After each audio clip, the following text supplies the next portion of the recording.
Well, welcome to this very notable occasion.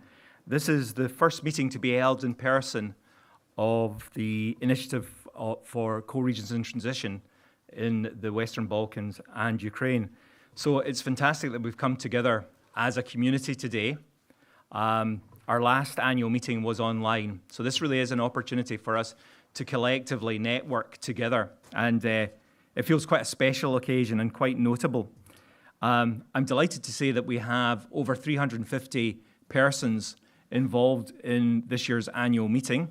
Over 200 of those 350 are joining us online. So if you are joining us online, welcome. I'm Robert Pollock, and I'm going to be the Master of Ceremony for today. So hopefully we will have a timely, informative, effective and efficient annual meeting over the next day and a half. As Master of Ceremony, I do have a number of housekeeping points and procedural points to inform you of. The first one is relatively straightforward but rather important. All food and refreshments will be in the foyer. For those in the room, if you have a comment or a query to make or a question, please just raise your hand and you will have a mic. For those who are joining us online, there is an opportunity to contribute via Slido, and I'll be coming on to how you submit your questions in a moment. If we could just, this seems to have a mind of its own. We're going very fast today. I'm okay, I've got the clicker. Yeah. Please stand up. Could we go back to the next one, possibly? Thank you.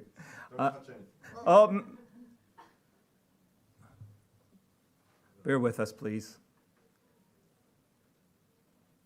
Yes, that is me. I can confirm I am the Master of Ceremony.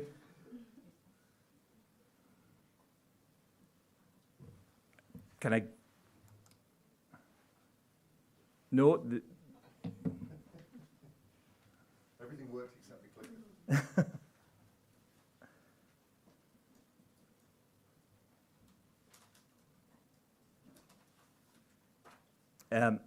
I may as well say a few other points while we're waiting for the somewhat belligerent slide deck to calm down. Yes.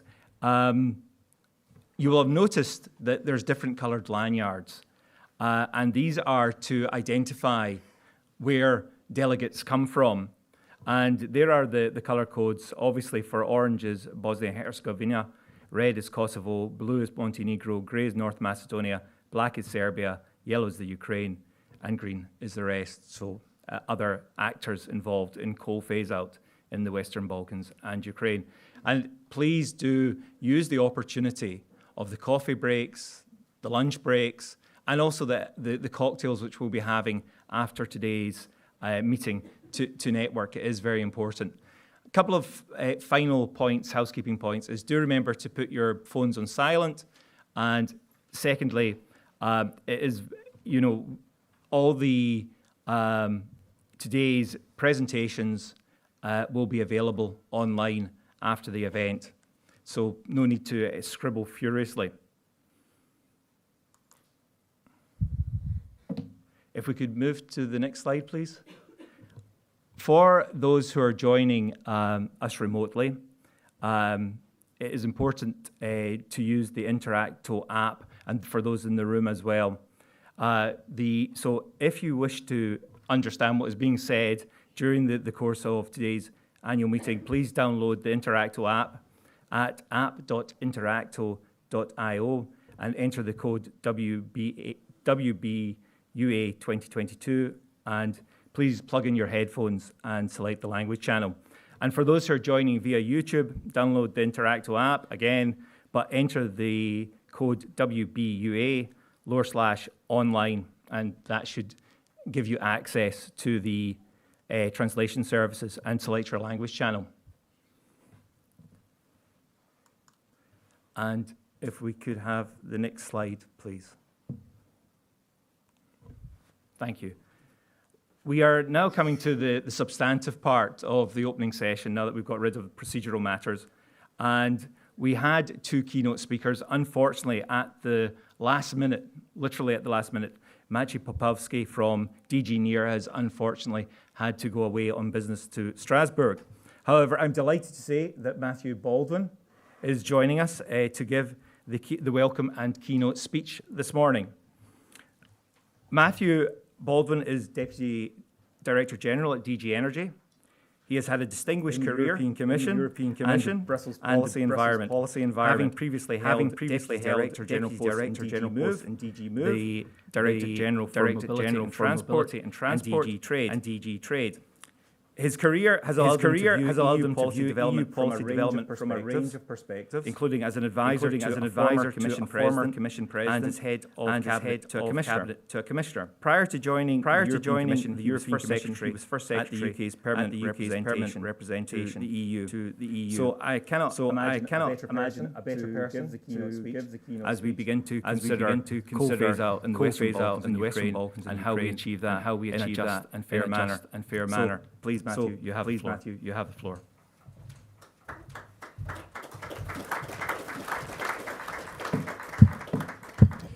Thank you very much indeed. Robert. I actually can imagine one or two better people, but I have more imagination than you. And maybe I can't explain the puzzle that you confront with 2 British accents today, but it's just a coincidence. I really want to assure you that. Dear friends, colleagues, and on behalf of the Commission, tried to do my best to speak my good friend Maciej Popowski as well. It's my pleasure to welcome you all to the second annual meeting of hugely valuable coal regions in transition in the Western Balkans and Ukraine. And as Robert said, for the first time since the launch of the initiative, timing is everything. I guess COVID came and clobbered you. For the first time since we launched that initiative, we're delighted to welcome so many of you here in person, right here in Brussels. But we will not forget our colleagues online. You also, I hope, a very valuable part in today's conference. And I'm very sorry I won't be able to stay. I've got to go off and speak to representatives of the EEA and EFTA Parliament in just a few minutes. So look forward to learning about the full outcome of your deliberations. It's particularly great for those of us in the Commission to see so many people, and I can see just by the different coloured lanyards from the Western Balkans and Ukraine. All of you dedicated to work on this clean energy transition towards the more sustainable future that we all want and we all need. And of course, trying to ensure that it's a just transition. But I'm sure all of you would understand if I particularly single out friends from Ukraine. When we launched this initiative in 2020, I don't think had any idea what you would be confronted with in terms of this scandalous, unjustified war. It's only underlined the gravity of the challenges that we face across the region, but particularly in Ukraine. And it really is for us an honour to be welcoming such a large delegation from Ukraine here in Brussels today. Just a word on the nature, the concept, if you will, of just transition.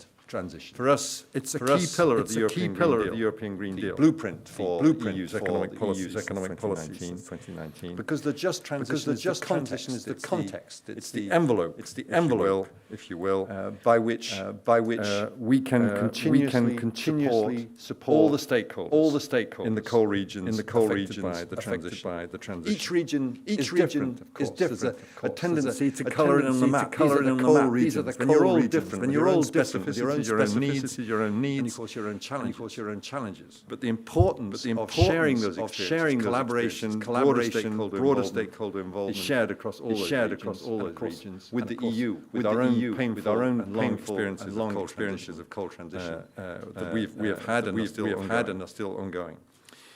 The point is that no transition can be successful if it's not at the same time fair and just. If it doesn't pay detailed, empathetic attention to the regions, to the industries, to the workers, to their communities, their families who face these huge challenges in the transition. Vice President Timmermans has a good line. He says, if we don't make sure that the transition is just, it's probable that just won't be a transition. It's as simple as that. It's as simple as that. And since so many of the coal regions in the EU have begun their reflections about the future, even before the European Green Deal, you're actually incredibly well placed. You're at the forefront of the practical experiences of bottom-up engagement locally, so you can learn from each other, we can learn from you, we can learn from together, distill, and if you like, share these experiences as widely as possible. So that's why this initiative is so important. It brings together the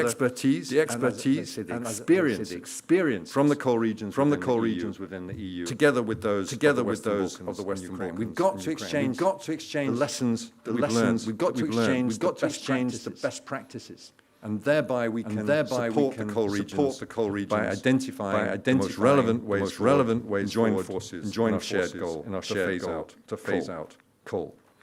The energy crisis, multiple forms that we're currently facing, of course, makes it even more difficult, aggravates the situation for many citizens. We hear from different corners that maybe we should put this whole green transition thing aside. Just leave it for the moment until we get out of the current crisis. Is it the right thing still striving for?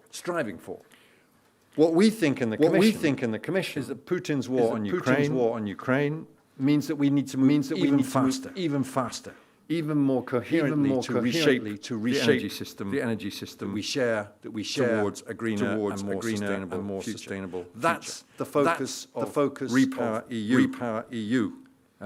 It's not just about reducing our dependence on Russian fossil fuels. It's about going further and faster in the green transition. And yes, we have to ensure energy balance, and that's why in the short term, possibly confusing for the public, I think, across Europe, there has been a short-term uptick in the use of coal to act as a standby fuel in power generation. And I stress, I think, in almost all cases on a very short-term generation. But it does mean that the current situation often looks as if coal is making a comeback. I mean, indeed, we're very grateful for the efforts of the coal regions who, at a time when they've been talking about managing decline, have helped Europe use all of its alternative sources of fuel to ensure security of supply in the short term. But I hope that message hasn't been misunderstood. We cannot forget our long-term goal of decarbonizing the economy. There's no alternative to that. The war, sustaining fossil fuel prices, the soaring fossil fuel prices, the dependency that we've clearly established. It's a mistake, I think, across the EU that we've allowed ourselves to be so dependent on specific types of fuel from specific locations, particularly Russia. They demonstrate, I think, the importance of this pathway to decarbonization, the importance of the phase-out of coal and other fossil fuels. Now more than ever before, we need to increase our investment in renewables, to our investment in energy efficiency. The best energy we use is the energy we save to successfully transition to the sustainable economy. With this initiative, and I'm sure you're going to hear much more from our colleagues in DG ENER, who will pick up, I'm sure, what Maciej would have wanted to say, I think we're also demonstrating very clearly the partnership that connects the European Union with Ukraine and, of course, with the Western Balkans. And this stands more truly today than ever before. And again, I think the war has driven us even closer together. During the Berlin summit on the 3rd of November, in the presence of President von der Leyen on our side, we had a declaration on energy security and on the green transition in the Western Balkans. This was successfully adopted by the summit, demonstrating, I think, our joint commitment to the European Green Deal, as well as to further regional cooperation in the process of transforming the energy sector in the Western Balkans. Indeed, again, I think the war has been almost transformational in our relationship. And in what she said in Berlin, President von der Leyen emphasized our goal to bring the Western Balkan partners as close as possible to the EU, as fast as possible. And I think we can see that in the speed of the ongoing enlargement discussions, as well as in the economic and the investment plan, bringing 30 billion euros of investment to the Western Balkans. Very specifically, for the Western Balkan countries, this investment is our long-term strategy to help the region's economic recovery and economic integration built on the green and digital transition. We want to encourage you to make the most of those opportunities available through this economic and investment plan. And with this investment, we're really underlining our support for the clean energy transition and the facilitation of the achievement of these very challenging 2030 targets. I'd also like to just mention that last year, the contracting parties, the energy community, committed to this really important decarbonisation roadmap in order to support the path towards the 2030 energy and climate targets, and to get by mid-century to climate neutrality by setting out clear and predictable steps for all stakeholders. So once again, we really welcome the commitment of our Western Balkan friends to these goals, and we look forward to the adoption of each country's specific energy and climate targets for 2030 at the Energy Community Ministerial next month. And to reach these targets, to underline the challenges we face in this conference in the next day or so, to reach these targets for most countries, this includes the phasing out of coal-based energy production and coal mining activities. So I think all of that makes very clear that this meeting today is not a one-off, it's part of a long line of successive collaboration efforts. And that's why we're really honored and grateful to be working with our 6 principal working partners, the World Bank, the Energy Community Secretariat, the European Bank for Reconstruction and Development, the European Investment Bank, Poland's National Fund for Environment Protection and Water Management, and last but not least, the College of Europe. We've made so much progress since the first meeting back in June 2021. Thanks to all of you for including representatives in today's discussions. We look forward to hearing more about the work you've done in the next session on updates from the principals and, of course, from the Secretariat of the initiative. So I am slowly grinding to a close. Let me finish by thanking all of the speakers for your commitment, for joining us today and tomorrow in the different sessions.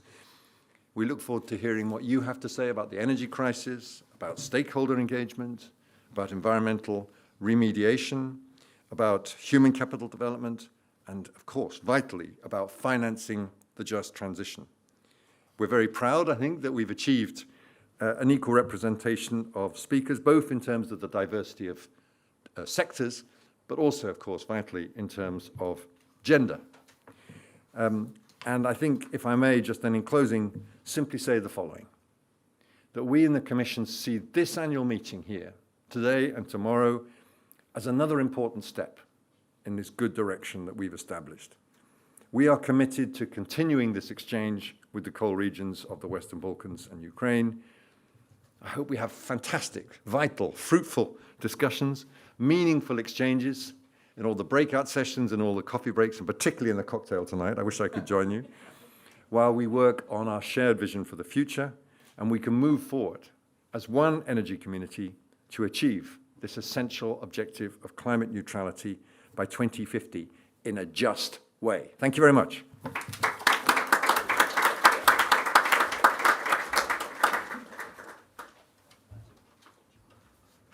And I'm very sorry I have to run off, so I'll please scuttle away. It's unfortunate you have to leave, Matthew, but I have to say you set the scene magnificently, so thank you for that. I said what you told me to say.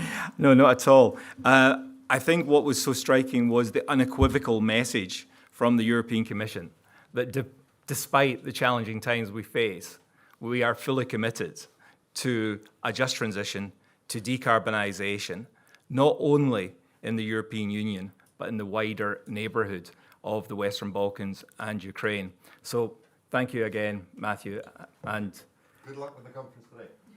Thank you. I'm going to now just set the scene for the next day and a half, and I will be coming to the agenda in a moment for today, and I'll talk us through the agenda. However, I do have a few words of context that I'd like to offer.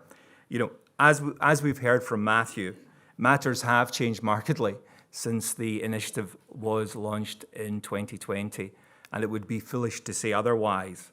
And the energy landscape of Europe has obviously changed fundamentally with the new and quite challenging and dark geopolitical realities which we face, as Matteo alluded to.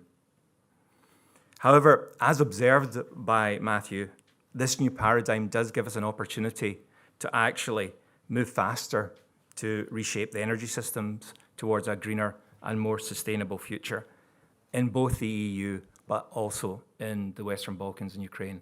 And that is very much the topic for today. Matteo was quite right. Just transition, for it to be successful, for just transition to be successful, fair, inclusive, not just another transition, because we've seen transitions in the past, different forms of industrial transition. It must be based on collaboration. That is the key for success in regard to our collective efforts. And I think today is a testament and evidence of that commitment of partnership. We have the 7 principal actors, the 7 principles of the initiative gathered here today, but we also have key actors from the Western Balkans and Ukraine, from the local level, the regional level, and the national level. And so this is a great opportunity to actually ensure that collaboration is within the DNA of the initiative as we go forward. Matteo also referenced the notable policy developments that are now in motion to support a just transition, such as the EU External Energy Engagement Strategy, which was launched earlier this summer, and the Berlin Process Energy Support Package.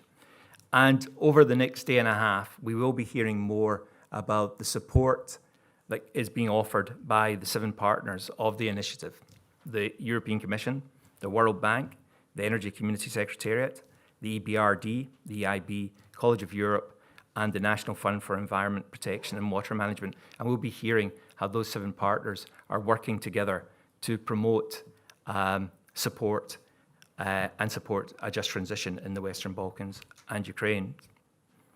So, beginning to reflect on the objectives for the coming day and a half, as you know, or I would like to tell you that the Western Balkans and Ukraine Co-Regions in Transition Initiative is very much gathering momentum since its launch in December 2020.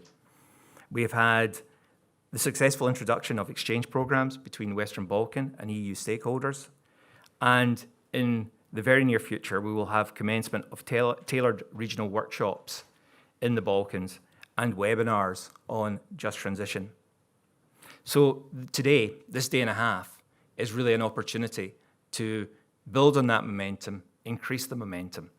And I have to say, it is dependent on you. You will have to talk, engage, collaborate through the course of the day and a half. And that will ensure that the momentum that has been generated over the last 2 years is enhanced. So what are the objectives for today? Well, firstly, we want you and our international principals to exchange perspectives and insights on the process of just transition and co-phase out. And as I said, we want you to ask questions. We want you to provide inputs and commentary. And it's not just, as I said earlier, in this room. We want you to network outside the room as we have our coffees and lunches and networking drinks that have already been referenced on a number of occasions. We also hope delegates will learn more about the support provided by the initiative and its 7 partners. And we want you to share your thoughts on what support you think needs to be created or enhanced in the coming months and years. Finally, this is an opportunity to exchange good practice. What has worked in terms of co-phase out? What is working in terms of co-phase out? And how do we ensure that it is a fair and just transition? But we should also be honest with ourselves. It is a difficult journey, co-transition.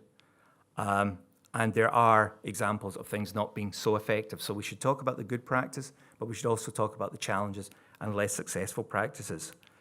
And I think it's important that we also use today as an opportunity to talk about experience from out with outside the Western Balkans and Ukraine and look at the experience of the European Union's co-regions in transition, of which I'm a senior advisor, but also look at the experiences of other countries. And I'm delighted that we have our 7 principals who can bring that rich knowledge of co-transition to today's proceedings. The agenda today has been very much a collective effort designed by the 7 principals to ensure that we get the most out of the next day and a half. So as you know, we have the welcome and keynote speeches, and we've just obviously heard from Matteo. But we will now be moving on to the next section, which is an update from the principals, the 7 principal organizations of the initiative. We have a coffee break subsequently, and we have perhaps a little bit more time for that coffee break, perhaps an additional 5 minutes. And then we will be actually looking at the strategic context of coal phase-out. Matteo touched on it, but obviously the geopolitical realities have changed the context in which the initiative operates. So I'm very much looking forward to that panel discussion. In the afternoon, we have, yes, the clicker works. After lunch, we have a discussion on how you can engage and mobilize stakeholders in the Western Balkans and Ukraine, and I'm very much looking forward to that as well. And then the final session is very much looking at, the final panel discussion is looking at good practice in terms of repurposing of land and assets in relation to coal transition. And I'm delighted to say that in terms of conclusions, we will be having a contribution from one of our colleagues from the Ukraine, Ms. Moskalenko, who's an advisor to the Prime Minister of the Ukraine, who will be looking at the issue of coal transition at the regional level in the Ukraine. So we have a fairly full agenda for today, and tomorrow we have, as you're aware, we will be looking at issues around finance and also HR and human capital development. So it will be an interesting day. My final comment is in regard to submitting comments and questions if you're joining us online. As I said, we have about 350 delegates, and 200 of them, or over 200 of them, are joining us online. So for those who are joining us online, please follow the instructions here to submit your questions and comments. Scan the QR codes you will see on your screen, type slido.com in your or type slido.com in your browser. To reply to the polls or ask your questions, use the code WBUA, uppercase, and please do remember to press the submit button. And in this instance, for questions and comments through Slido, these need to be submitted in English, unfortunately. So anyway, that brings us to the end of the opening session. So I would now like to turn to the session 1, which is the updates from the principals. Now we have actually 7 principal organizations, and as you can see, the stage is relatively small. So we will be bringing forward the principals in 2 groups. So if we could please have the first set of principals to the stage, and I will do the introductions.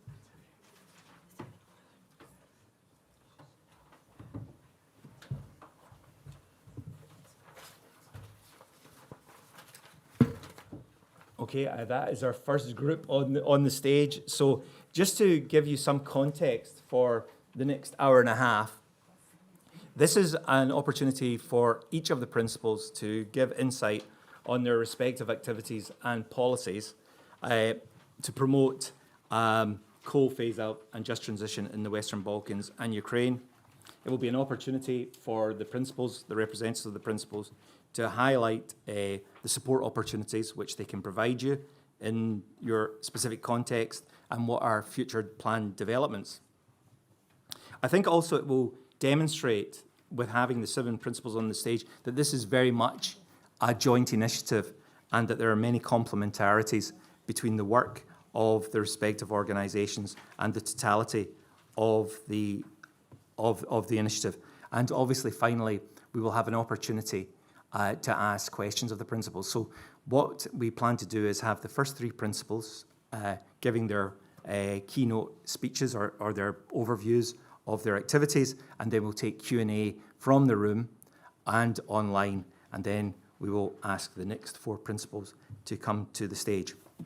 So I'm delighted to say that our first speaker this morning is Véronique Marx from DG Energy. Véronique Marx is the team leader for Just Transition and Energy Poverty in DG Energy and is based in Brussels. In her role, she coordinates a variety of programs on coal phase-out, regional exchanges between coal regions, as well as the Commission's response to prevailing energy poverty in the EU. Previously, for 4 years, she was responsible for coordinating the EU's energy policy in the Secretariat General of the European Commission, coordinating the Fit for 55 package and the Repower EU communications. And so just before inviting Véronique to the stage, I would like to say that we've asked the contributors to keep slides to a minimum. However, each of them will show a slide that summarizes or communicates an aspect of their organization's commitment and ambitions to just transition in the Western Balkans and the Ukraine. So on that note, yes, there's your slide. Okay. Yeah. Hello. Okay, can you hear me? No, I was just wondering. Hello, good morning, everyone, and very glad to see so many of you here today. As an icebreaker slide, we chose the one that you can see there on the screen. And we chose it because we really want to underline the importance of the inclusiveness of the just transition process. And we want to put really people at the center of such a transition. So each person, each stakeholder, each region, each country, they have their own challenges. They have their different and own challenges. But we really believe that this really underlines the importance of collaborating and involvement of the various stakeholders together, which is why we have the slide here with the the lines, bringing people together with their own ideas and so on. And the cooperation, the collaboration between these people should really be a continuous process of the transition. And it also strengthens the legitimization of such a transition process. And it creates a possibility for people that are affected by the transition to take ownership and become an active part of this transition. So this is just to give a bit of an introduction why we have chosen this picture. But I will also give you an update on the work that has been carried out by the Secretariat of the initiative. Completely in line with this picture, a lot of work has gone into building a strong community of the just transition in the Western Balkans and Ukraine. Many bilateral and multilateral meetings have been organized so that people can cooperate, collaborate, and exchange these challenges and ideas as shown on the picture. The first exchange program was implemented this year. So, as an example, 2 cities from Bosnia and Herzegovina, and I apologize, but I have to really read it out, and I apologize for my pronunciation. Lukávac, Banovici, and Sivinice, they visited the Ústí region in Czechia in June 22. And in return, the Ústí region will visit Bosnia and Herzegovina municipalities this month in November. Also, Western Macedonia in Greece visited Bitola and Kičevo in North Macedonia in July, and there will be a return, and the return visit was organized in October. The visit of a Kosovo delegation went to Silesia in Poland in July 22. And more visits will be planned for 2023. For example, Velenje of Slovenia will visit Plevlja in Montenegro in spring, and there will again be a return visit organized in the fall the same year. The 2 municipalities, Kakanje and Breza from Bosnia and Herzegovina, will visit Stara Zagora in Bulgaria in spring next year, and the Serbian delegation will visit the Dew Valley of Romania also next year. Unfortunately, the exchanges that we had planned for Ukraine with Estonia and with Germany are currently on hold, but we are still engaging in discussions with Ukrainian stakeholders to see when and how we can organize these exchanges. We have also started preparing the workshops on just transition that will take place in each of the Western Balkans countries. And so the first one will take place on the 14th of December in Northern Macedonia. These workshops have the objective to raise awareness of the transition, to discuss the challenges and already think about solutions to these challenges. It really is about bringing the stakeholders of each country together to discuss the just transition. Then webinars have been and will be organized on just transition. More information will also come soon, but if you have any specific ideas on what you want these webinars to be about, please don't hesitate to reach out to the Secretariat and state what you think could be interesting topics to be discussed. And then lastly, the Secretariat keeps you all updated on activities, but also of developments that are ongoing in the region. So there's a newsletter that is being shared regularly. And if you're not on this list, I invite you to really subscribe to this list. Thank you very much.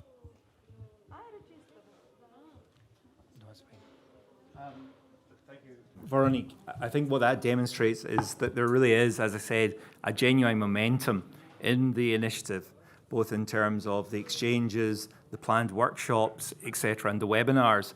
But I think, again, to stress, it is very much, we want to be responsive to your needs. So today, and the discussions which we're having today, really is an opportunity for you to shape the agenda as we go forward in the coming months.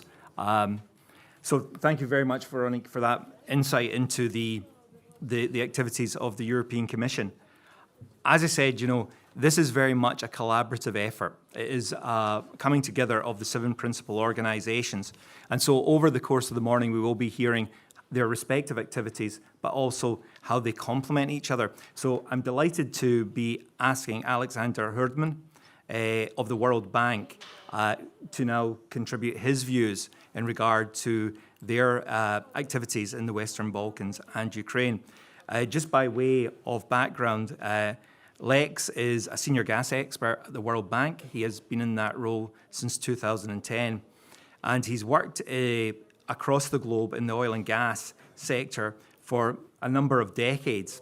He is responsible for the World Bank natural gas decarbonisation and hydrogen programs in Africa, the Middle East, Eastern Europe and Central Asia, leading the preparation and negotiation of financial instruments for infrastructure projects, and is responsible for major policy initiatives and advice to governments.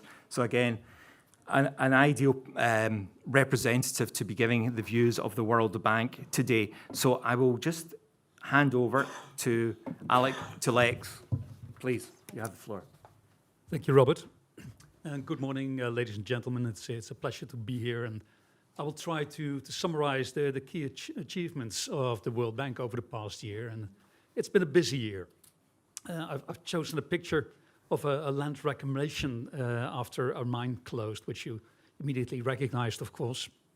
And I'll run the activities by you by components, the 5 components that the initiative covers. And of course, on the first component, we're an enthusiastic participant in the monthly principal meetings and the annual meetings. But to get more to the content, on component 2, on the twinning. In Bosnia-Herzegovina, the bank has supported 3 twinning exchanges, 3 to date, with a cross-section of stakeholders in the Bosnia-Herzegovina with coal regions of the USA and in Europe. The first twinning event was held virtually in May 2021 and focused on expanding solar, retraining and reskilling labor, and accessing finance for small and medium enterprises. Followed by a second event in October 2021, focusing on district heating, land reclamation and governance. There was a high demand from Bosnia-Herzegovina participants for a follow-up on twinning on the topic of governance structures for a just transition, and a third event was held in March 22. And yet another event is planned for the first half of next year. And Ukraine, at the twinning exchanges between Poland and Ukraine, Representatives of Ukrainian central and local authorities, businesses, workers, and communities in coal regions virtually connected with numerous Polish cities, including in Silesia, the main coal region in Poland. The World Bank's Poland-Ukraine Knowledge Exchange Program consists of a mix of online and on-site study tours for the benefit of Ukrainian stakeholders in coal regions. And it's executed in close cooperation and with co-financing from the National Fund for Environmental Protection and Water Management in Poland. While previous study tours have been conducted online due to the pandemic and security considerations, there's a tour planned for next month that will take place on site. On component 3, the Learning Academy, together with the College of Europe, the World Bank has established the Coal Region's Learning Academy for Western Balkans and Ukraine. The Academy is expected to come live very soon, imminently. And the College of Europe, as the World Bank's knowledge partner for the Learning Academy, was responsible for substantive input and preparation for e-learning courses. The Learning Academy consists of 6 courses, 3 horizontal learning and 3 deep dives into thematic areas of the just transition, with several modules under each course. The course uses a logical framework aligned with the World Bank's 3x3 assessment methodology dashboard supporting energy transition in coal regions. The Learning Academy will allow participants to progress module by module, passing tests, and finally obtaining a certificate of completion.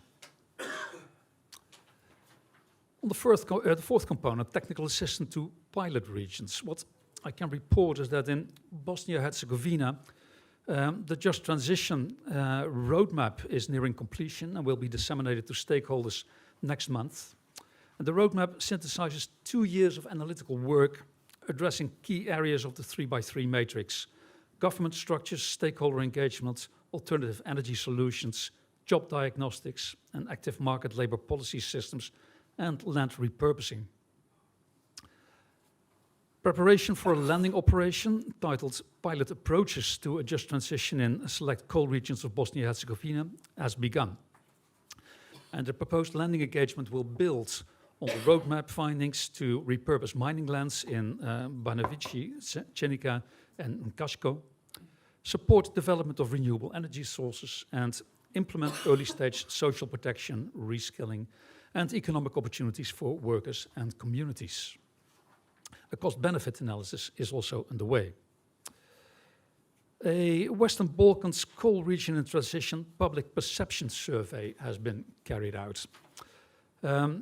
In 2021, this survey was conducted across 5 Western Balkan coal-producing countries to better understand the level of knowledge, perceptions, understanding, and expectations of the just transition concepts of those living and working in coal regions. Headlines Finding Notes was produced, and the key findings will inform the design of stakeholder engagement methods in future just transition engagements, and you will hear more about this today. In Ukraine, technical assistance commenced focusing on pre-closure planning of coal mine closure, regional transformation, and informing the design of a landing operation. The assistance serves to understand Ukraine's readiness for a just transition of the coal sector and the scale for new economic activity on the repurposed lands. A geospatial database for coal in Ukraine has been designed that will be used as an input for a range of analysis as part of the technical assistance program. A cost-benefit analysis has been prepared as a part of a plan for financing the just transition of coal regions of Ukraine over the period 2020 to 2050. And this cost-benefit analysis model can be adapted for use in other regions. The World Bank is further raising trust fund funding to support Ukraine with international experience, preparing an action plan for environmental remediation of damaged coal mines, as well as plans for land remediation and repurposing, enabling new economic activity, including agricultural activity. In Serbia, the bank's just transition lending approach to support coal mine closure remains pending for more than 12 months now. But in the interim, the trust fund support has been designed to support closure activities, social and environmental linkages, and associated mitigation strategies.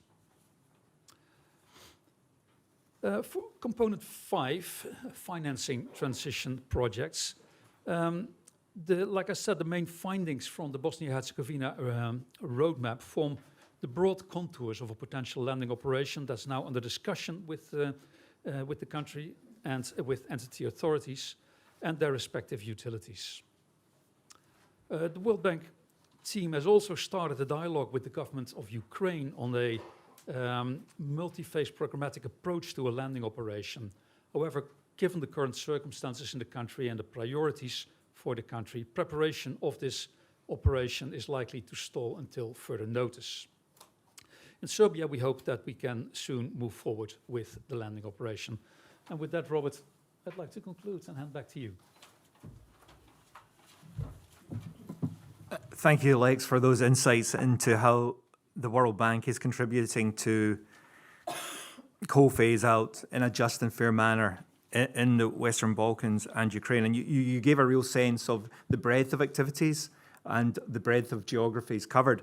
But I thought it was quite telling. One of the things which I thought came out was that this is being coordinated across the 7 principles. And I thought it was telling, Lex, one of your first comments was about the monthly meetings across the partners. And I think that's really powerful. There is a common work plan of the 7 partners. They meet regularly to progress it, and there are real complementarities beginning to show.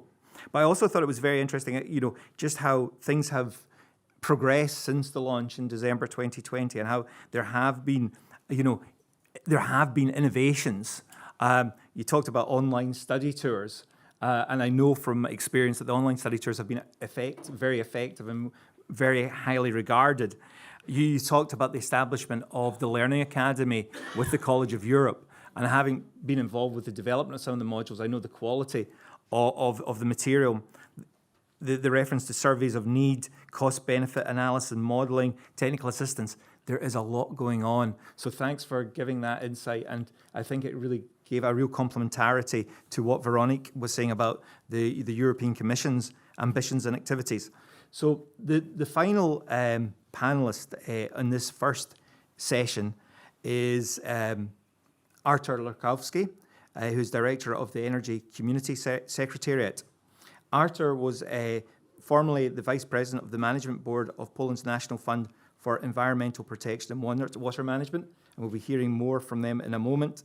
In the fund, he oversaw the work of climate change, adaptation, water protection, external funds, zero-emission transport, monitoring, restructuring, and recovery, life, and innovation.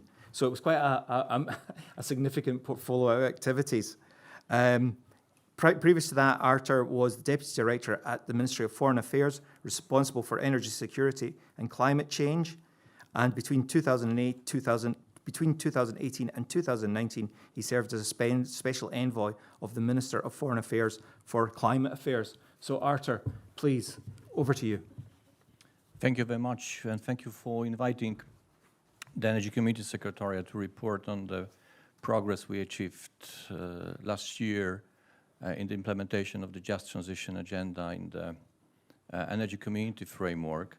It was a very specific year and very harsh, I would say, not only in the implementation of the regular agenda, but also because of the war in Ukraine, the unprovoked aggression of Russia on Ukraine. Friends and neighbors changed the mood, how the Energy Community Secretariat is providing our services to the contracting parties. Now, Ukraine being at the very focus on our activities with the coordination of the deliveries of the emergency equipment to Ukrainian energy companies, and with the fund we established, energy communities being playing a central role in supplying Ukraine with necessary equipment and the resources needed for very early reconstruction of that damages, which are necessary to recover the energy sector, both in electricity and gas. But having said that, I would like to say that also the war in Ukraine and the Russian aggression changed the way how we are operating under the regular agenda. And as Matteo mentioned before, the war expedited our efforts in bringing the external dimension of the European Green Deal implemented in the neighborhood of the European Union, and that is the reason why we are engaging very much in the implementation of the decarbonization roadmap adopted by the Ministerial Council of the Energy Committee in November 2021. And in this framework, we are expecting to have the 2030 targets for energy and climate to be adopted. We expect on the 15th December, in less than 1 month from now, the Ministerial Council of the Energy Community adopt the targets for CO2 reduction, and we expect this reduction to be at least 60% for the Energy Committee countries until 2030, but also the targets for the renewables, and that this target is expected to be at the level of the 31%. And these two targets will be accompanied by the very ambitious target for the energy efficiency, and this framework would allow us to move forward the decarbonization agenda in the contracting parties of the Energy Committee. To make these targets operational and implementable, the key issue is the preparation of the national energy and climate plans. This is the progress, this is the program, and this is the project which is being underway, and we expect those countries who have not yet adopted the NECPs to provide the Secretariat with the first drafts of the NECPs by the mid-year 2023. And we expect the draft NECPs to include a very substantial and comprehensive package of the just transition elements. And I think exchanging on that might be, Véronique, something which could be touched upon by the webinars you are organizing. This is a very crucial moment, and there will be very timely engagement of the Secretariat and the initiative on exchanging how the just transition elements, focusing also on the coal regions, could be included in the NECP to be provided for the revision by the Secretariat by June 2023, with the view of the adoption in 2023. Having said that, I would like to emphasize that the implementation of the targets which are about to be adopted would require also the energy community contracting parties to start the discussion on the carbon pricing, which is still the pending element of the framework for managing the energy and climate agenda under the framework of the energy community. And that is the reason why we had during the COP27 in Egypt a couple of days ago a meeting of the Energy and Climate Committee of the Energy Community, and we discussed some approaches how to run the discussion on the carbon pricing under the umbrella of the Energy Community, and I'm quite optimistic that this process could be implemented and it could be introduced smoothly in 2023, so that we have an extensive, inclusive discussion with contracting parties how the carbon pricing would be a reality and when to make the contracting parties of the Energy Committee fit for carbon border adjustment mechanism, which is just around the corner. Beyond the engagement within the co-regions in transition initiative and beyond providing this framework policies I have already mentioned to the initiative, the Energy Committee Secretariat is undertaking 3 other initiatives I would like to mention very briefly. Firstly, let me let you know about the CARI initiative. This is Clean Air initiative, the initiative which is gathering the municipalities volunteering in actions to improve the air quality in some cities in the contracting parties. We have so far mobilized 12 municipalities voluntarily preparing for the implementation of the clean air plans, and this is the initiative which is showing how we can improve the situation by implementing the bottom-up actions in the contracting parties. And we see this initiative as a very important element of not only engaging the local authorities, but also for better understanding what are the very immediate and very quick positive results for the societies and for the people living in these regions. Secondly, what I think is extremely important during the time of energy crisis, the energy crisis which is not understood as a crisis of the accessibility of energy, but also as a crisis of the affordability of the energy. We understand our role very much in providing the expertise and advice to the contracting parties on how to alleviate the issue of the energy poverty. And this issue is imminent and very pertinent right now, observing how the skyrocketing and soaring prices for both gas and electricity are hitting the societies across the energy community. That's why I established the Energy Poverty Center at the energy community, working on a daily basis with contracting parties on that very important issues. The specific set of guidance has been published and adopted, and we are now establishing the coordination group of the contracting parties involving both energy ministries and social protection ministries in contracting parties in developing the proper policies for alleviating the consequences of the energy poverty in the contracting parties.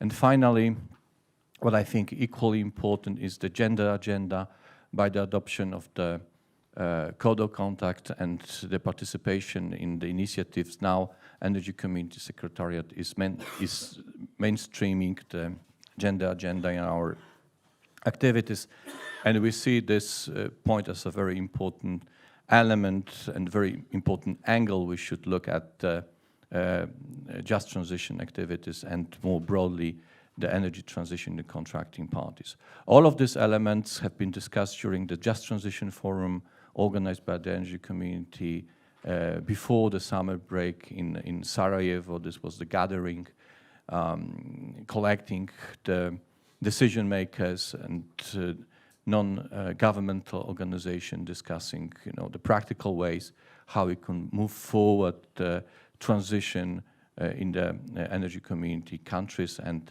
I think that the meeting we had in Sarajevo was quite successful, and we'll be continuing organizing this forum for the sake of the accelerating of the transition in the future. So that will be my report, and thank you very much once again for having Energy Community Secretariat to this meeting. Thank you very much, Artur, for that overview, and I think again a very complimentary contribution, very much stressing the broader policy context, the national energy climate plans, also looking at specific issues, thematic issues such as energy poverty, but also gender. So I think it really gives a sense of the breadth of activities which the Energy Community Secretariat are progressing with a degree of speed. As you said, the Sarajevo event seems to have gone exceptionally well and bodes well for the future. So I think this has been a very good overview of the three principles on the stage and their contribution and how they complement each other to decarbonisation in a just manner in the Western Balkans and Ukraine. However, this is very much about interaction and dialogue. So I would like to ask if there is anyone in the room or online who's any comments or questions that they would like to make to the panel. So please, if you have a question or an observation, please raise your hand. If you're online, we have people monitoring the situation. So please raise your hand if you have a question or a comment.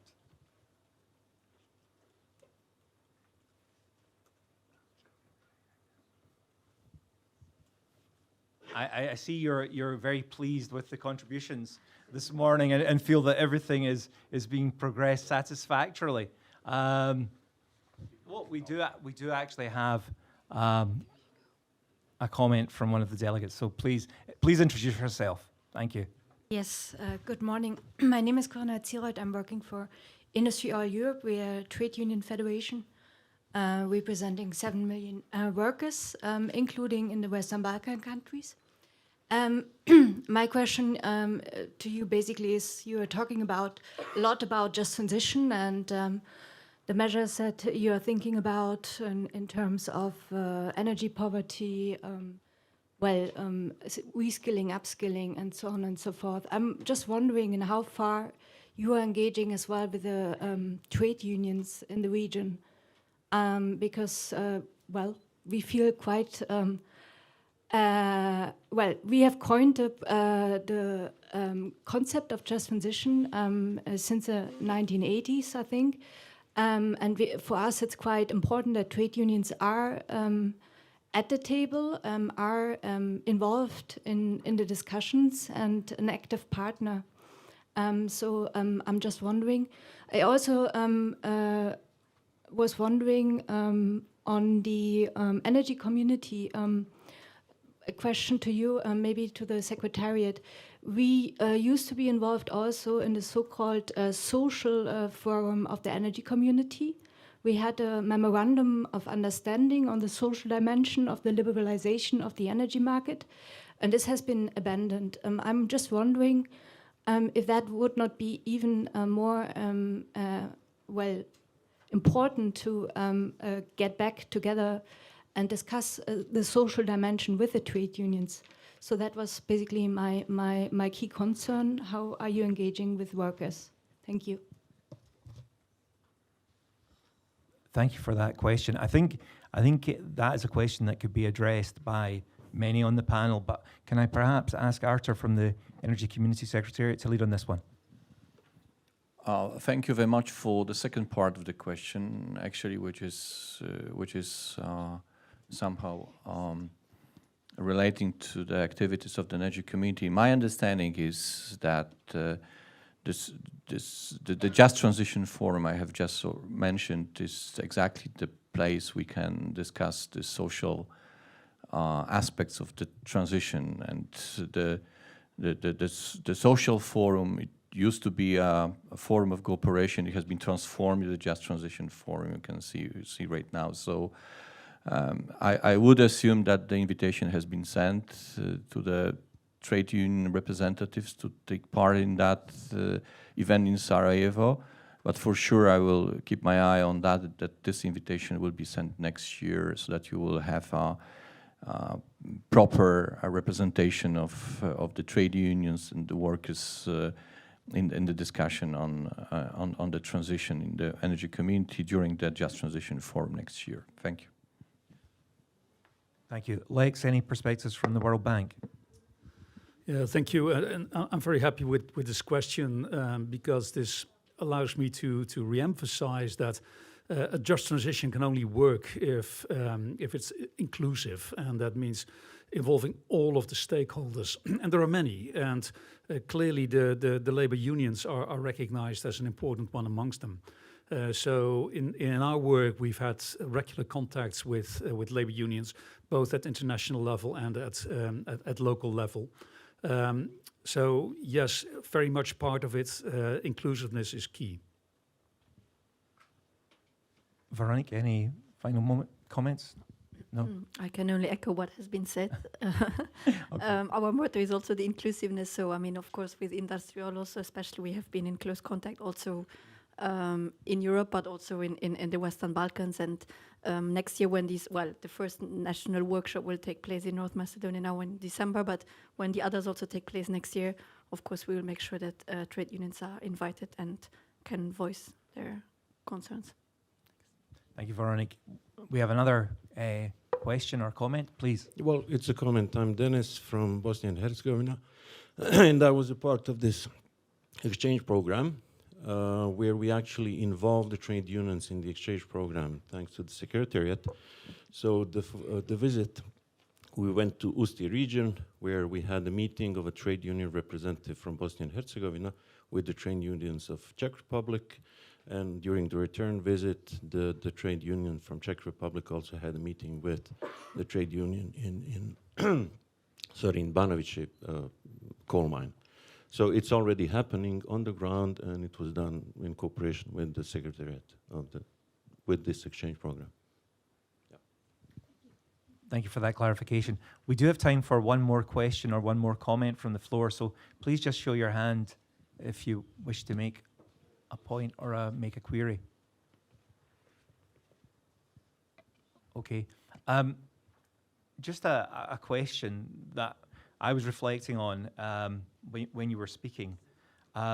Obviously, from our experience of coal transition in the European Union and the technical assistance that's been delivered through the EU's Coal Regions in Transition initiative, a key element to the success of the support has been the mobilization at the local level. And there is a clear sort of correlation between effective mobilization, diversification, development at the local level with capacity within municipalities. And I was delighted to see, you know, the slide that is currently up with the Clean Air Regions Initiative showing all the municipalities and local authorities involved in that initiative. But I was wondering if the panel have got any views on how we develop capacity at the sub-regional level in the Balkans and the Ukraine, where the institutional environment is quite different from the European Union. Any thoughts from the panel on that one? Véronique? I'm looking at my colleagues from DG ENER who have Maybe I should have left that one for you. the delegations in each country, and of course they work with stakeholders on the ground. From DG ENER, from DG ENER, we have actually no representatives in the countries, but we try to reach out and support. That's why also again call to any needs, please let us know. Okay. Well, I'm sure Ben will be giving us a fuller account of that. Lex, any thoughts on just developing the capacity at the sub-regional level? I think the needs for that capacity will vary significantly from region to region, but the twinning activities that are being undertaken and the Learning Academy will play a major role towards that building of capacity. But likely that will not be enough, and we'll have to tailor specific activities for specific questions that come up. Artur, any reflections on that? Maybe I would give you some more insights in how the Clean Regions Initiative is organized. So this is a common initiative by the Secretariat and the Western Balkans Green Center from Hungary. So they are our collaborator in this regard, and this is the group of the municipalities. Some of them, as you can see, they are also representing the coal regions. And what we are providing to them is the extensive training and understanding of the issue of the clean air in the cities. What we are doing, we are also drafting the clean air programs together, and we want to, in this way, to increase the local administrative capacity of the local administration in order to handle and tackle that issue. So, but it is only possible because of the close cooperation with our Hungarian partners, and who is providing not only substantial financial support for this, but also the expertise which we are very satisfied with. Okay, thank you for that, Artur. I'd like us to thank the first panel for their insights in regards to their activities in the Western Balkans and Ukraine, and then we can obviously move to the next group. But thank you so much for those insights.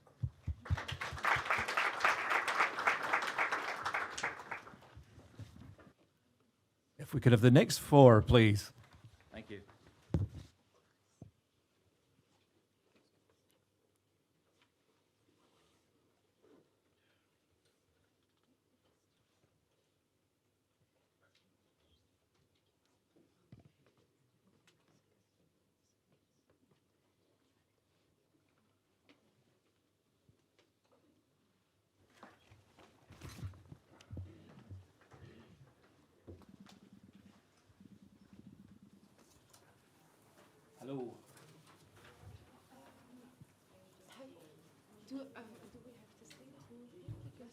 Excellent. As I said, that we have a very large number of principals, but a very small stage. So we've had to do it in two groups. So I'm delighted to invite the next representatives of the principals to the stage. And our first contributor is Western Adjemian. He is the Deputy Head of the Thematic Unit, an economy that works for people, green, digital and connected in the European Commission's Directorate General for Neighbourhood and Enlargement negotiations. He was previously Head of Sector Economic Development and Digital Eastern Partnership countries, Head of Cooperation for the EU Delegation to Armenia, and Head of Infrastructure Section in Benin. Bin also has an extensive experience in public-private partnerships, notably in Korea, China, Fiji, and France, where he's managed and engineered numerous public-private partnerships. So, Bin, you have the floor to give the DG NEAR perspective. Thank you. Thank you. Good morning, everyone. It's a great pleasure to be back into the real world, and even strange to talk in a room and not in front of a computer. So sorry again for our acting Director General who's not able to come this morning, but I'm very happy this morning to represent DG NEAR in this important session. Maybe not to give you a short overview of what we do, and it's quite kind of complex because just transition is a very broad term. Maybe to not to repeat what has been said, but it's also important to recall that the transition, the Green Deal, the vision, the decarbonization is the new growth model. It's a challenge. It's a challenge, and you can see it in the pictures. I mean, it's a weird picture, but quite interesting. It's gray, and then this is like the 3 degrees increase in temperature. Nothing happened, and then it could be bright and better with hands together, showing that we should not leave anyone behind. We should not leave any region behind. So this new growth model has threat and for sure opportunities, and we should focus on the opportunities. So what do we do? I mean, maybe let me start with the Western Balkans and then more sadly say what we can do and what we intend to do for Ukraine. I would say in the Western Balkans, it's very difficult to structure what we do in just transition, but maybe we have activities in supporting energy efficiency, and I think it's very important, energy efficiency, because the cheapest energy is the energy you don't spend. And this year we have committed and decided to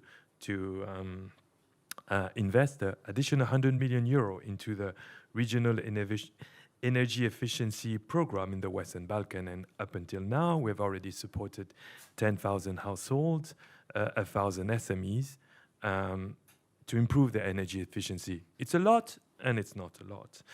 In addition, we also have been working on this year, I'm not talking about the past, this year we're supporting 6 projects of renewable energy in solar, in hydro in the Western Balkans for a total of around 20 million euro.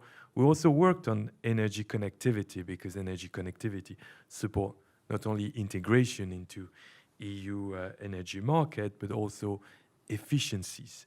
So we worked and we supported, we've committed to the energy connectivity gas corridor between Serbia and Bulgaria. So there is a commitment of nearly 50 million euro that has been decided this year. We've been working on the Trans-Balkan electricity corridor. But as you were saying, it's very important to have the local dimension. And the change happen in the ground. It's the people. We're talking about the just transition. So we're talking about actors, whether they're trade union, whether they're mayors, whether they're civil society or just family in the ground. And we have different programs to support municipalities and also to convey this vision of transition. Covenant of Mayor is one, quite active in the Western Balkans and Ukraine. We also have Mayor for Economic Growth, quite active in Ukraine. Used to be active, less active right now, even though there has been a lot of activities this year through the Mayor for Economic Growth in Ukraine. We also have a structured dialogue on the green agenda, because you cannot talk about the transition without putting the green agenda. That is the growth model in the center. And just to to talk about one key project we have in the sector in the Western Balkans. Is EU for Green, or EU for Environment in the Eastern Partnership in Ukraine. They are a structuring program. But the other part of the green transition, which is not only focusing on energy, is working on the fabric of the economy. We have to create new way of doing business. We have to create new opportunities. We have to reskill employees that are working right now in the core sector or are working in industries that are going to phase out due to the intensity of users of energy. So on this, we have numerous programs. I mean, I'm just going to quote some of them: the SME Go for Green, the Green Finance for Inclusion, the FC guarantee scheme that we have, and a lot of different programs in Ukraine, in the Western Balkans. What is coming? So what is coming is we are foreseeing under the coming Western Balkan WBIF proposal by the end of the year, and at least 150 million euro grant to support, leverage program that would target the energy sector. So this is quite important. We're also foreseeing, and if there's a decision of the board, for sure, to develop guarantee schemes to reduce the risk of investors, reduce the risk of bankers, reduce the cost of the transition. Why are we moving from grant to guarantees? Because we see the amount of money is limited, and we want to have the highest leverage. We want to touch as many people as possible. 10,000 households is a lot, but it's not a lot if you take it in percentage. This is why we're working jointly with IFI partners into developing new models, and the guarantee scheme we're putting in place is important. But we also talk about the just transition, and it's difficult in the Western Balkans today not to talk about the impact of the war, the invasion of Ukraine. This war has been announced not long ago, that an energy package of €1 billion. Out of the €1 billion, 500 million euro would go through budget support. It's called, what is the new name? Anyway, it's budget support. So it will target SMEs and vulnerable households to sustain during this winter, and to ensure that the hardship of due to invasion of Russia is a little bit lifted, and also support the transition. And the other 500 million euro that will be channeled through WBIF, through medium-term and longer-term investment in the energy. So that's a very quick overview, and we have reports if you want to know more about what we're doing. But Ukraine, what have we done in Ukraine? First, let me reiterate what Matthew said, and what Maciej would have said, that we stand united to support Ukraine in the face of this unprovoked and unjustified aggression. This is clear. So what could we do? As we have been working with the energy community also to increase the gas reverse flow. We have worked, and this is a real success, to have accelerate the grid synchronization. There's something that happened in 2022 that was foreseen for 2024, and which is a big step forward. We have supporting substantial investment in Ukraine Energy Efficiency Fund. We ensure that Ukraine will be able to benefit from the EU Common Purchase of Gas, so LNG, so procure for European countries and for Ukraine. And most and foremost, we are planning for a green reconstruction.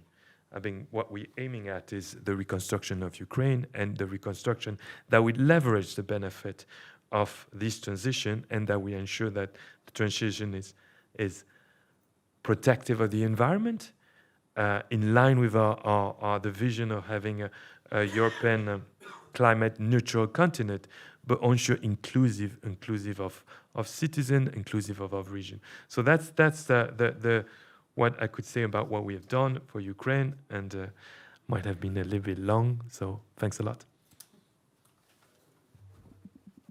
Thank you, Ben. No, it was a perfect contribution. I think very much looking beyond just transition in the coal sector and beginning to recognise that what we're embarking upon is a new green growth model.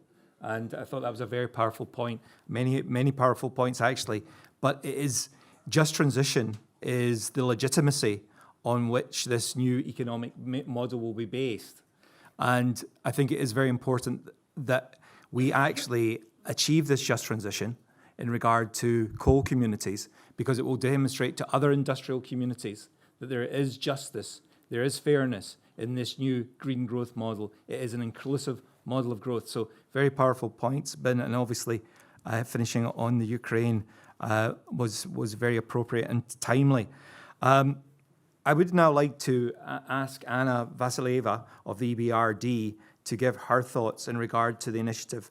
Anna is an energy transition specialist at the Climate Strategy and Delivery Department of the EBRD, and she coordinates the Just Transitions work and represents the EBRD on the platform, on the initiative, and participates in the monthly meetings of the initiative that I spoke of earlier. So please, Anna, your thoughts. Hello. All right. Thank you very much. It is a pleasure to be here and to see so many of you being present with us physically and online. Our Just Transition initiative started in 2020, and since then we had quite a lot of progress. The picture that you have here is quite symbolic, so it's solar PV. The reason why we are showing this is because really this has been our first Just Transition project as EBRD in North Macedonia, and I'm very glad to see some of our partners present here, so with solar PVs on site of the former mines. I would like to talk a little bit about our approach first and then about what we have been doing to date. So our approach lays on 3 pillars, and the whole objective of this is to ensure that the benefits of the green economy transition are shared while protecting people, countries, and regions who are vulnerable from falling behind, and to provide new opportunities. So we see 3 pillars to this. 1 is green economy transition. 2 is human capital development, including worker reskilling, particularly for coal miners and for coal power plant workers to provide them new opportunities. And 3 is regional economic diversification, both through attracting new businesses, but also through the infrastructural investments to go a little bit further away from this concept of monotowns, which a lot of coal regions are suffering from. The rationale behind that is because we obviously want to ensure that this transition is sustainable and that it is there to stay and to provide new jobs and opportunities for the regions. If we could switch to the next slide. So to date, we have been working both across the policy and the investment dimensions. So on the policy front, we think that everything starts with a strong climate policy and by sending the strong signals to the potential investors. And because of that, we have been working with countries to support the climate policy development, so including NDCs. One example there is our support in Ukraine on development of the analysis for nationally determined contributions. But also we were supporting other countries in terms of NECPs, so being parts of the working groups, working on long-term strategies, and also providing support on low-carbon pathways for the energy sector. At the same time, on the inclusion front, we have been supporting countries in the labor market reforms. But our key product on the policy side, and the unique contribution of EBRD here, is the Just Transition Diagnostics and Action Plans. So this is a very comprehensive assignment where we go into the countries, we do the national overview of the transition issues and opportunities. We identify the regions that are affected by decarbonization, and we think about what are the opportunities that could be provided in there and develop tangible action plans. So we have been doing these assignments to date in North Macedonia and Serbia. And again, I'm very glad to see quite a few of our partners present in here.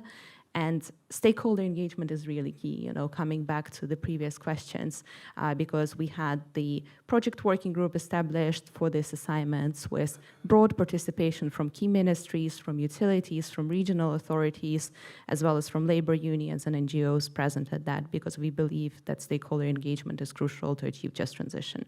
We also have an assignment in Ukraine, on the Just Transition Diagnostics and Action Plan, which unfortunately has been put on hold due to the Russian invasion of Ukraine, but we are hoping to revive it in the upcoming weeks in the new format. At the same time, we have been doing quite a lot of financing in the regions. So for us, the financing component consists of 3 pillars.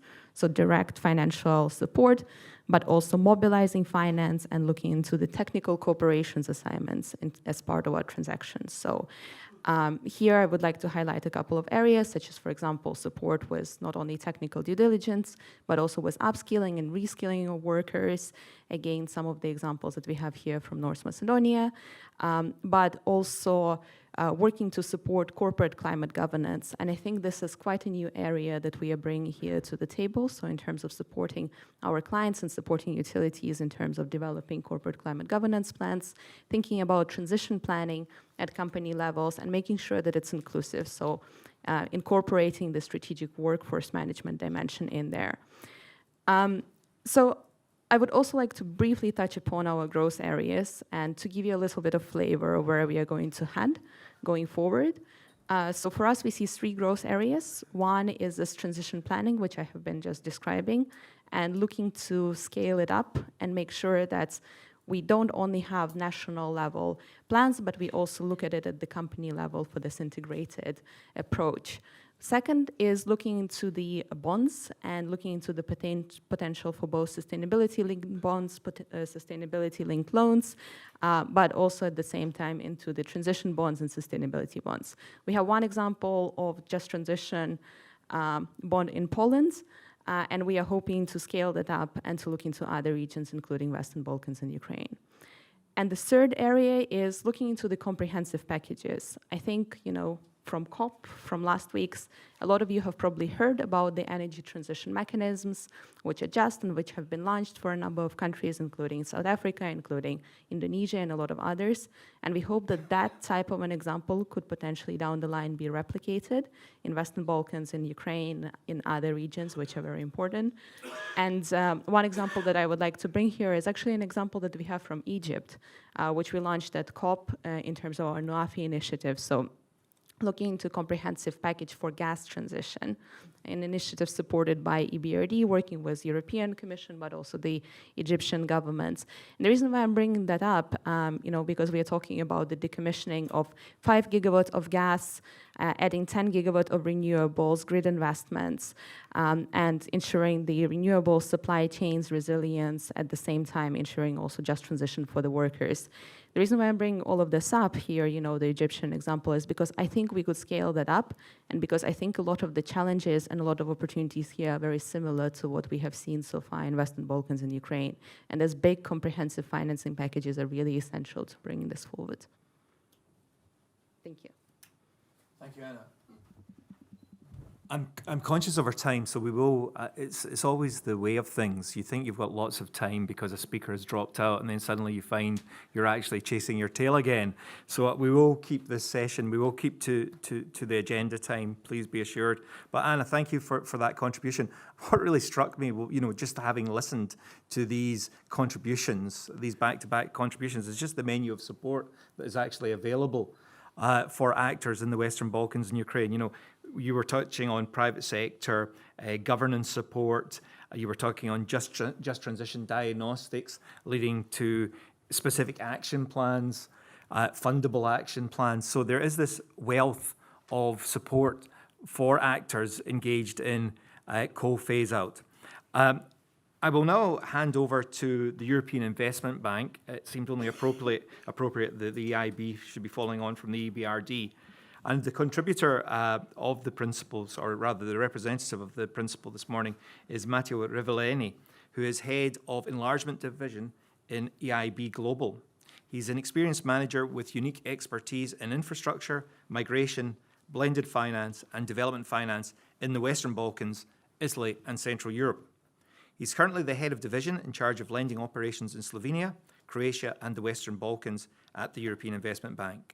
Matteo has played a pivotal role in the rollout of the Economic Resilience Initiative in the Western Balkans and in the overall coordination of the operational response to the refugee crisis on behalf of the European Investment Bank. So please, Matteo, thank you. Thank you, and a very good morning to everyone, including the ones that are following online this event. I truly believe this initiative is very important for the ones that have been, let's say, going into the Western Balkans very often, or working or coming from the Western Balkans. This type of composition is quite unique. You normally see, sovereign counterparts meeting together with IFIs or together with the European Commission, but here bringing together a composition of experts as well as local authorities, it really shows that it might be an opportunity to grow together and to learn from the lessons of other European countries such as Poland or others that have gone through the same challenges. And I think this is a unique opportunity, and that is the reason why I will keep my intervention as short as possible, because I truly believe into this exchange. I was very pleased by the question that was asked before. That is the type of question we need to see in this type of environment. The European Investment Bank is having an ambition that is quite clear to many of you, I believe, which is the climate ambition in line with the green agenda of the European Union. We are, let's say, scaling up our investments to unlock 1 trillion investment until 2030 with the objective of fighting climate change. We want to have each and every project we invest in to be Paris aligned. We want to scale up our investments and technical assistance, advisory support to the, let's say, transition towards decarbonized economies, including in the Western Balkans. Our climate ambition, so that we clear the doubts about this matter, does not foresee for the time being that natural gas is part of this transition. Therefore, we have financed the last investment in gas in the Republic of North Macedonia, between North Macedonia and Greece, the interconnection, and after that we have stopped all our investments in natural gas. Last week, our president was at Sharm el-Sheikh and has further reconfirmed our intention to support across the globe the transition effort, and has particularly mentioned this initiative in the context of the statement that was, let's say, provided by our president at COP27. So that is to tell you that whilst it is true that the EIB finances, let's say, in Europe and in under 40 countries outside Europe, this initiative is at the core of the transition effort of the EIB. And what are we doing to, let's say, trying to scale up additionally our efforts? Well, number one, we have established the so-called EIB Global. EIB Global is a branch of the EIB that is gathering all the activities that are carried out outside EU. And it means many things, but primarily it means 3 things. Number one, we are deploying let's say, more resources. We have just opened a new office in Skopje. We're planning to open new offices in the Western Balkans. We're covering the Western Balkans in 4 of the 6 countries. We're planning to cover the entirety of the region very soon. To ensure more proximity, that means capacity to be, like other colleagues from the EBRD, even closer to our counterparts. To have more capital at risk that would allow us to invest in projects that are riskier from a banking perspective, and to increase our partnerships and focus on the region, not only through Team Europe and our work together with the European Commission and EBRD and other partners, but also by, let's say, having a team that is fully dedicated to the enlargement geography. That is the one that I'm proud to lead at the moment. One is, this is to say what is the structure that is increasing its activity in the Western Balkans. Number two, we're having, let's say, an activity that goes in favor of just transition over and beyond, if you like, the normal activity of, let's say, accompanying the social consequences of closing a mine or a thermal power plant. we're developing and formulating a concept that is called just resilience to accompany investments that are needing to communities to adapt to the consequences of the climate change. Not to mention any example in the region, just to mention an example in the south of Italy, there is a river where in the municipality they have decided to change the housing of a number of people because that river that is normally dried over the last summers have been, over the last winter, sorry, have been provoking a number of damages, and that is the reason why the municipality will invest in social housing elsewhere for sheltering the people living in that houses. And those are investments that local authorities need to undertake, and we are happy to accompany this type of resilience investments as much as we can in the Western Balkans as fast as possible. What we are doing on top of it, we are deploying additionally advisory activity. Advisory for us does not mean only accompanying the identification of a project, of an investment, and its, let's say, management and implementation, but also, let's say, investing into policy reform, accompanying let's say, the countries we're working in policy reforms, having projects that have a certain granularity. Tomorrow, our Vice President will be with Minister Nuredini in Skopje and signing a loan for 80 municipalities in North Macedonia, just to show that we're doing an investment across the entirety of the municipalities of North Macedonia, but we are going through the government to accompany a reform in so far as transition is concerned as quickly as possible. And to do so, we have started acting already now. A few days ago, we were in Berlin at the Berlin process. We have committed to accompany the 1 billion energy security package that was mentioned earlier on. We have immediately unlocked 8 million technical assistance, additionally 8 million technical assistance for a couple of projects, for example, energy efficient social housing in the city of Tirana and district heating in the city of Pristina in Kosovo. And we're planning to scale up additionally our investments in the energy efficiency and renewable energies. Just to mention the Vlasic, I mean, the wind power plants that we're about to finance in Bosnia and Herzegovina, to mention some, but the ambition is very clear. We want to accompany the transition as well as scale up investments in the energy efficiency and renewable energy as fast as possible. And with that, I would like to conclude and give you back the floor. Thank you. Thank you. Thank you for that, Matteo. Again, another very helpful contribution from the panel.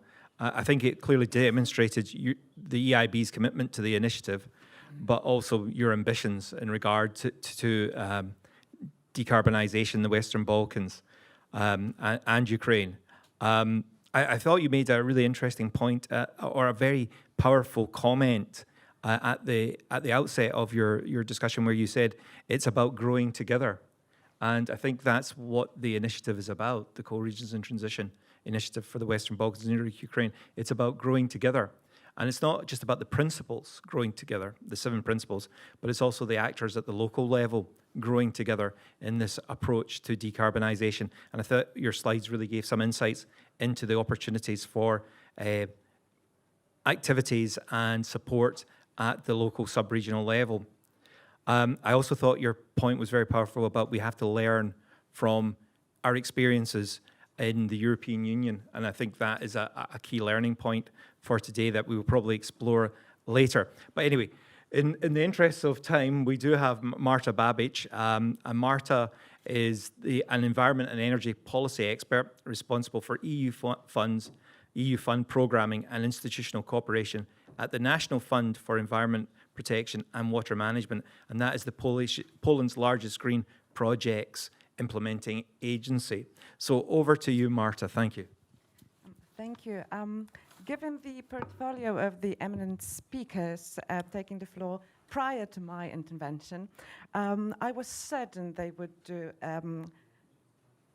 perfect when it comes to got into the very merits of the initiative and core regions challenges. That's why I decided to go for a rather symbolic illustration to set the canvas of my intervention. And this is the knotted gun sculpture that you can come across in very many locations around the globe. I personally have seen it first by the headquarters of the United Nations in New York City. And even though the key message by the artist is to protest against violence and war, to me personally, that resembles the dominant single energy supplier pipeline knot that led to over-dependency of Europe in recent years. This is why we in Poland are determined to cooperate with our Ukrainian and Western Balkans friends in terms of our 30 years of experience when it comes to in-the-fields projects from the land reclamation in the Polish core regions to the PV panels installation across the Polish households, changing the Polish landscape. This is our experience on the bumpy road, but necessary and successful to climate neutral future of our core regions. And we are eager to share that experience with our partners in Western Balkans and Ukraine. We have started from the Polish-Ukrainian twinning project from the reasons that Artur has already described. My intervention is both challenging and easy because the previous speakers, like Aleksandra from World Bank or Anna from EBRD, has already tackled and given examples of the Polish involvement in the initiative. And when it comes to the project itself, we have, against all odds, namely the pandemic and the war situation in Ukraine, managed to organize several online site visits, thanks to our cooperation with the World Bank colleagues, but also the involvement of the Polish partners, namely the Institute for Ecology of Industrialized Areas and the Central Mining Institute in Katowice, at the very heart of the Silesian region, the biggest core region in Poland. This is also the region that we draw lessons from, both the painful ones and the inspiring ones. And as the project progresses, we are open to explore broadening the geographical and thematic scope of the project. When it comes to the initiative, to me personally, this is a proof how big institutions like ours, working down to earth and funding concrete projects in the field, can exchange ideas, learn from others like the World Bank, but also from the experience of other core regions, as obviously there is no one-size-fits-all solution when it comes to the energy transition. So coming back to the slide I decided to use to illustrate my intervention, to me personally, I see the initiative and working to both energy transition and peace as a common contribution to a better future. And since my pre-speakers have already tackled all the merits, I would like to thank you for today's ability to speak and probably follow up to the question and answers last session before the coffee break.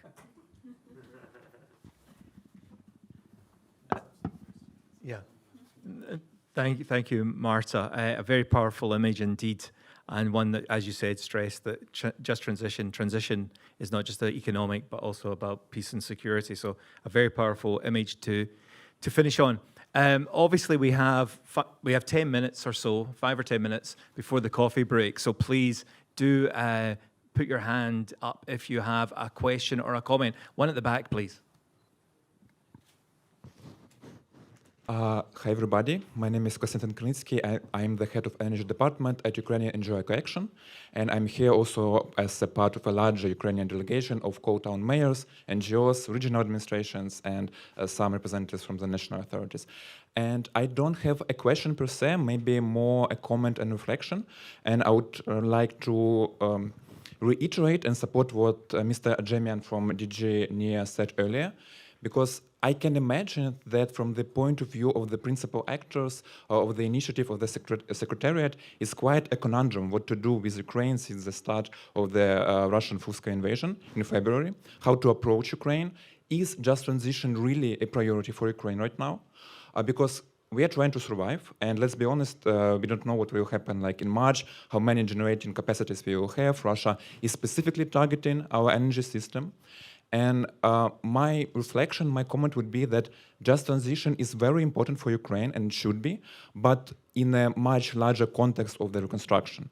So given like the package of green recovery, green reconstruction, that Ukraine needs to rebuild its energy infrastructure, make energy transition, but to renewables and to energy efficiency, and not rebuild what was built in Soviet Union, very inefficient buildings, coal power plants, coal mines. So in that regard, I think this can be the focus of the initiative, the green reconstruction of Ukraine, where all the principles can contribute and help Ukraine in this process. Thank you.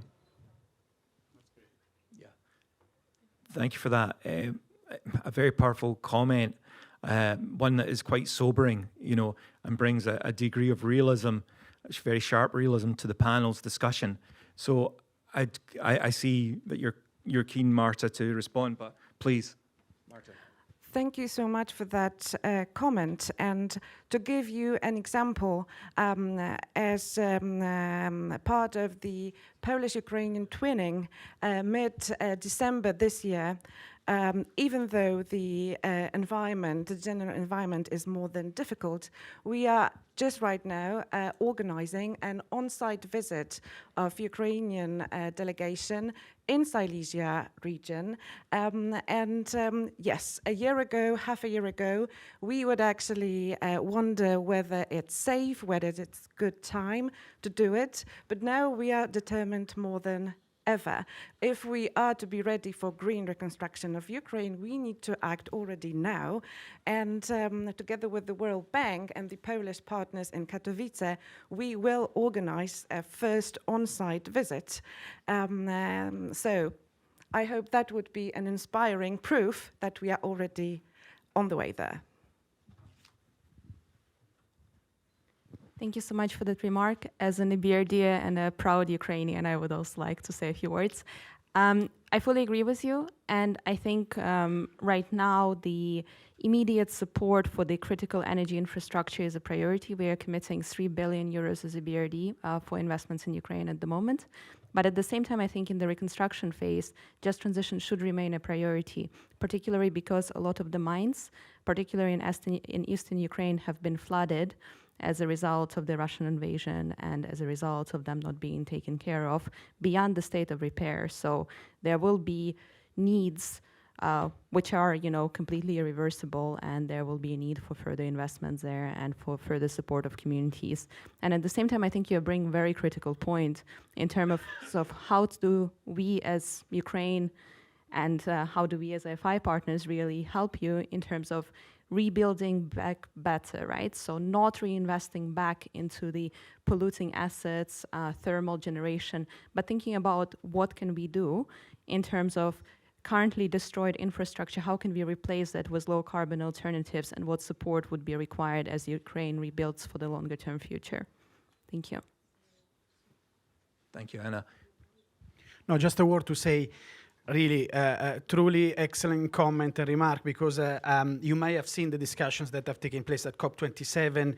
You may have seen that also in the context of European Union, there are lawmakers that have taken decisions that are not going in the direction you were mentioning. I think it's important through this crisis, while having a certain dose of realism, to keep that ambition you mentioned very clear and not to move a centimeter away from that ambition, because otherwise the opportunity will be missed and we will be back into the fossil-related investments for another 30 years and having, from a banking perspective, stranded assets in an even shorter term. So very good, and keep it up, please. Thank you. Ben? I didn't want to intervene because I'm in line with all the speakers and what you were saying, but maybe to add a point. When reconstruction will start, hopefully soon, that's the moment where usually people forget about the vision and the green transition, because there's hope, everything starts. So if we are to plan anything that is going to be a transformative, just transition and green, has to be planned now, because the day we start, we won't think about, it's not that we won't think, the forces of reconstruction post-war and the optimism will make it, the flood of this desire of rebuild will be very strong. So the plan has to be done now, the thinking has to be done now, the coalition has to be done now, hopefully to be used as soon as possible, but this is more hope. And yes, one at the back, please. Thank you. Igor Nedeljkovski, rector of universities in Kliment Ohridski in Bitola, North Macedonia. I also have one comment and maybe suggestion that especially on the last comment of the last panelist, that immediately now with the reconstruction we must start involving universities, higher education in just transition. Because if those reconstruction projects will last, let's say, 10 years, so now we are educating leaders of that energy sector. Currently, all leaders of power plants in North Macedonia are our alumni. So in parallel, in infrastructural investments, social investment, we must think in investment in just transition, in higher education, just next generation of energy managers and experts to be trained on the new way of energy production, Green Deal, environmental protection, zero emission, etc., etc. Thank you. Thank you very much. Matteo, of course. No, just one comment. Thank you very much. And I think, again, the stakeholder engagement and in general, the inclusive process is the way through. And there is your minister here that will tell more about how North Macedonia has been ambitious in so far as transition so far. And perhaps not only higher education entities should be involved, but also your university, because of the plan of your country, may perhaps start having part of the faculty devoted to this topic that might become a topic for other universities in the region as well. So to create centers of excellence is also in your university, learning from the processes that are taking place and will take place in your country as well. So very much in favor. Thank you. Thank you, Matteo. Are there any last? Oh, we do actually have one more. Oh, please. Please, Ben. Yeah, no, I just wanted to tell that I totally concur that I mean, skills are essential. I mean, as we all know, 60% of a job in the next generation don't even exist today. So the just transition will require new skills that we don't even know. I mean, innovation is at the core of it, because we don't have, one thing is to benchmark on the existing, but one thing is to benchmark on the future that we don't know. So how do we discover what we have not discovered? How do we build this agility to not only rebuild Ukraine in a way that we wanted just, but to also build our territories and Western Balkan in a way that we haven't foreseen now.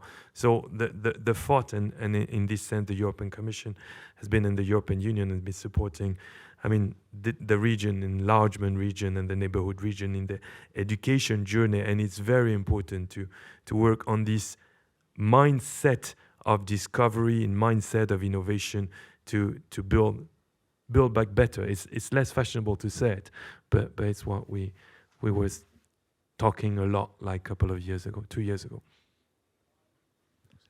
Thank you. There's actually a number of hands in the air now. The first one was the lady at the back. If we could keep the comments relatively short, or questions, as I'm just conscious of timekeeping. Thank you. Thank you. Nevena Smilovska, Bankwatch Network.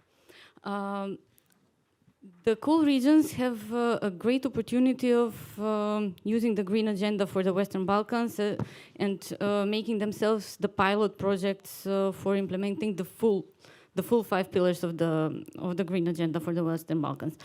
I wonder how particularly DG ENER, but also the development banks view this opportunity, and if there will be such a pilot project in one of the 14 coal regions. So a pilot project for fully implementing the 5 pillars of the green agenda for Western Balkans. Thank you. I'm wondering if our colleagues from the IB and the EBRD could respond. So I think we need to keep in mind the regional dimension, and that every region is unique and opportunities are unique. So I'm not sure whether, it's always about 5 dimensions altogether, but to bring a couple of examples from our regional diagnostic and action planning work, I think a lot of the things that are coming out in terms of potential investments in Western Balkans, in particular in the regions, are looking into renewables and utilizing the land, for example, from former mines where that solar potential, for example, is present, but also looking into the energy efficiency investments in the regions and thinking also about other green investments within the regions, including in terms of waste management, in terms of circular economy and other opportunities in there. So I think there is a lot of opportunities for synergies, and skills are critical for this.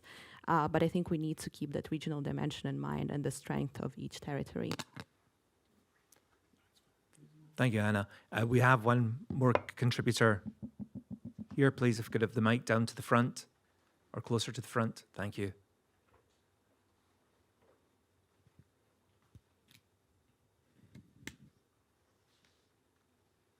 Thank you. I'm Manuela Becha, Minister of Economy from Kosovo, Chief of Staff to the Minister. One question for EBRD. Kosovo is in the process of finalizing its energy strategy. We have committed to quite aggressive RES share and energy efficiency, and we want to make sure that this process of transition for Kosovo is as just as possible.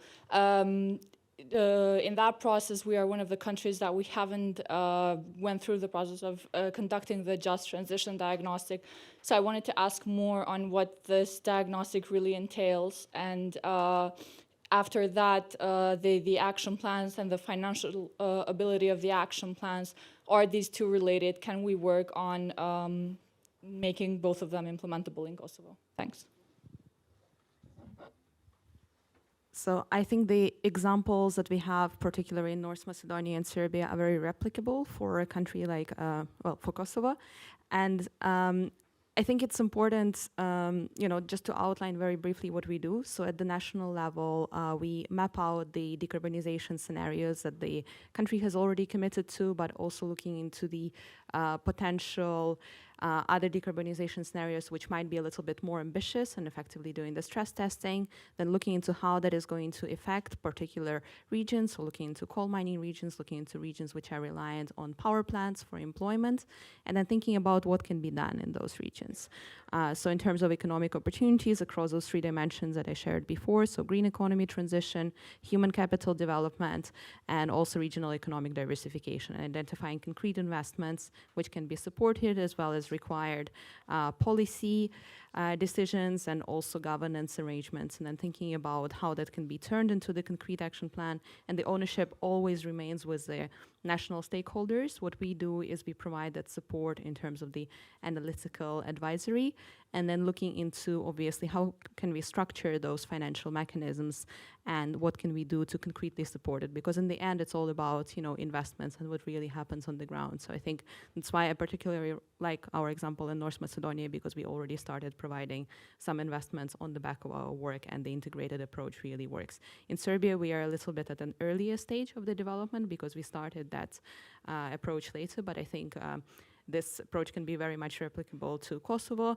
And I think, World Bank has also been doing work in Bosnia and Herzegovina, and there are a couple of examples of how this can be done. But effectively, we are doing very similar work, I think, with slight differentiations between IFIs, but I think that could be a very replicable model. Thanks. The question was addressed to EBRD, but it was so interesting that I couldn't resist. Because this is a very interesting case, and we're very much looking forward to seeing your, let's say, strategy document together with the decarbonization plan that will be included into it. Because from the EIB global perspective, we're looking into financing, for everybody's knowledge, we're looking into the financing of the district heating of the infrastructure, the improvement of the infrastructure of the district heating of Pristina municipality. And that is obviously, as of today, let's say, to simplify, receiving some leakage of carbon, because like it is produced, I mean, the heat is produced by the cogeneration of the let's say, Kosovo lignite-fed power plant. So in a way, for us, that we want to be the greenest of the greenest among the financial institutions is an issue. But to say that the infrastructure is actually separated for the source of energy, and we're actually looking at different source of energy for the same infrastructure, we're looking at the Babicz solar power plant, we need to show our governance that your plan to decarbonize is as credible as possible, with the time horizon that is credible, knowing the difficulties and challenges that your country needs to face. But this type of governmental strategic document are very important for the IFIs to be able to finance even more the transition towards the decarbonized economy. So thank you. Thank you, Matteo. I think we'll leave it there, as we are running slightly behind time. However, I think it is important that we do give time today for discussion and dialogue together, because this is the first time the community has come together physically. And I actually think it's just demonstrated that it's actually your comments from the floor, your questions, that actually bring this session alive. So please, we welcome these comments. However, we are slightly behind the clock at the moment. So can I suggest we reconvene at 25 minutes past 11. So that gives us 15 minutes for coffee. And the next session is a very interesting one, touching on what we've discussed earlier, the changing geopolitical policy environment. So if I could just ask you to thank the panel. Thank you.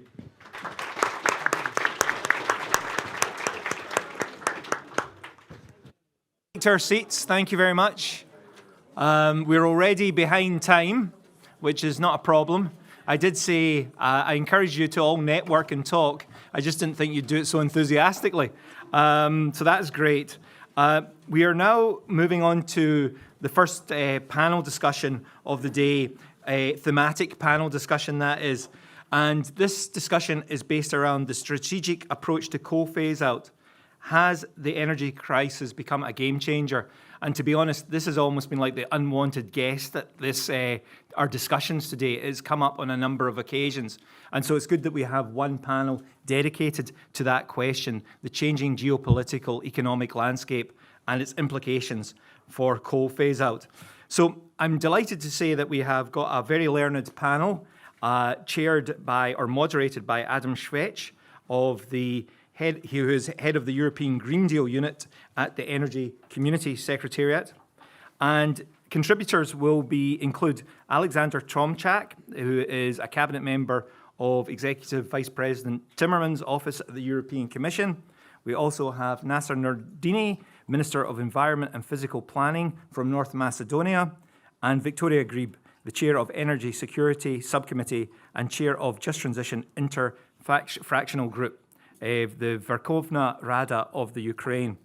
So before we actually have the panel discussion, I'm delighted to ask Artur Lorkowski from the Energy Community Secretariat back to the stage for his opening remarks. Thank you, Artur.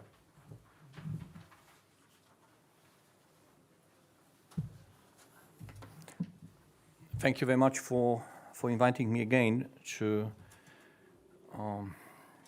set the scene probably for the panel. And I maybe will share with you some thoughts and some comments from my side, how we see in the Secretariat the strategic questions you have been touching upon. So around 75% of GHG emissions in the Western Balkans are coming from electricity. So this is the fact which is to be recognized in this discussion, and this is a result of the situation that the energy systems in the Western Balkans, except for Albania and Ukraine, they remain heavily dependent on coal. And this is coal lignite in the Western Balkans and the hard coal in Ukraine. And the share of coal power generation is spanning from 30% in Ukraine and to 95% in Kosovo. So this is the reality we are facing. The electricity sector is polluting when it comes to the thiosulfur emissions, 2.5 more in the Western Balkans than Europe. So this is something which have an heavily impact on the quality of air in the region. But at the same time, we have the second challenge. So this is the legacy we can observe. But at the same time, we have a challenge of Russian invasion of Ukraine, the invasion which unsettled the energy markets, not only, of course, in Europe, in the European Union, but also in the European neighborhood, leading to the increasing supply insecurities, which are obvious, especially in Ukraine, and to dramatic increases in energy prices. And this is the issue which I mentioned before, the issue of affordability of energy. Maybe it's worth to also to mention that the situation is exceptionally dramatic in Ukraine. Russia shelling and bombing the energy infrastructure bring the situation to the extreme, I would say, and we could observe Ukraine being provider of solution for the European Union, exporting electricity to the continental Europe, now being not able not only to export, but even considering internally to start importing electricity. So this is I'm just trying to paint the picture where we are. The crises we can observe, they provoked many politicians and many members of the European Union, but also in the energy community to reverting to fossil fuel power plants, and this is also something we need to recognize. This is politically very tempting to start thinking that the fossil fuel or coal generation could be the backbone of the energy, and this is also the reality we have, and that makes our discussion of decarbonization even more challenging in the weeks to come. But at the same time, as I mentioned before, the very ambitious decarbonization agenda is being pursued by the European Commission under the UNFCCC. So we had already observed the summit in Sharm el-Sheikh, which confirmed partially the level of ambition, but also within the energy community. I mentioned before the issue of the 2030 targets to be adopted soon, very ambitious package, but also what is extremely important is also the package for further integration of the electricity markets of the contracting parties with the European Union. So we are about also to adopt the electricity package so that we can ensure that the market coupling for electricity will be a reality soon. So we will have the reality of one pan-European electricity market, and between the energy community and the contracting parties. And having said that, I'm fully aware how it will be complicated, but having the day-ahead market, intraday markets, and balancing markets is something which is necessary for further transition. And so we have, on one hand, the ambitious agenda, on the other hand, the reality, which is knocking on our doors and saying maybe we should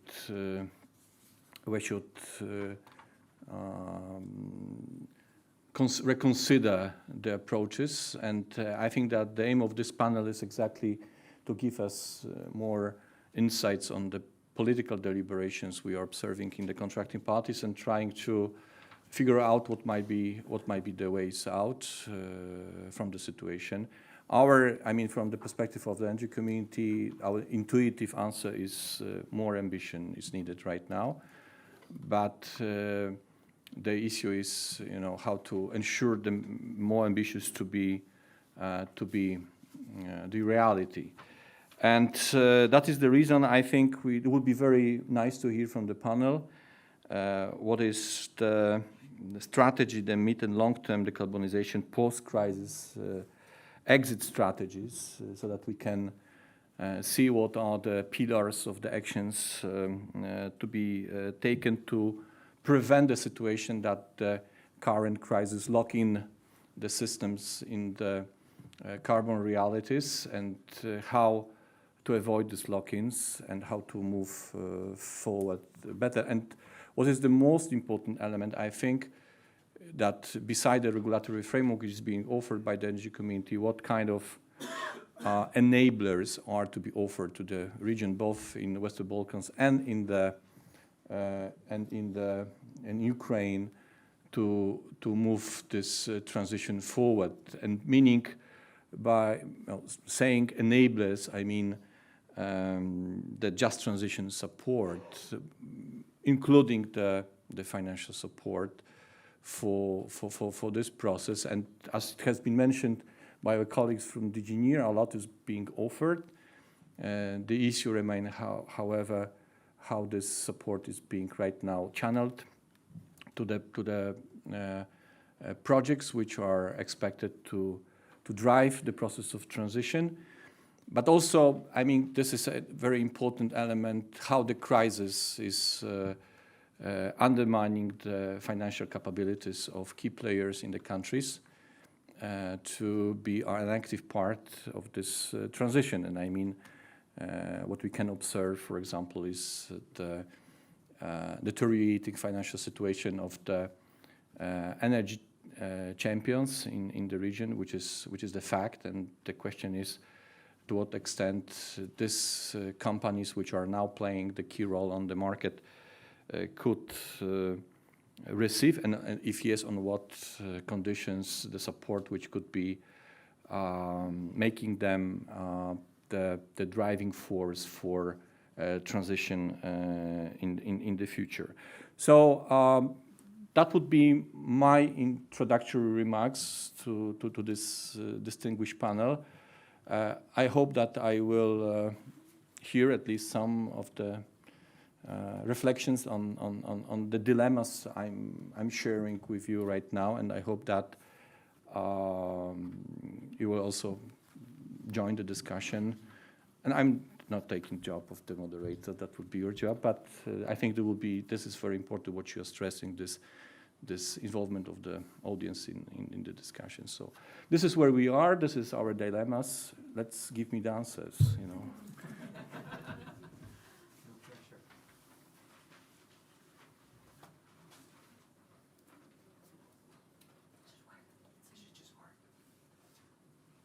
You can hear me. Yeah, you can hear me. Perfect. Thank you very much, Artur, for clearly making the point and setting the framework for this panel discussion. And from my side, good morning, ladies and gentlemen, and those of you who are here and those of you who are following us online. I'm delighted to welcome our distinguished panelists. To my left, Aleksandra Tomczak, who is a member of the team of Executive Vice President of the European Commission, and who has quite extensive experience in working in the field of just transition and co-regions in transition, also previously in DG Energy. Minister Naser Nuredini, who is Minister for Environment and Physical Planning in North Macedonia, who has very ambitious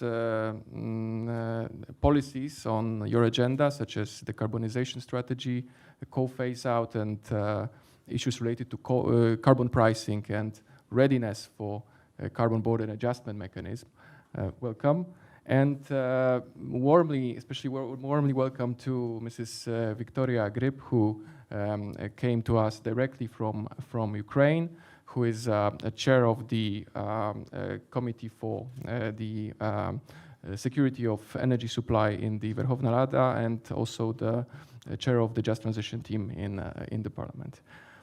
So we had heard the context of today's discussion. So now would be a time for our panelists to address the main question. Has the energy crisis become the game changer for decarbonization, for coal phase-out strategies, for just transition policies? And would like to structure this discussion in 3 different perspectives, both from the geographical point of view and thematic point of view. First one would be more the EU political and policy perspective, covered by Aleksandra. Secondly, the perspective of Western Balkans, maybe focusing more specifically on financial implications as well of the just transition and challenges. And finally, a perspective from Ukraine, looking more from the social, local communities angle, most particularly, of course, of those most vulnerable people who are now specifically at the center of the discussion. And the discussion would be set into 2 rounds of questions. The first round more focusing on the current situation, current challenges, and the second one more on the future strategies, focusing on mid and long-term decarbonized exit strategy of the current crisis. So let's maybe move to the first speaker and focusing more on the EU context, EU perspective.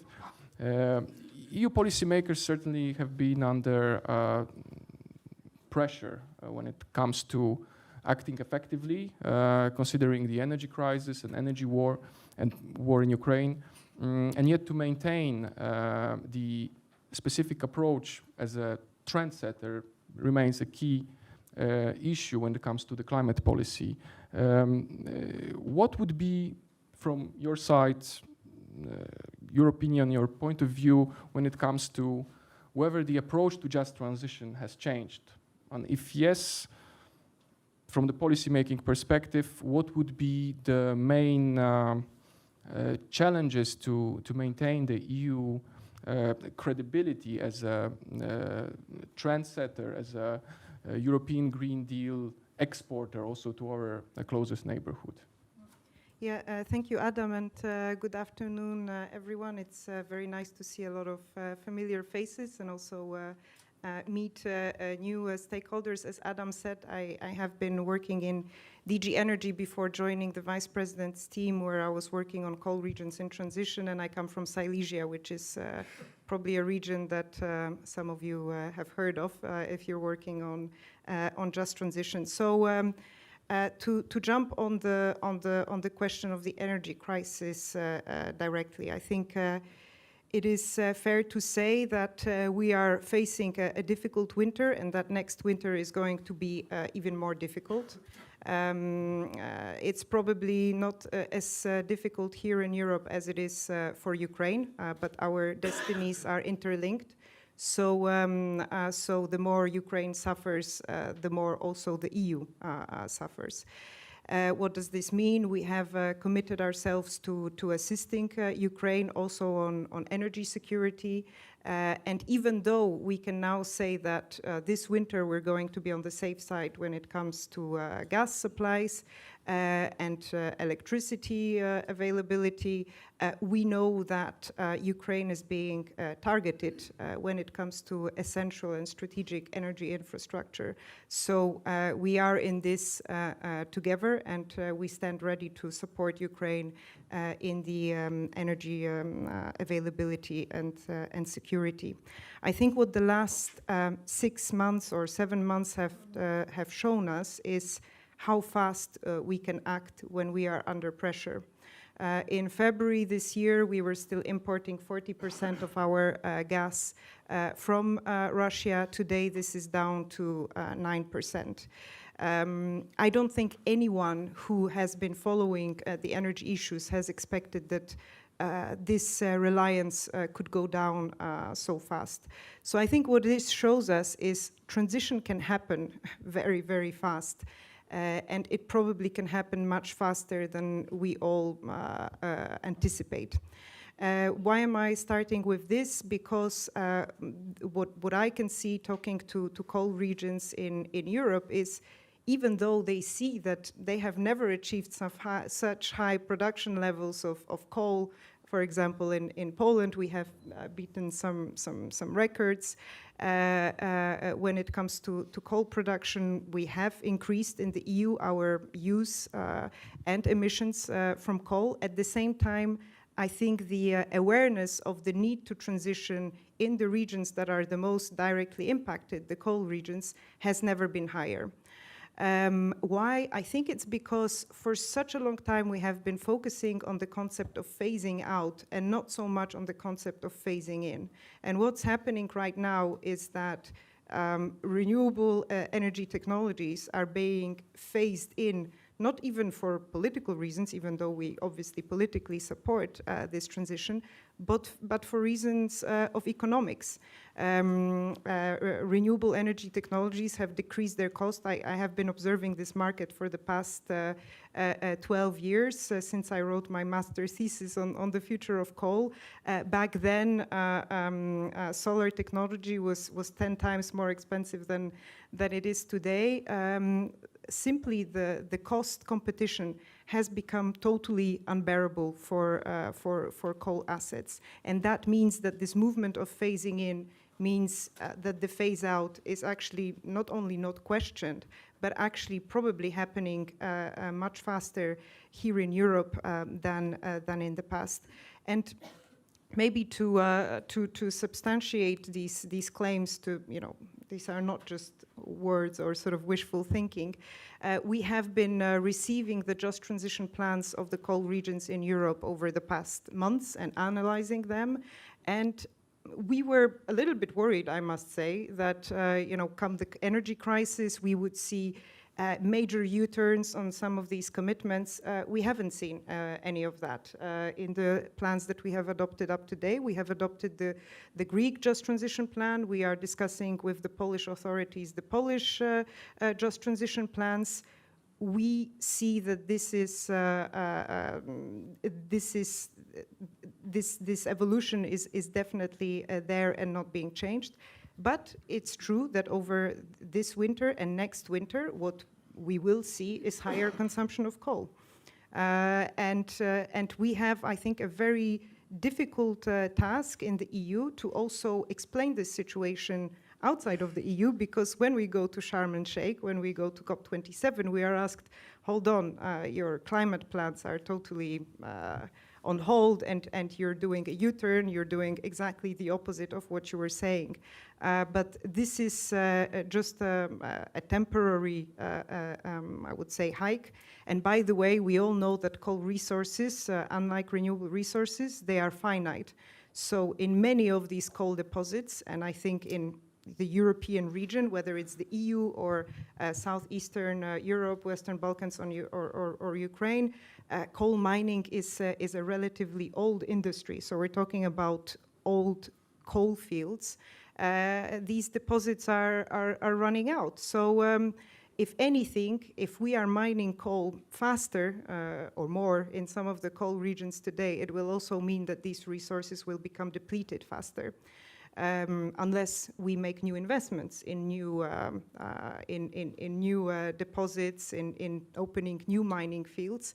But again, coming back to the economics of things, it is very unlikely that any rational investor would put their money on opening new coal mines when you can be producing electricity much cheaper today from cleaner alternatives.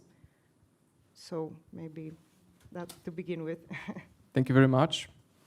I think we can say that focusing very much on here and now and on a short-term response, that we all, of course, learned that there is a measurable cost to security of supply that we all have to pay in the end, and we also have to learn how to explain to the citizens that this is just for here and now, and we are going to move forward with our policies. And this is why I think the communication between Commission and our stakeholders in energy community contracting parties is also essential for integrity of that process. And let's maybe now move smoothly to Western Balkans and to North Macedonia. To our next speaker, Minister Nuredini. So looking more from the perspective of contracting parties who are, by the virtue of being covered by the Energy Community Treaty, also naturally following the EU trends and EU policies in the fields of climate and energy. North Macedonia had already quite ambitious strategies in the field of decarbonization, in the field of coal phase-out, setting a concrete date for 2030. That was already done before the war started. So I would like to ask you, how does the current situation, both energy crisis compounded by the war, difficulties on the markets, North Macedonia is importing electricity, so it puts quite additional, of course, pressure on consumers. How would you describe the current situation? How does it affect your strategic objectives, and to what extent maybe you expect delays or modification of these policies? That, of course, from the perspective of energy community is important because there is a certain governance framework set, which is set in view of more longer perspective. Thank you. Thank you. First of all, good morning or good afternoon, I think, by now. Thank you for having me and actually giving me the opportunity to speak here. Well, I think the first thing we need to be realistic and say is that the loss of life and livelihood in Ukraine is the present issue, to be quite honest with you. The fact that it's having a serious impact on our economies, on the energy market in Europe, is secondary to the loss of life. Yes, it is having an absolute impact on our country. There's no denying that. First, I would like to actually express to you what we've done, and I appreciate the kind words that we are very well prepared. In a sense, we are ambitious, probably the most ambitious country in the Western Balkans when it comes to the greenhouse gas emissions and lowering them. We're probably the only ones that are close to the Fit for 55. We're actually aiming for 51% by 2030. However, though, we are committed to our strategy 2030. We're not going to move away from the coal phase out by then. Ideally, we're planning on 2028. Now, unfortunately, we're going to have to push it back a year or two. So we gave ourselves a 2-year leeway before. Now we're probably going to have to use that by 2030. The reality is that we are, unfortunately, like every other country in Europe, probably starting to use more fossil fuels. We produce, unfortunately, if you look at it that way, only 75% of the energy needs for our country, when we've always imported approximately 25. So with the current prices in Europe, that's actually hit the budget very hard. We've had to reallocate, be very flexible, put some projects on hold, which were seen as detrimental to our EU accession process, but now we're actually focusing on keeping the energy prices lower for our citizens. At the same time, we have the CBAM you mentioned, and we're planning and working on that because the idea is to have our own carbon pricing and not actually pay or let actually our own producers pay to the European Union. by importing products which are produced by fossil fuel or using fossil fuels. However, that's only going to happen though if we actually all sit down, the whole region, the Western Balkans, and we have a common carbon price. We as a country, we cannot do that just by ourselves.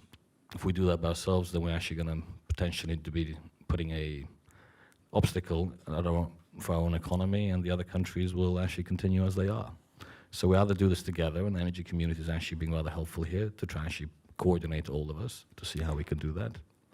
Or we're going to have to do it ourselves because we know we're going to, we know we're going to have to do it ourselves. It's not going to have to be done by ourselves. We're all going to have to do it together. But we're going to appreciate the EU support and the energy community to actually put us all on the table and start speaking about this and be realistic about it. Speaking about the strategy, I think I'm going to actually go, now I said nice things that we've done as a country. I'm going to take a step back, if you don't mind. I'm going to be a bit more realistic. A reality check. We had the pandemic. We still are partially in the pandemic. Over 2 years ago, we had this pandemic and we realized that our supply chains were unbelievably long. We realized that there were shortages in every single sector. Sadly, we didn't actually learn as much as we should have. Usually the pandemic or such challenges create opportunities to change habits and rethink the strategies. We didn't actually do that well, I think. Not only us, I'm not speaking about my country, I'm speaking on a global scale. We knew back then that we were very dependent on Russian gas, Russian oil. We all expected an economic rebound, so we should have all been ready for energy needs. I think we all depleted, across Europe, we depleted our gas reserves, and then we eventually scrambled to fill them up. Maybe with a bit of delay, creating a bit of an energy shock, or energy price shock. And I agree with Aleksandra, yes, the EU has lowered their imports of Russian gas to 7%, but the reality is 150 billion cubic meters yearly imported from Russia out of 340 billion cubic meters of gas, plus minus, I think, if I'm not wrong. And the worst part is next winter is going to be harder than this one. For my country, actually, we use natural gas for central heating, which has put us in a very, very difficult position because we're 100% reliant on Russian gas. And there was a different mechanism on top of that which made us even more reliant on it because the interconnector that we have, and we have one, unfortunately, we're building the other one with Greece, with the help of the EIB and EBRD, with financing from loans from them and from the European Union. But actually 100% of the capacity of that interconnector was blocked by Gazprom. So we as a aspiring country who've finally started the EU accession talks wanted to actually move away from Russian gas, but we're kind of hindered as long as that interconnector is 100% blocked by Russian gas. Thankfully though, to the European Union and the US, Bulgaria agreed to actually change the capacity on that. So this is really the reality. It has impacted everybody, us a lot more than the rest. The Balkans are still part of Europe, by the way. We're still aiming for the carbon neutrality by 2050. At the same time, though, I hope the EIB won't be upset with me now, but gas is a transitional solution. Not actually handing out loans or actually being able to apply for loans to invest in the gas infrastructure is going to be difficult for us to jump from the current dependency on coal, which we are, by the way, because 66% of the electricity we produce is from coal. It's going to be difficult to jump to renewable energy, considering we all know very well that solar and wind is not constant. We need a balancer. We need a battery. In my country, we're going to build one of the largest hydropower plants. I said build. That's going to take some time.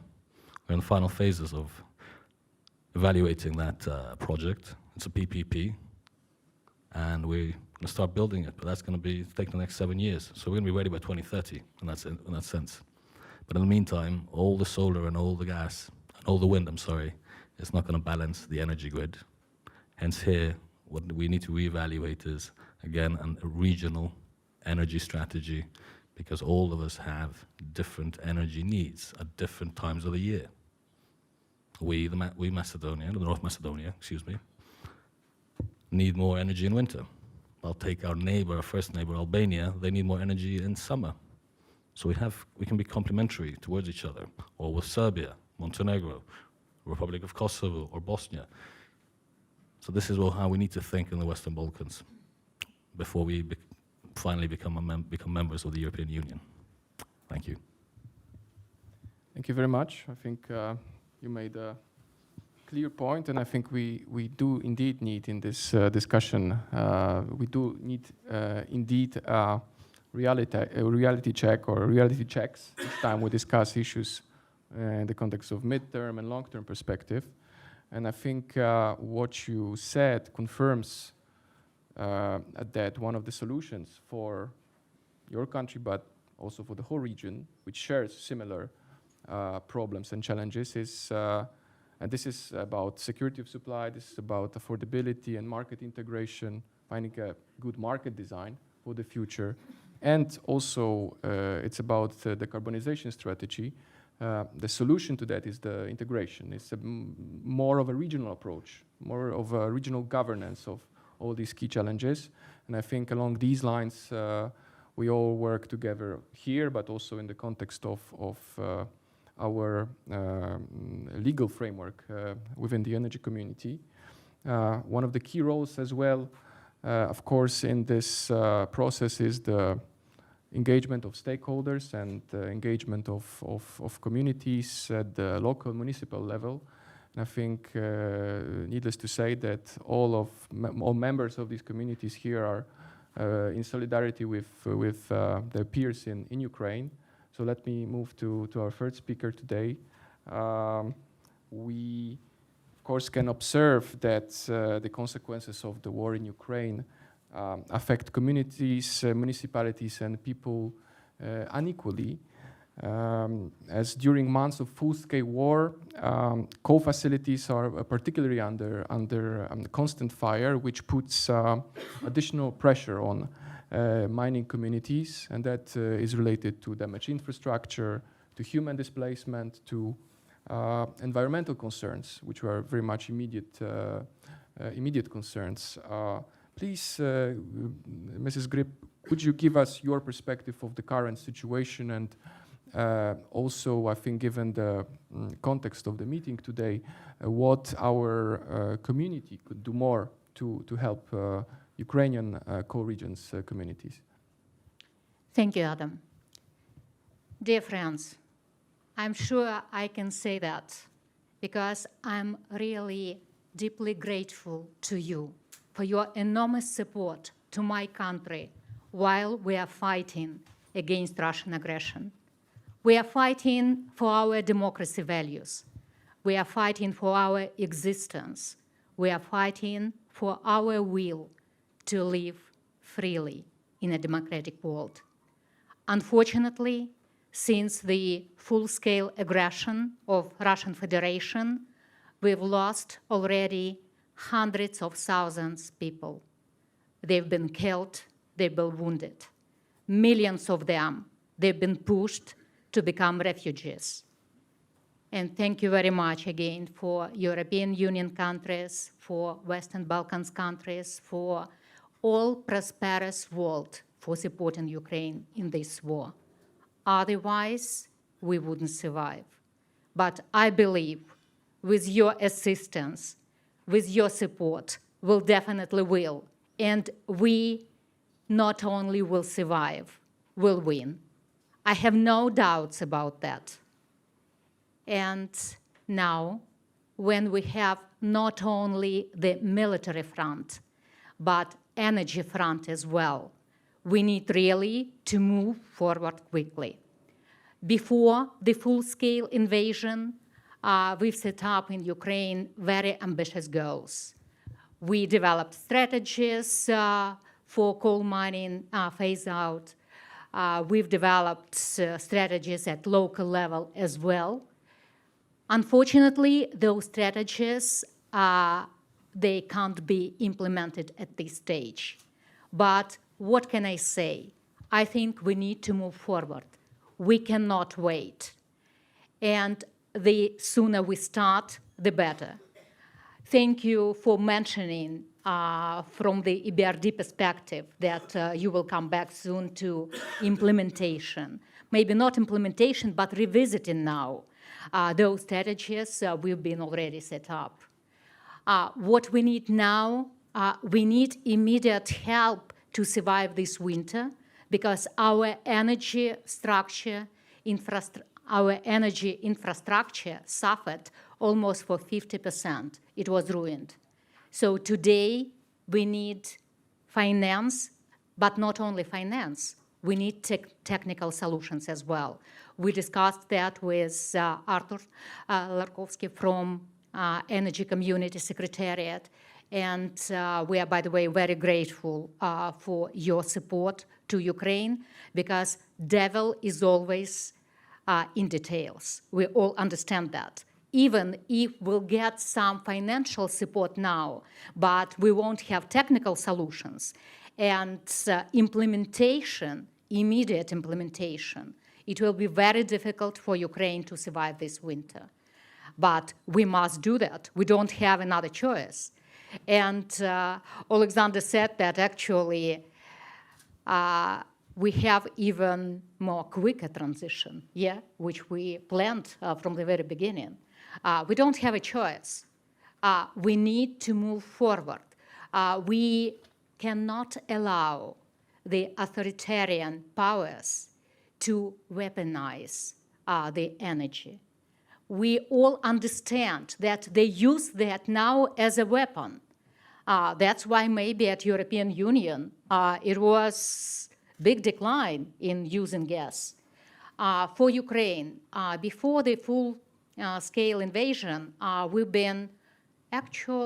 we had profitability of energy resources, and we exported those to Europe. Now, unfortunately, we cannot do that. We do have the united system, NSOE now with European Union.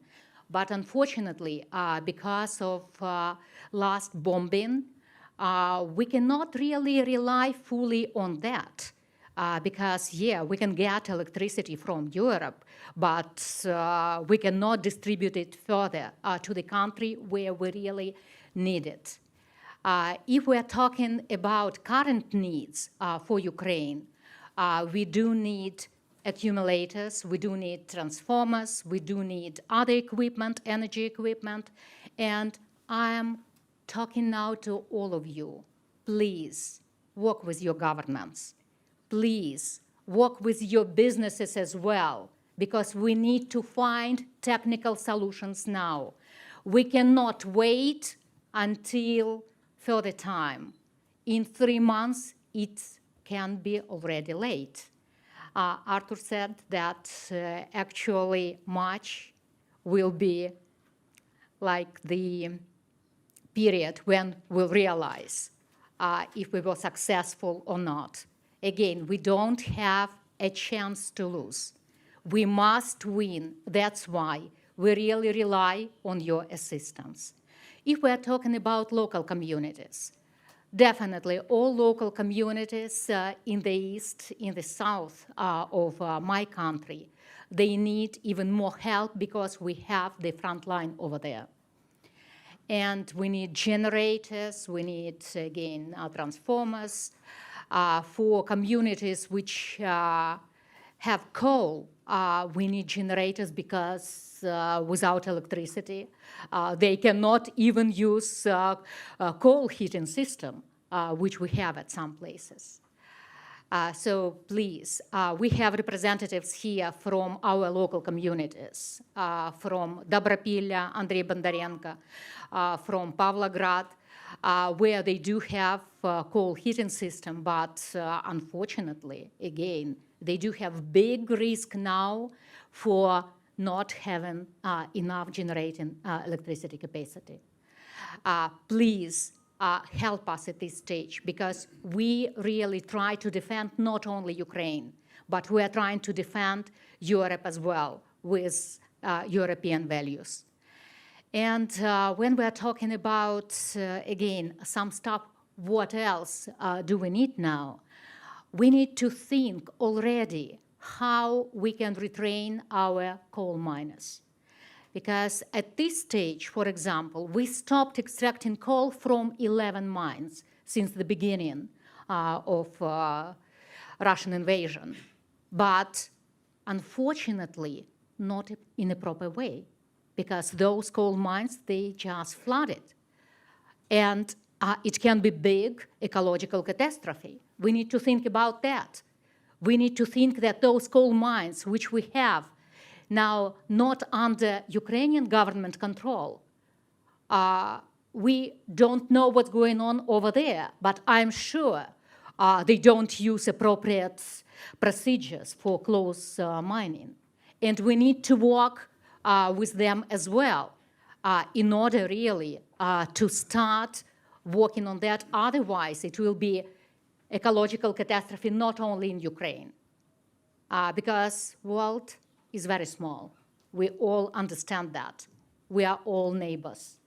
So that means that we need to think about that now, not only fighting, not only we are looking for your help in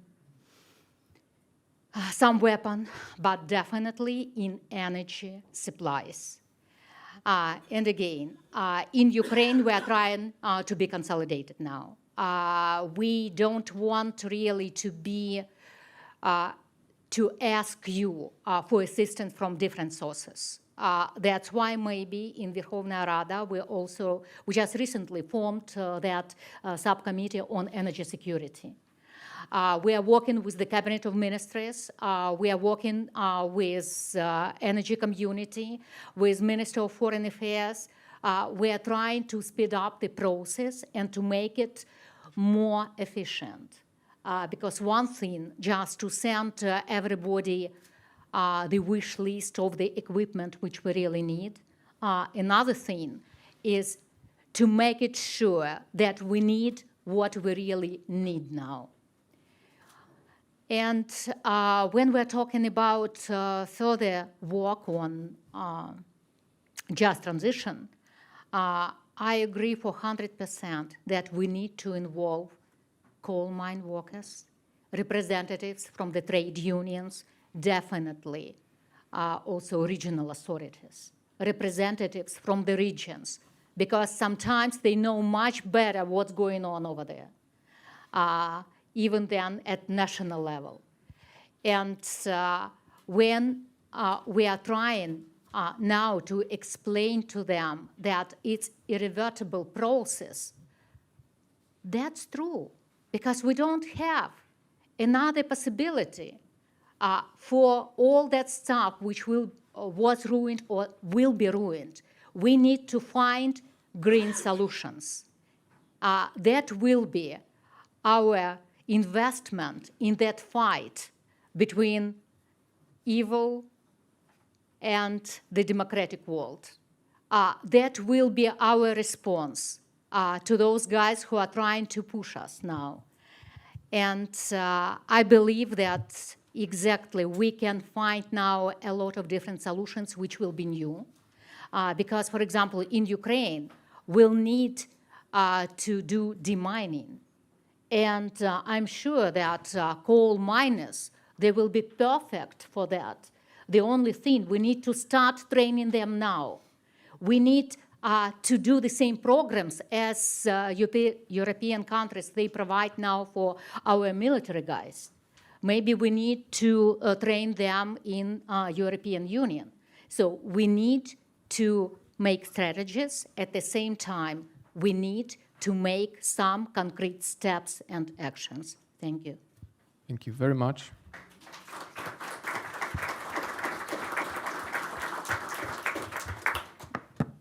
Thank you very much, Victoria. And I think this message, this strong message, will resonate during our conference here today and tomorrow.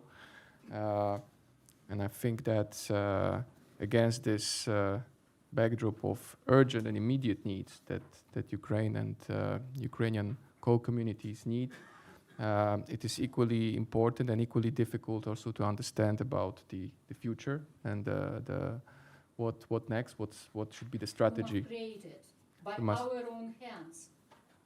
Exactly. And for that, surely what we also need is a strong political commitment, strong and consistent policy, at realistic policy, but the policy that is also equipped with tools which can really enable us to go to that direction when it comes to the real transition of the core regions.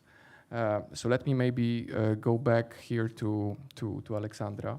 You mentioned the EU message at last COP, which I think was very much based on the important prerequisites for the just transition, which is the communication, dialogue, which is technical assistance, but which is also the financial assistance, which is, I think, this financial perspective, financial implications of the just transition are really now on the front page, I would say. It is a question being asked by everyone.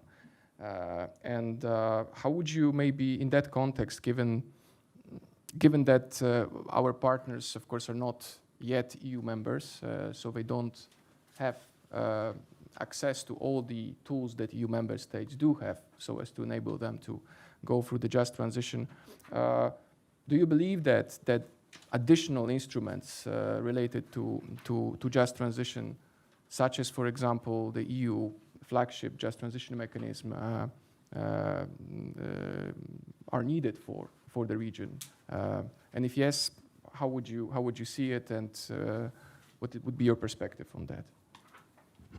Yeah, thanks, Adam. And I remember when we were designing the Just Transition Fund here in the EU, one of the first messages that we got was that this is not anywhere near enough in terms of funding in comparison to what the coal regions need in order to transition away from coal.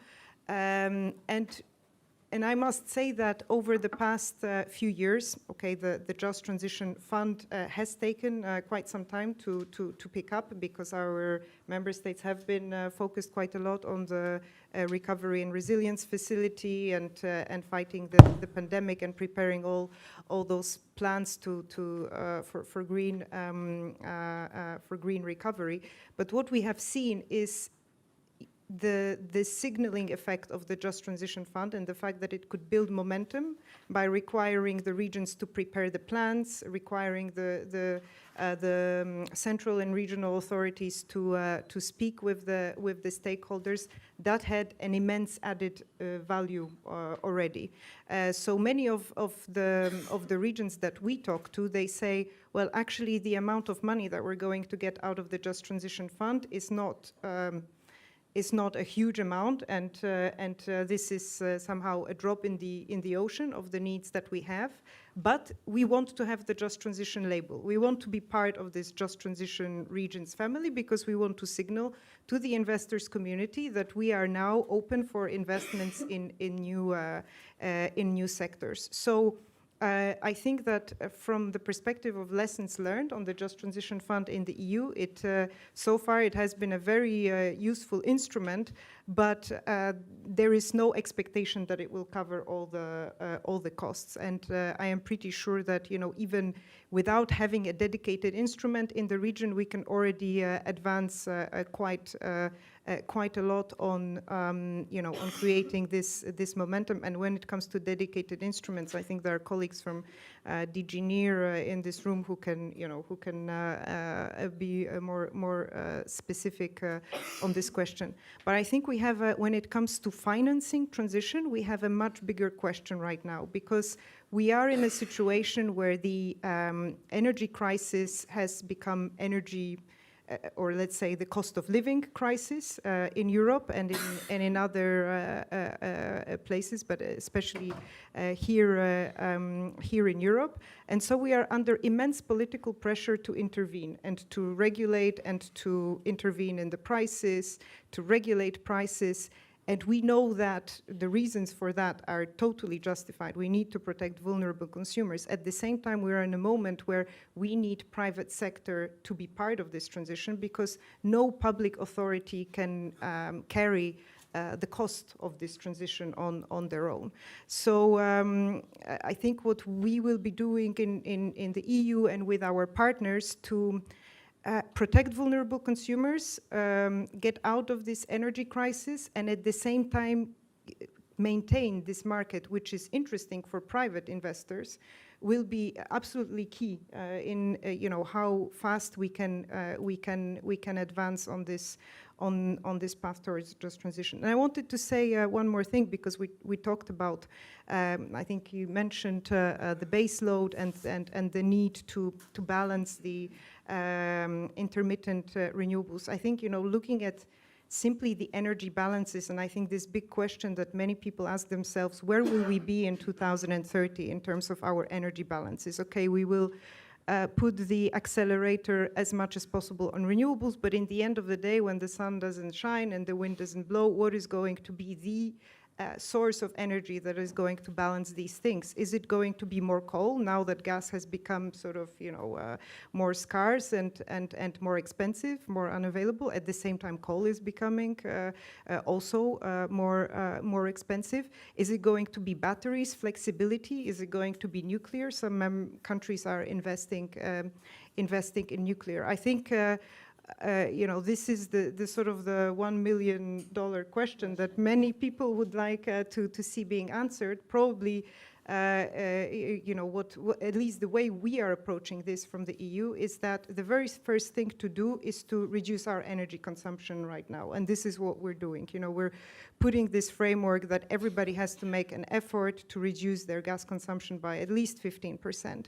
And we talked about energy balances. We used to import 150 billion cubic meters of gas from Russia, but right now we are going to, on an annualized basis, import 100 billion cubic meters less, at least, because nobody knows what's going to happen in the future. So how do we replace these 100 billion cubic meters? A vast majority of this is actually demand that will not happen, demand reduction. Over 50% of this is going to be replaced by demand reduction. Then the second priority is to, as much as possible, replace this by structural solutions, moving more to heat pumps, moving more to decentralized renewable power generation. And I agree with Victoria that, renewables have become also, politically speaking, sort of the freedom fuels, because they allow you not to be dependent on the centralized energy infrastructure that is so easily targeted. I mean, today by the Russian Federation, the future could be also by cyber attacks that we are also, always getting ready to resist. But so renewables have become, this power source, and so the second priority is of course renewables, and then what we cannot reduce in terms of consumption, we will diversify. So there are investments in new gas production. I mean, I'm not going to, pretend that this is not happening, but this is just to fill the last gap of what we cannot either reduce in terms of our of our demand, that we cannot fast replace by renewables. And we will likely see some investments in outside of Russia in more production of gas that is going to replace these fuels that have simply disappeared from global markets. They're not really being diverted to China or somewhere else. This is the squeeze on the global markets that we see today of gas, and we have to get ready to permanently be able to function without these fuels. Thank you. So maybe directly we can actually follow up on that and ask you, dear Naser, of your perspective. Specifically, maybe let me just slightly modify the question. What concrete external and internal sources of financing do you see as crucial for closing this modernization gap, I guess, that not only your country, but as we mentioned in the previous round of questions, it's shared by the whole region. And specifically, given your agenda on carbon pricing, what could be potentially the added value of the carbon pricing revenues in such a system of redistribution of the money and channeling that money back into economy, back into core regions and just transition targets? Thanks. Starting off with just transition, I'm actually going to point something out. I just met some of my compatriots downstairs while we were having a coffee break. One was a miner, the other one worked at the thermal power plant. So I'm glad they're here, actually. This is one of the reasons why I'm actually happy to be here as well. And we had this debate with them. And I was trying to explain to them what it means to actually try and find new jobs and move away from them. And their concern is, what am I going to do tomorrow? And their concern is, how are we going to achieve this in 6 years or in 7 now, the new time frame? It's possible. But Aleksandra mentioned this, and I'm actually very happy she did, saying that the EU Just Transition Fund is nowhere near sufficiently funded to actually finance all of that in Europe. So you can imagine how much more difficult it is for the Western Balkans. If the rich countries of the EU are going to find it difficult, you can imagine that the Western Balkans are going to find it just as difficult, if not even more difficult. So yeah, we need a strategy in place, but we don't just need a strategy, by the way. We need people to actually, we need the banks, the IFIs, and we know it's not for free, by the way, because everyone's saying, well, we're going to give you money. No, we're taking a loan out, we're going to pay a loan, we have a sovereign duty to pay it back, so it's not free money. We're aware of that. So the idea is to actually not only have that available, we need proper strategy. Now, what we lack in some of the countries in the Western Balkans, which I'm sure the Eastern European bloc also lacked in the past before they all became developed enough to be part of the European Union, is we need technical support. So we need the projects to be ready. We're capable of actually asking for loans and capable of trying to find the funds. That's fine. We know there's enough money in the market. We know there's enough green funding, as we like to call it.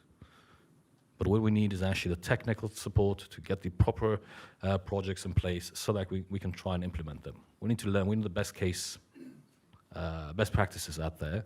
And what we also need is, which is very important for countries like ours, of the regions like ours, and I'm not even going to go into the Ukrainian question because they're going to need a lot of support, way more than we do after this atrocious war, is we need access to technology to make it cheaper for us to invest in order to be able to transition away from coal.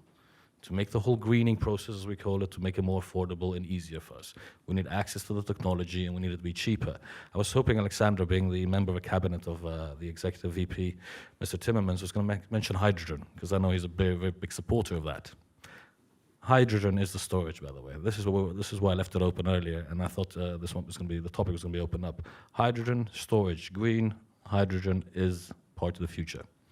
Now, I'm not going to go and debate with Aleksandra. We can debate over coffee after this in regards to the decreasing dependence on gas from Russia, because you're seeing LNG ports being popped up everywhere in Germany, Greece, etc. We're investing in an LNG port in Greece as well, by the way. So we all are aware that we are finding other sources of gas.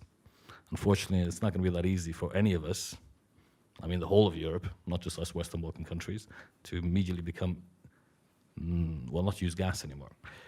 So the cost is there. What we actually need is proper project, bankable projects, as we all call them from the banking sector.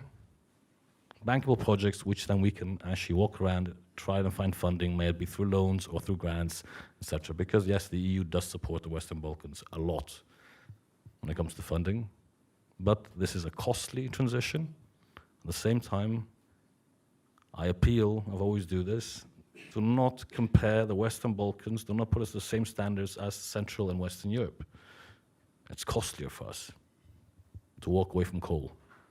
We want to, and we're dedicated. You obviously can see that on our NDC, you can see that to our commitments, but we need the technical support to move away from that.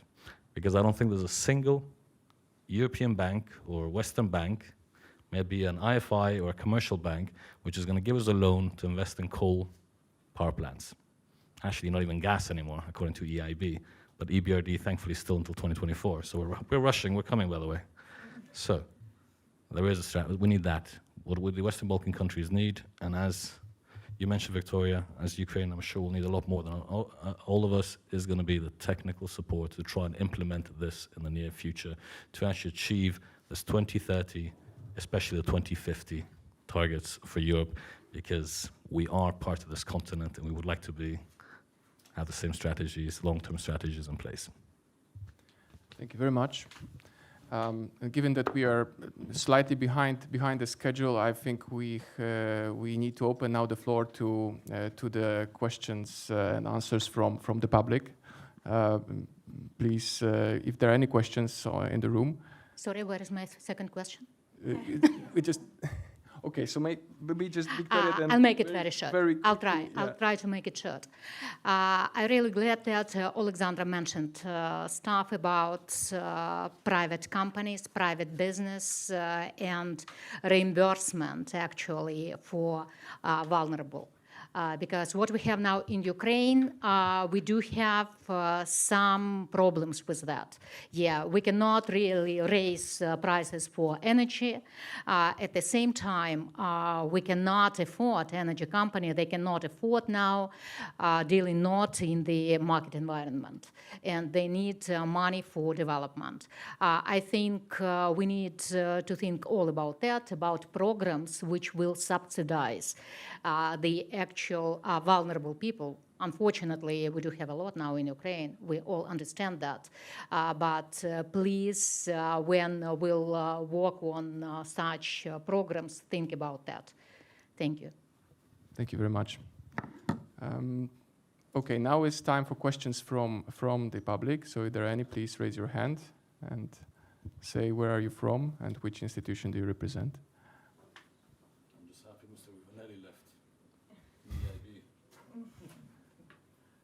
There is a gentleman there, I believe.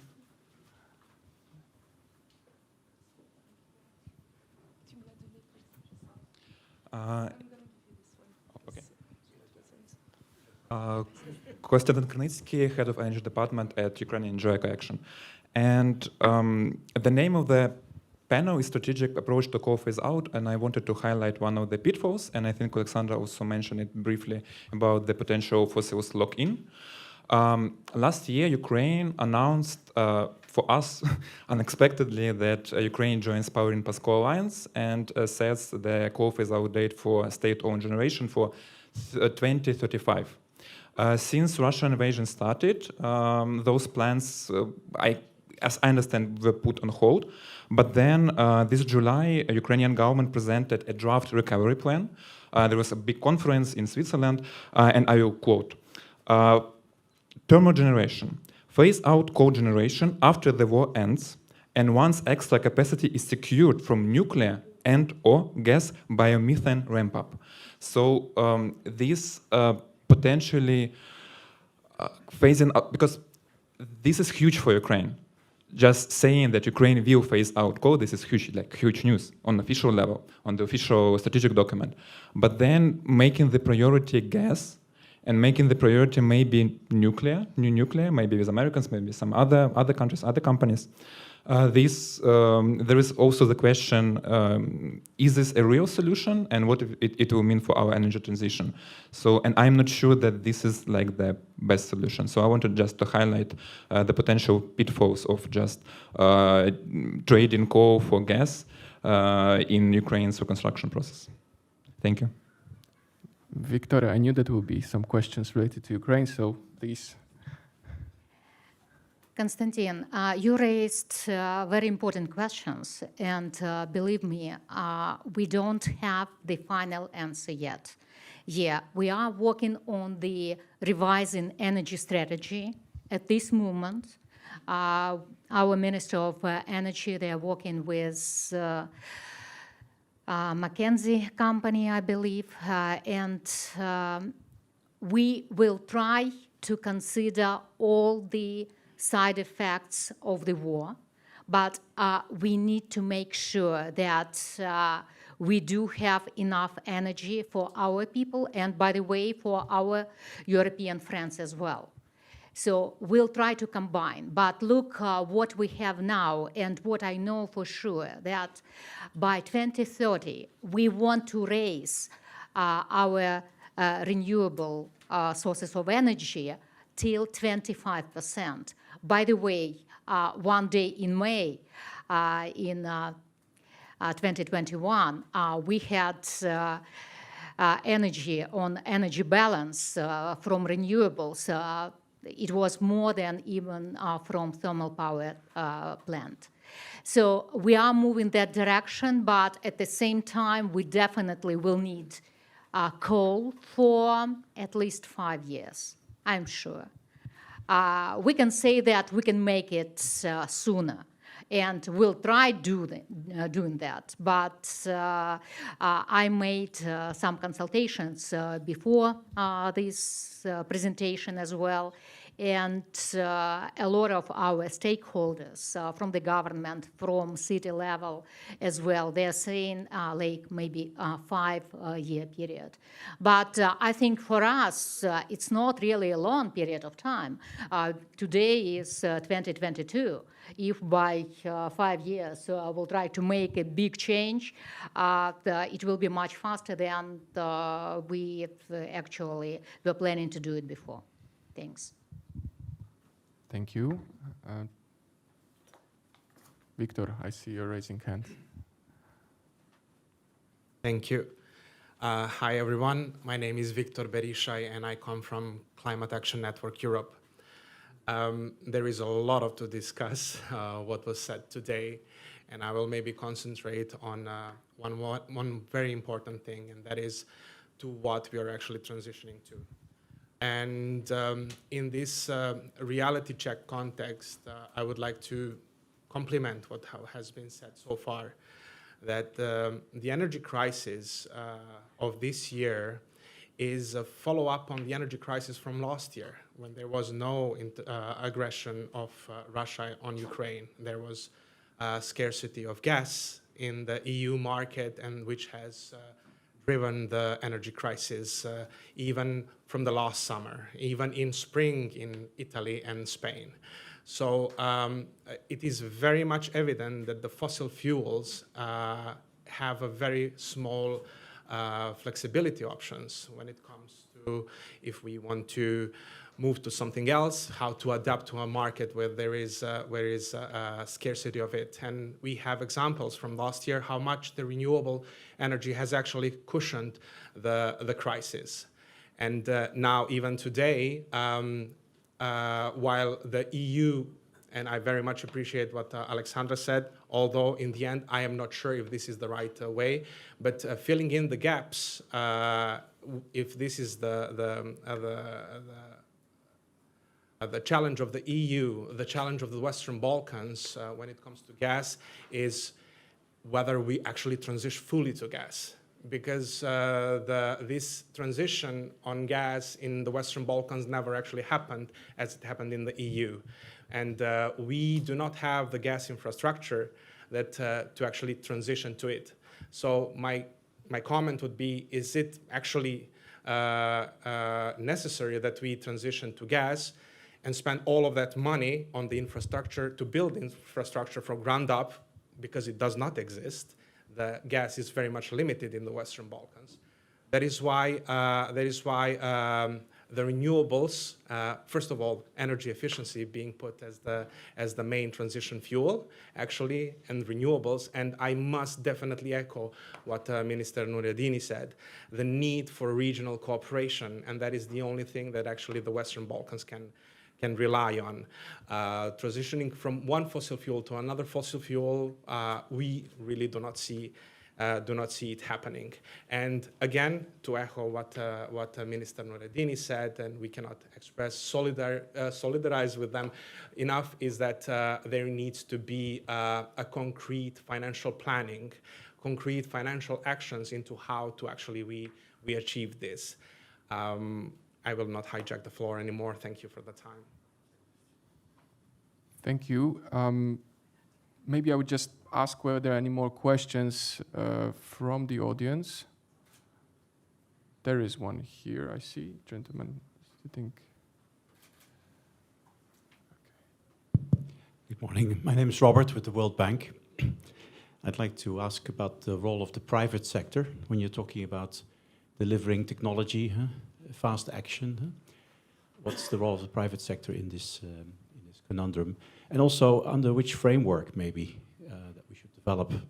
Can the private sector be successful in delivering solutions? Thank you.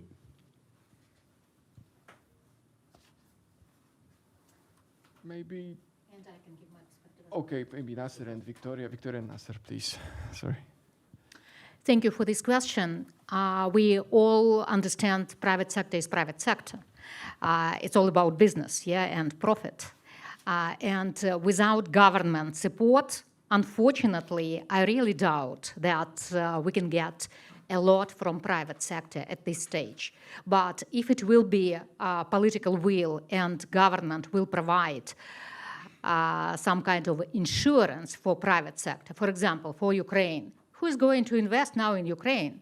Of course, nobody. We all understand that. But if governments, they will provide guarantees, I'm sure we can do that. So it's like we need to attract private sector for discussions, as those discussions which we have at this level, at other different levels. We need definitely to invite them, Artur, for energy community meetings as well, when we discuss how to help Ukraine, for example.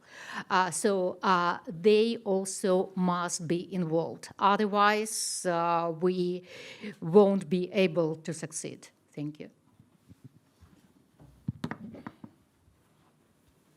So if you don't mind, I'll continue first with a question regarding the private sector, and then I'll answer the question regarding whether it's worth it to invest in new gas infrastructure. I can give you examples from my country. I just mentioned earlier that the largest hydropower plant in the Balkans, which is about 350 megawatts plus an additional 120 potential, is going to be done through PPP. So we as a country are very open to PPPs. And we are, as a country, we are actually cleaning up a lot of our legislation to take away the bureaucracy, to make it actually as easy as possible, respectable, of course, respecting all the laws, etc.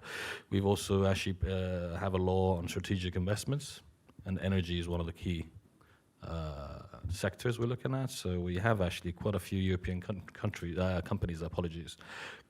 are actually applying for that. One French company, renowned, I'm not going to actually do any names here because I'm not here to do PR for them, but I'm just going to say it. They're actually applying to install 400 megawatt solar farm to actually invest. Another one is a German one is looking to invest up to 415 megawatts on wind. So an idea here is we give parts of the land and we have a PPA agreement at the end as well. So it's a purchase power agreement in that sense. So I think that's the way forward, to be quite honest with you. So one of the easiest way. And even our NDC is wholly based approximately of 80 to 85% from the private sector. Because we are very well aware that we as a state are not going to have the financial strength to do that. So I think every country who's actually looking to transition away from coal needs to create a business-friendly approach to it. I'm not saying, and I agree with Victoria, and I got to be careful for the bankers around here. It's not all about profit, but the private sector actually is best at optimizing the investment and return better than usually the public administration. So that's it. And I think that the rest of the countries would probably take a similar approach. In regards to the investment, the infrastructure and gas, Victor, there's a conundrum here, unfortunately, because I'll take Skopje, which is the capital city of North Macedonia. I'll take Belgrade. I'll take Pristina. I'll take Sarajevo. The biggest issues, or the synergy, the biggest issue all these cities have is unfortunately air pollution, which is creating a serious harm to the health of our citizens. And that is mainly due to the heating in winter. All mobility, etc. Yes, I agree with that. We have all very old cars on the streets. However, though, when the heating season comes and it's already here, the first thing that happens is we all actually are up in arms because we have an issue with air pollution. So, in Skopje or in North Macedonia, we have been promoting energy efficiency, especially when it comes to public buildings, because the irony is that the public buildings were actually one of the key polluters as well. However, though, the need for energy is going to rise. As long as economies develop, we will have more needs for energy. Energy efficiency, and I think Mr. Timmermans recently mentioned this at a conference, the cheapest and cleanest energy is the one you don't use. Yes, energy efficiency in households, etc., but we still need to heat our homes somehow. Now, the problem is that the current grids across all the Western Balkans are rather old. the electricity grid. So if everybody switches onto electric heating, the grid will collapse. There's investments on both sides. So you have Ukraine as a similar issue. I'm sure all the other countries have the same thing. We need to invest in that. We're willing to actually spend money on something that we might even make a loss on, if you want to look at it that way. However, though, in the meantime, we're going to be protecting the health of our citizens, and I think it's worth every cent that we might actually spend to make a loss in the medium term. Thanks. Aleksandra, maybe last comment from your side on that. Last comment on the question about is it worth investing in gas, and I just wanted to share with you what the European Commission thinks about, what the current energy crisis means for investments that we could have expected in gas before this crisis. So before the crisis, we had with the European Green Deal, the Fit for 55 framework that binds us to reduce our emissions by 55% by 2030. And under this framework, we're expecting that gas consumption would be reduced in Europe by 30% by 2030. And then when the crisis started, we did that exercise again when we announced the REPowerEU strategy on how to get rid of Russian fossil fuels, and we developed a model which can essentially replace all of that Russian gas demand with clean energy technologies, a mix of renewables-based electrification, renewable hydrogen. For sure, it would be a pity not to mention hydrogen in that context. So it is theoretically possible to, instead of replacing this gas by other, Russian gas by gas from other places, to replace it by clean energy technologies in the perspective of 2030. In the immediate future, we will need some more gas. But I think the truth will be probably somewhere in the middle. I think what this crisis is doing is when you transition away from coal, which you do for economic reasons, for pollution reasons, for many reasons, I think 2 years ago, you would have more easily gone for a gas-based investment than today. Today, these investments are much more complicated, but it doesn't mean, I think, that, from now on, none of these gas investments have their role in specific circumstances, and it will, depend on where you are situated, whether you can, invest in a floating gas terminal and therefore, not avoid this problem of stranded assets, and whether you can then also retrofit your gas infrastructure maybe to renewable hydrogen. We're having this discussion. We're having this discussion, and it's easy. I must say, it's easier said than done. Everybody talks about hydrogen-ready gas infrastructure. What it means concretely, well, first of all, what gas infrastructure we're talking about. Is it pipes? Is it terminals? Is it? But this is one of the avenues which we in Europe are exploring. For example, we're considering our interconnectors between Spain, France, and Germany. Gas interconnectors. We know that the Iberian Peninsula has a big potential to produce renewable hydrogen. Thinking, in that sort of longer-term perspective is one of the, elements of this strategy to avoid stranded assets. But for sure, the truth, I think, once we meet again in 2030, it will be somewhere in the middle. I don't think we will be in a black or white scenario, but gas investments have become much more complicated today, and I think that's just the reality of things. I'll just add one thing, sorry, Adam. Please, very short Aleksandra comment. didn't mention that. Sorry, the interconnector and the gas pipelines we're building in our country, we're interconnected with Greece, and the gas pipeline, the primary gas pipelines we're building in our country are actually also ready for hydrogen usage for the future. So that is the other investment, sorry. So it is worth all that investment. That was my point. Thank you. I think time has come to conclude, and I would like to thank very much our panelists. And I think this panel was a very good wrap-up of the discussion, the first part of today, which is about more a holistic overview of issues at stake, and smoothly moves us first to lunch, which you're welcome to attend, of course, and as a next step to more concrete panels focusing on specific topics today and tomorrow. Please, a round of applause to our speakers then.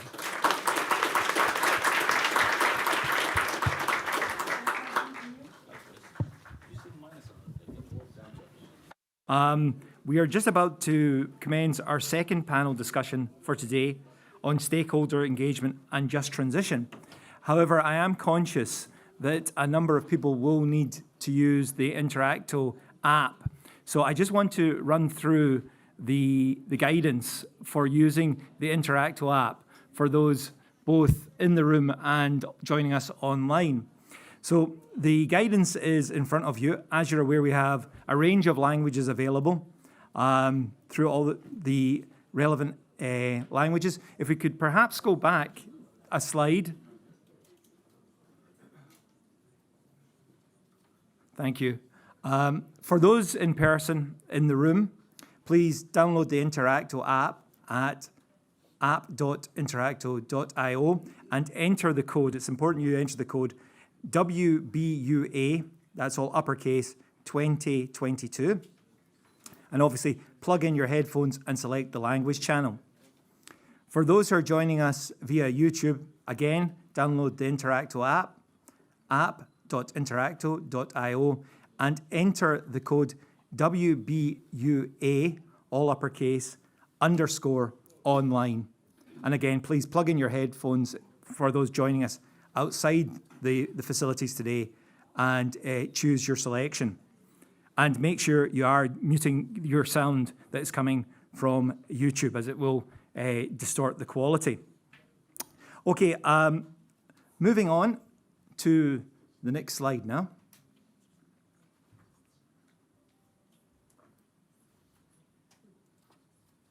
Good things come to those who wait. And yes, excellent. The first panel discussion of this afternoon is on stakeholder engagement. And I'm delighted that we have, for the opening remarks, but also the moderation, Christopher Sheldon. I'm sure many of you know Christopher. He's the country manager for Bosnia, Herzegovina and Montenegro for the World Bank, and is based in Sarajevo. He also has on his panel today for this discussion on stakeholder engagement, Ratko Kovacic and Navina Smilevska. So I'll leave it there and I'll hand over to Christopher. I'd give you this, but I'm not sure if it's that useful. Thank you very much, and good afternoon, everybody. It's a real pleasure to be here because I was also involved in the inception of this initiative, so it's just wonderful to see so many people coming together in person, and also I've really enjoyed all of the discussions so far. So we're going to turn to stakeholder engagement, which we all know is quite critical for a successful just transition. The complexity of the just transition concept is becoming more evident as the implementation of the energy transition progresses. But it's clear that early, ongoing engagement with stakeholders, especially coal communities, who will be directly affected by the transition, that's fundamental to achieving a just transition. A just transition puts people really at the centre of the transition away from coal. It helps workers and communities build and access new economic opportunities in the transition to clean energy. It ensures that the communities most impacted by the transition, that they're actually involved in creating the plans and affecting the policies, the investments, the things that will happen in their communities as they build a new economic future together. Like many of us here today, we're working towards a just transition in the region. The World Bank's Just Transition for All approach is built on principles of inclusion, stakeholder consultation, and citizen engagement. And one of the key lessons that we've learned from 2 decades of supporting countries to transition away from coal is that for successful just transition, we need to create conditions for citizens to participate in decision-making around the energy transition process. If people are not on board and part of that process, then, as I think we heard earlier, that transition may not occur, or certainly is going to be substantially delayed. In fact, that was a lot of the driver behind our work in this sector going back some years, as we wanted to show that it's possible to do just transition involving communities. Effective stakeholder engagement is a multi-step process, and it's not a one-size-fits-all. Every community is different. So identifying stakeholders, mapping, analysing them, that's an essential step for making sure that outreach and communication really fits the needs, concerns, priorities, and the preferences of different stakeholder groups. Public perception surveys, and we're going to hear a result of our Western Balkans survey will be presented just after I speak, can be a useful tool for gaining an initial understanding of stakeholder perspectives. But after mapping the different stakeholders, which in itself is not that easy to do, the next steps are really to design and implement stakeholder engagement strategies and communication plans that really meet those needs. Again, an understanding of stakeholder preferences for how to be consulted or receive information can inform the engagement and communication methods. And our panelists will later share some examples of what effective methods are out there. And finally, the stakeholder engagement process should be underpinned by a grievance mechanism. Considering the potential for a wide-ranging number of socioeconomic impacts, establishing a mechanism specifically for redressing grievances related to the energy transition is strongly advised.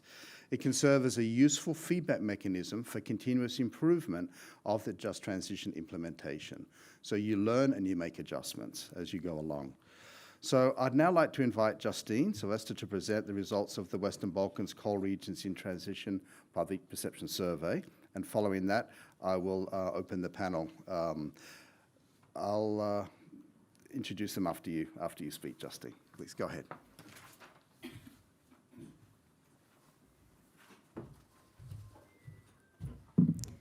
Thanks very much, Christopher.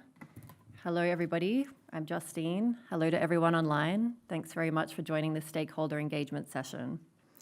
It's my pleasure today to present the results and the background and the objectives of the Western Balkans Coal Regions in Transition Public Perception Survey.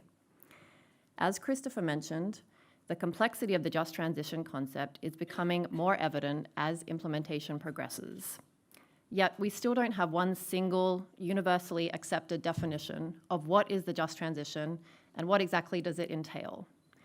At the same time, people living in coal regions have very varying levels of awareness and understanding and perceptions about the just transition. So this was really the impetus behind the Western Balkans Public Perception Survey, to gain a deeper understanding of how people living in these coal regions are perceiving the just transition as the implementation and planning is progressing. This is really the largest survey of its kind to date. We had 3,600 households across coal-dependent regions in 5 Western Balkan countries, including Bosnia and Herzegovina, Montenegro, Macedonia, North Macedonia, Kosovo, and Serbia. We also had a control group of 800 households outside of coal regions to allow us to really compare these results. Quotas were also applied for age and gender to make sure that we had a very representative sample. This perception survey, which was led by the World Bank together with our Energy Community Secretariat colleagues, was conducted last year in 2021. Because of COVID restrictions, most of the data collection was done by phone interview with these households.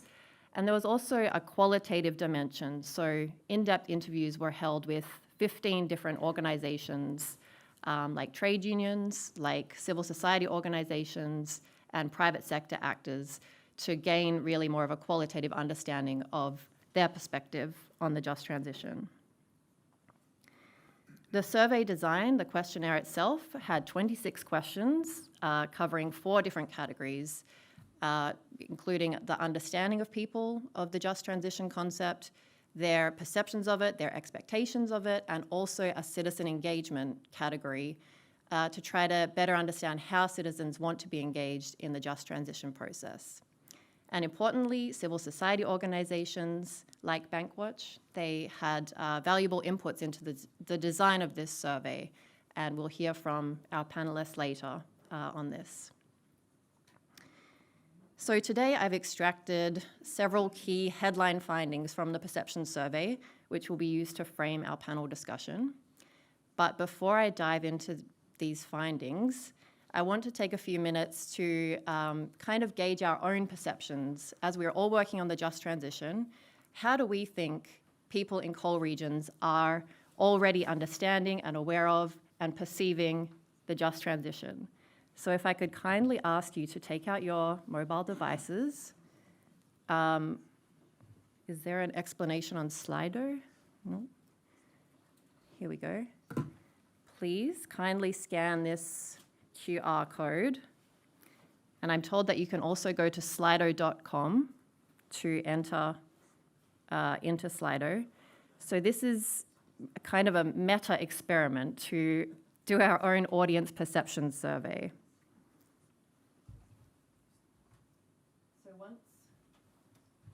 Oh, audience online, also please follow along because you'll have the opportunity to take part in this survey.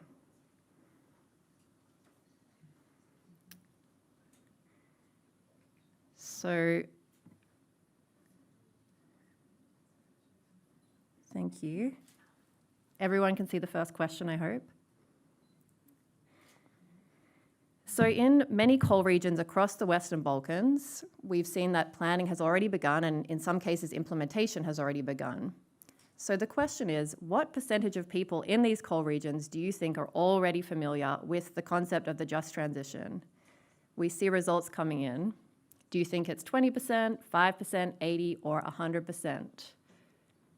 Please lock in your answers.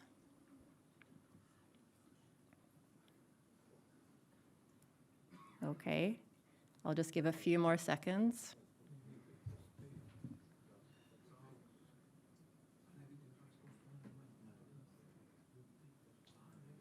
All right, let's go to the next survey question, please.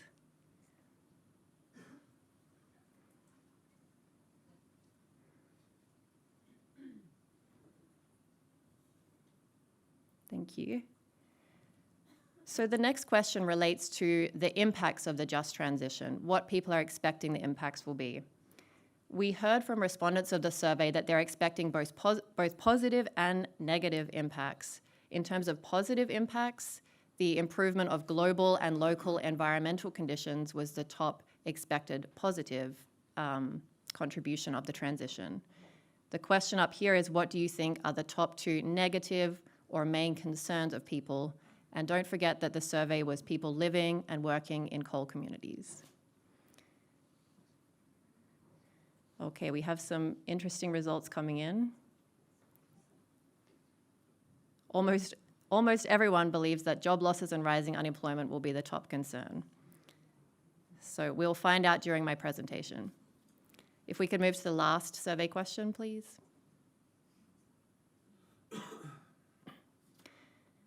Okay, so interestingly, across the surveyed countries, there was very varying levels of confidence that the just transition will succeed. The question is, which country do you think had the majority of respondents replying that yes, we are certain that the just transition will succeed? Please lock in your answers now.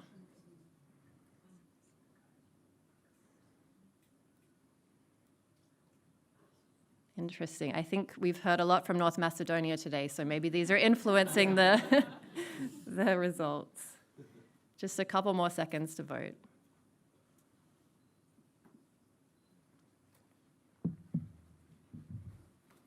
All right, so I think it's clear which country most people think is the most optimistic.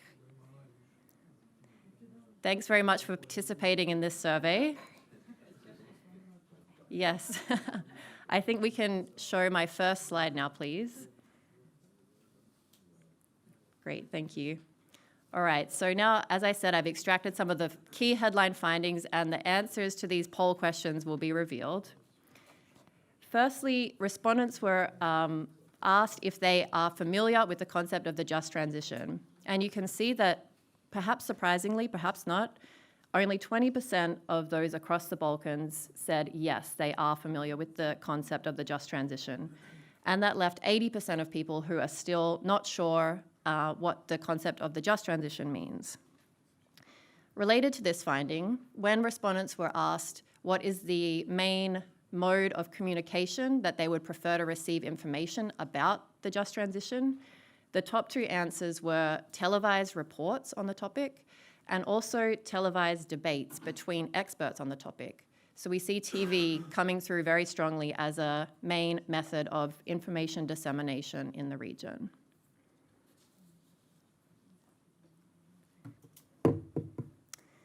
This next slide relates to the top two concerns.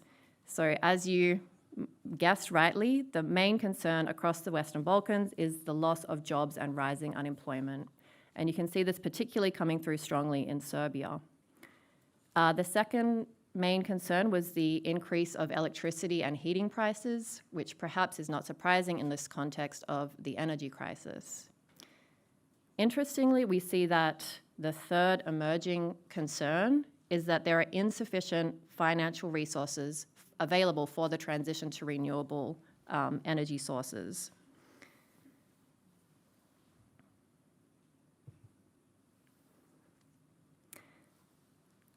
Regarding the expectations of the just transition, we saw quite a wide variety of responses across the different countries that participated in the survey. You'll see that only 22% aggregate across the Western Balkans are expecting that the energy transition will succeed, and only in Kosovo are the majority of respondents expecting that the energy transition will succeed. So quite varying levels of optimism about the success of the transition. A related finding is that respondents were asked what are the top conditions for success, and the top two conditions were firstly, having adequate financial resources available to realize this transition. And secondly, which most of us will find an interesting finding in this room, is that political pressure and sustaining political pressure to keep the momentum going toward the just transition was also an important enabling factor. And institutions like the EC, like IFIs, like the energy community were actually named by many respondents as having a role in maintaining this political pressure. So the last finding that I want to highlight is regarding citizen engagement methods. Strikingly, you can see that the majority of respondents across the Western Balkans believe that, yes, citizens should be involved in the process and the decision-making around the energy transition process, 73%, and it's even higher in Kosovo and Serbia, and Bosnia and Herzegovina.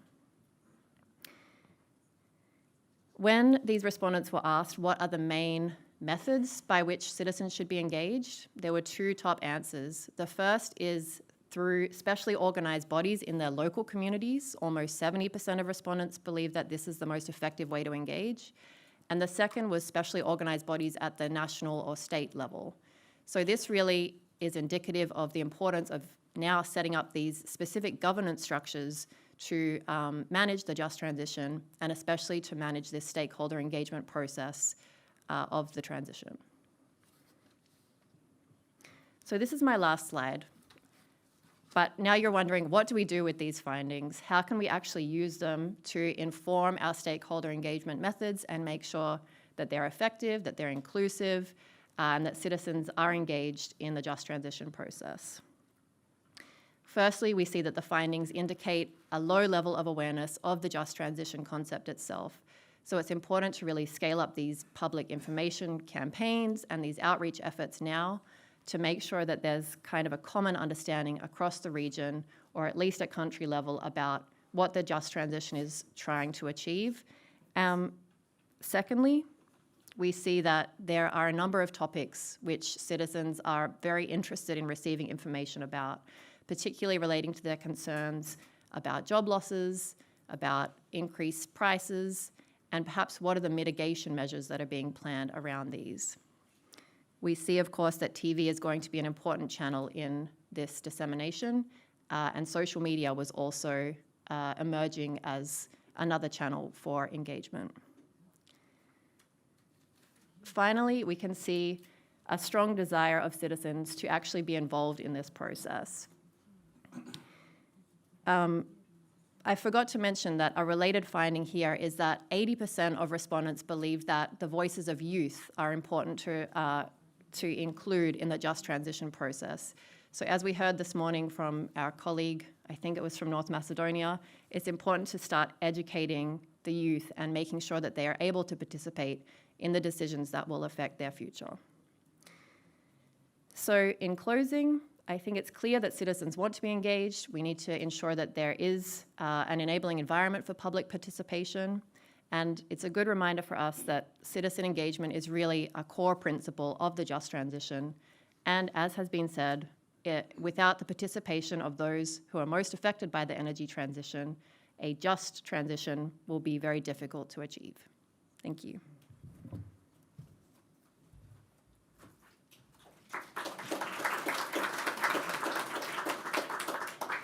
Thank you, Justine. So it turns out we were very biased by the good performance from North Macedonia earlier in terms of the public perceptions. So I'm going to open the panel discussion now. I'm delighted to be joined on the panel by Mr. Rajko Kovacevic, the mayor of Plevlja in Montenegro, a coal mining region, and Ms. Nevena Smilevska, the Just Transition Coordinator at Bankwatch.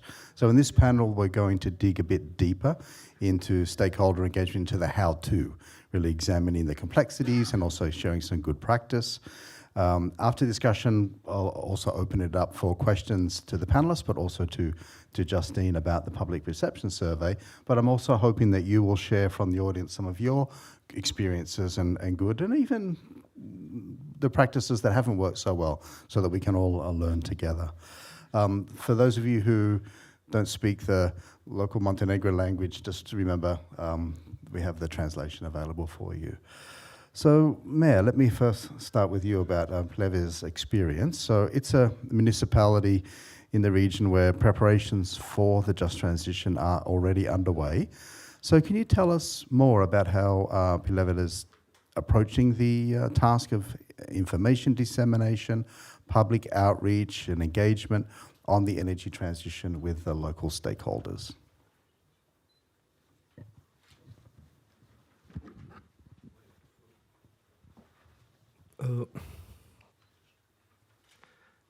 Prije svega želim da vam se zahvalim na postavljenom pitanju, kao i prilici da na ovakvom značajnom okupljanju svih relevantnih učesnika u procesu zelene tranzicije govorim o mojoj opštini, opštini Plevlja na sjeveru Crne Gore i na svom maternjem crnogorskom jeziku. Dakle, samo veoma kratko prije nego što konkretno odgovorim na pitanje, iznesem nekoliko podataka koji su bitni za ovu temu, tiču se opštine Plevlja i Crne Gore, a dakle, apropo i ankete koju smo mogli da vidimo, par podataka. U mom gradu se proizvede od 35 do 40% ukupne električne energije koja se proizvede u državi. Termoelektrana Plevlja koristi mrkolignitni ugalj koji se eksploatiše u neposrednoj blizini na površinskom kopu u rudniku uglja i termoelektrana je u radu od 1982. godine. Ovaj podatak je bitan da biste shvatili da već 4 decenije ona predstavlja sastavni dio življenja svih ljudi koji žive u opštini Plevlja. Termoelektrana Plevlja sagori od 1,7 miliona do 1,8 miliona tona ovoga uglja godišnje. Pored toga 6.500 tona mazuta i oko 650 tona raznih hemikalija. Dakle, sa tog ekološkog aspekta ne postoji nijedna dilema kod onih koji ovo znaju i razumiju da je proces zelene tranzicije neminovan. Međutim, pomenuo sam i ovaj broj zaposlenih, kao i količine koje termoelektrana Plevlja daje ukupnom elektroenergetskom sistemu u Crnoj Gori i sa tog aspekta možda je nepotrebno reći da je veoma, blago ću reći, nepopularno pričati o zelenoj tranziciji.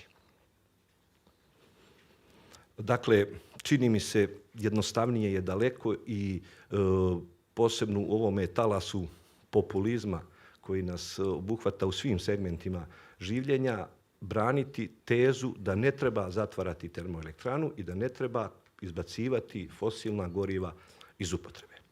Međutim, mi smo u lokalnoj samoupravi duboko svjesni da je ovo neminovnost i sa tog aspekta smo prije svega koristeći iskustva drugih gradova koji su u državama Evropske unije, pomenuću opštinu Velenje u Sloveniji, koristeći dakle ta iskustva, njihova pozitivna iskustva, došli do nekih mogu reći, pionirskih koraka u pogledu prije svega približavanja građanima ove neophodnosti idenja i zelene tranzicije.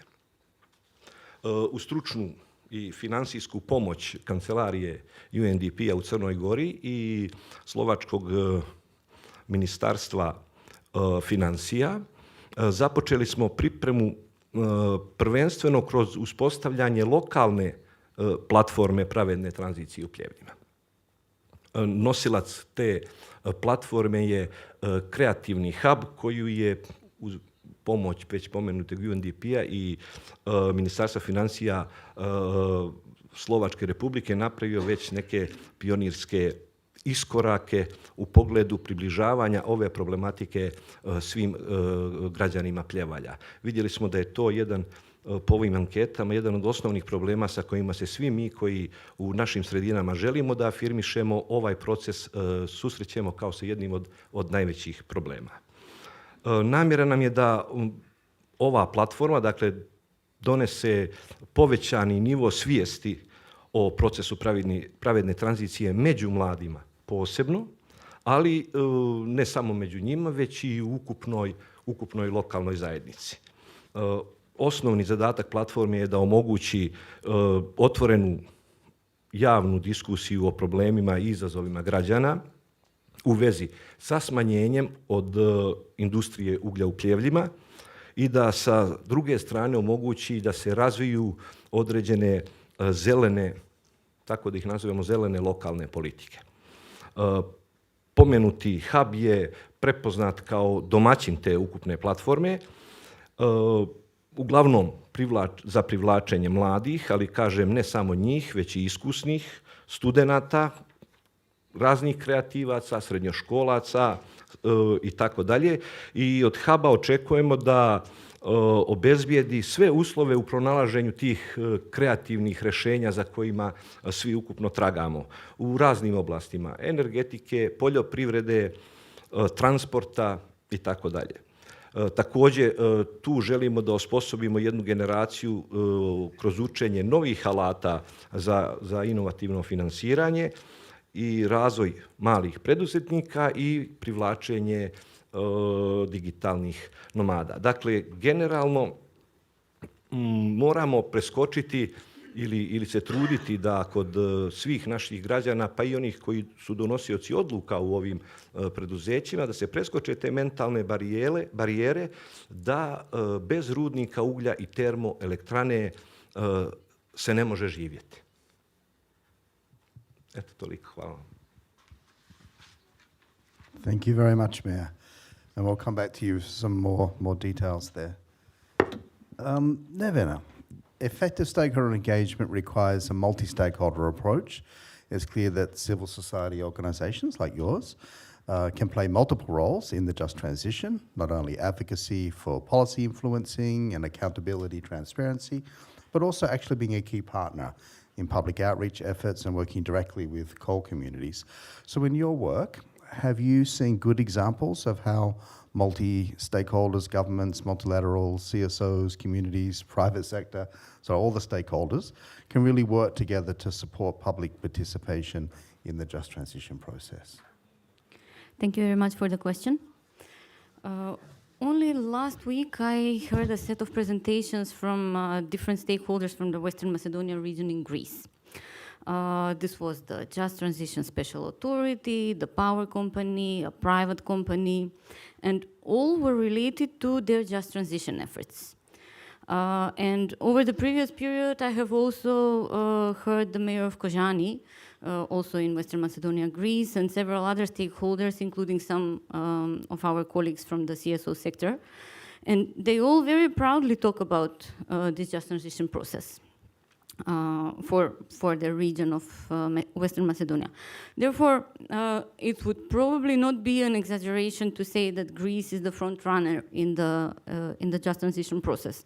For example, they announced an early coal phase out first. Then they set a national fund for just transition. They planned the process well in advance, used the just transition fund to their utmost benefit. got the first territorial just transition plan approved out of all the regions in the EU. And while all that is happening on the decision maker level, businesses in the affected region were already planning innovative projects and maturing them. So all was done to ensure that just transition is implementable. So not only well planned, but also implementable. There is really great benefit in maturing the projects over the time of planning. So there are certainly people who were directly involved in the process who will probably say that there was more to be done. And there always is more to be done. And inclusion can always be even better. However, the just transition process in Western Macedonia is moving forward and stakeholders were included. Now, this is an approach that all the Western Balkan countries can learn from. Currently, the research and plans in relation to just transition that are ongoing in various countries of the Western Balkans, they are prepared by consultants. Consultants make sure they do a good job and that they include everyone that should be involved in the process. For example, the Macedonian Bank Watch member EcoSvest was consulted several times, including on the Just Transition Diagnostic Tool, also on the action plan. However, in several processes, we have seen that when the process returns to decision makers, the inclusion and multi-stakeholder approach are not met at the satisfactory level. So for as long as external consultants deal with the process, it goes brilliantly. And then when we go back to decision maker level, they take a step back. So as mentioned in the question, civil society can have a big role in including various stakeholders, from organizing independent consultations, focus groups, and research, and also carrying the gathered input back to decision makers, and then to directing their public campaign efforts, as Justine mentioned in the recommendations from the survey, to raising the awareness on just transition. As we saw from the survey, we have a very long way to go in terms of awareness. So my colleagues from Western Balkan countries, some of which are here with us, already do this, but there is room for much more CSO engagement on the topic of just transition, and also for much more support for such CSOs. I hope there will be room for discussion on this later in the questions, also maybe in the informal part. Thank you very much, Nevena. So get your questions ready. Now I wanted to turn back to you because you were talking about your role there. It's clear that the government will lead this just transition process, but it's so cross-sectoral, and you talked about multiple stakeholders already, but you've also got multiple agencies, government agencies, national level, sub-national level. You're a mayor of a town in a coal mining region. So from your experience, what do you see as the key ingredients for local governments to effectively manage engagement with the key stakeholders at different levels and across sectors?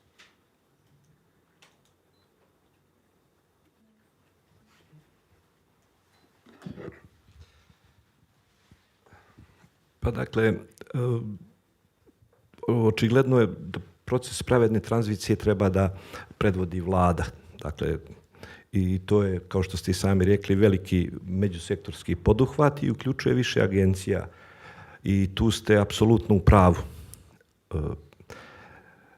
Pravedna tranzicija u svim zemljama, ne samo Evropske unije, već i svijeta, je proces kojim upravljaju najveći organi. I taj primjer, mogu reći, slijedi i Crna Gora. Ono što je posebnost Crne Gore jeste da je predviđeno da platforma koja će rukovoditi procesom pravedne tranzicije bude nacionalni savjet za održivi razvoj. Sa posebno formiranom radnom grupom u kojoj će opština i lokalna samouprava u toj radnoj grupi imati posebnu ulogu. Smatram da bi ovaj proces, ako želimo da bude ispravno trasiran, da mora postojati neupitna spremnost svih činilaca da se u tom procesu ponašaju sa maksimalnom ozbiljnošću i posebno odlučnošću. Opština Pljevlja je, kao što sam i već u odgovoru na vaše prvo pitanje kazao, lokalna samouprava na čijoj se teritoriji nalaze dva velika privredna kolektiva, termoelektrana i rudnik uglja, velike energetske kompanije, i čiji će građani biti najdirektnije pogođeni procesom, tako da ga nazovemo, povlačenja uglja iz upotrebe. I mi smo u tom kontekstu i preduzeli određene korake u procesu, tako ću je nazvati, transformacije ekonomske stvarnosti u opštini Pljevlja. Ono što bih istakao kao, mogu i slobodno reći ako nije pretenciozno, ključne komponente za efikasno upravljanje i obezbeđivanje učešća tih pobrojanih aktera na različitim nivoima i sektorima, jeste uključivanje, pod broj 1, svih zainteresovanih strana, ne izuzimajući nikoga, ali ovo što je veoma bitno i što posebno naglašavam, da to se učini već u pripremnoj fazi. Znači, korišćenje svih dostupnih izvora struke i saznanja i kontinuirano osnaživanje lokalnih kapaciteta na svim nivoima. Dakle, kako bi ta strategija koju uopšte osmislimo imala ekonomske te diversifikacije opštini Pljevlja kao dio procesa tranzicije omogućio najmanje bolan proces tranzicije. A posebno najmanje bolan svim onim radnicima i onima koji su posredno ili neposredno vezani za funkcionisanje i rad ovih kompanija koje sam pomenuo. Dakle, da zaključim, rekao bih dvije stvari. Pod 1, važno je uključiti sve aktere na početku procesa, koristiti njihovu stručnost i znanje, a također voditi računa o izgradnji kapaciteta koji su povezani sa tim njihovim učešćem. I drugo, ne manje bitno je da moramo definisati neke ciljeve, pa makar bili to ciljevi sa nekim kratkoročnim dejstvom, kako bi svi bili u prilici da se upoznaju i da osjete te, pa kažem, makar i minimalne benefite ovoga procesa i da shvate da je taj proces tranzicije stvaran i da se konačno sprovodi u praksi. Dakle, to bi u najkraćem bio odgovor na ovo što ste me pitali. Hvala vam. Thank you very much. Nevena, stakeholder engagement is not a one-size-fits-all. We know that there's different impacts in the transition, felt differently by different groups. So engagement has to be tailored and targeted, especially to ensure inclusion of vulnerable people and those that are most affected by the transition. So where have you seen a highly effective and inclusive stakeholder engagement process in action, and why was it effective? Thank you for the question. Well, today North Macedonia came up a lot, so again, I will cite some examples from North Macedonia. North Macedonia is often cited as the front runner in climate and decarbonization related processes, so I will give these examples, and not only because I am Macedonian myself. The North Macedonian NECP, the National Energy and Climate Plan drafting process, was a good exercise in terms of inclusion. There were broad working groups, including various stakeholders, civil society organizations too, and the CSOs that were included consulted with all the climate CSOs through the National Climate Coalition, and then the coalition members consulted their stakeholders on the local level. So it was a really broadened process of consultation. Another similar approach to this was done with the consultation process for the National Energy Strategy in North Macedonia. Here there was a panel of civil society organizations which was given the mandate to consult the data they were getting with all the environmental CSOs. And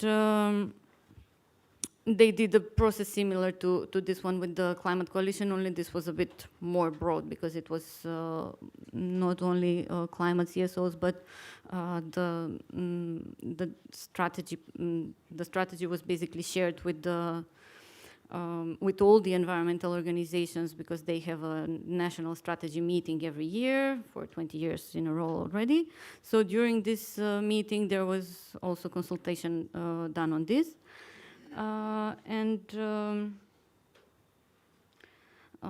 What is very important to mention about these two processes that all this consultation was done during the drafting of the document, so much before the official consultations took place. This enables civil society to really influence the processes and the documents, depending on what we are consulting on. Instead of, seeing a final document and then disagreeing with most of it and simply deciding that it is not worth the effort to redraft it during a consultation period of 8 days. In both processes, there was vast room for improvement. I will not be unrealistic, particularly considering the consultations were led by the consultants, which were GIZ and PricewaterhouseCoopers, respectively, for the two processes. And the relevant Ministry of Economy for the energy strategy, for example, did not even know which approach was taken to the consultations, just that there were consultations. Nevertheless, the reason why these consultations were effective was that broader inputs were ensured. The CSO sector often includes in their discussions and consults various types of stakeholders, certainly the citizens, which are our primary constituents, but also various relevant experts and organizations representing different views, including the views of vulnerable groups, thus engendering familiarity with the processes for these stakeholders. So on the tools, you asked about the tools, methods, and approaches that can be used. They are more or less unlimited. As long as the stakeholders find out about the process, all channels of communication and forms of consultation are welcome. However, the most important part of inclusion is leaving enough time for information to spread and to flow back to the one who needs to incorporate this information into whatever document, whether it's plan, strategy, project, or whatever it is. Therefore, the most important recommendation on inclusion that I can give is to plan for it early and start on it early in order to ensure that there is enough time for feedback to be incorporated into whatever is consulting. Thank you. Thank you very much, sir. Start early, plan early. So let me open it up to the floor and also to those who are online. If you have a question online, please type it in, and then the Secretariat will read that out. But let me ask anybody in the room, do you have any questions for our panelists or for Justine? Okay, there's one over here.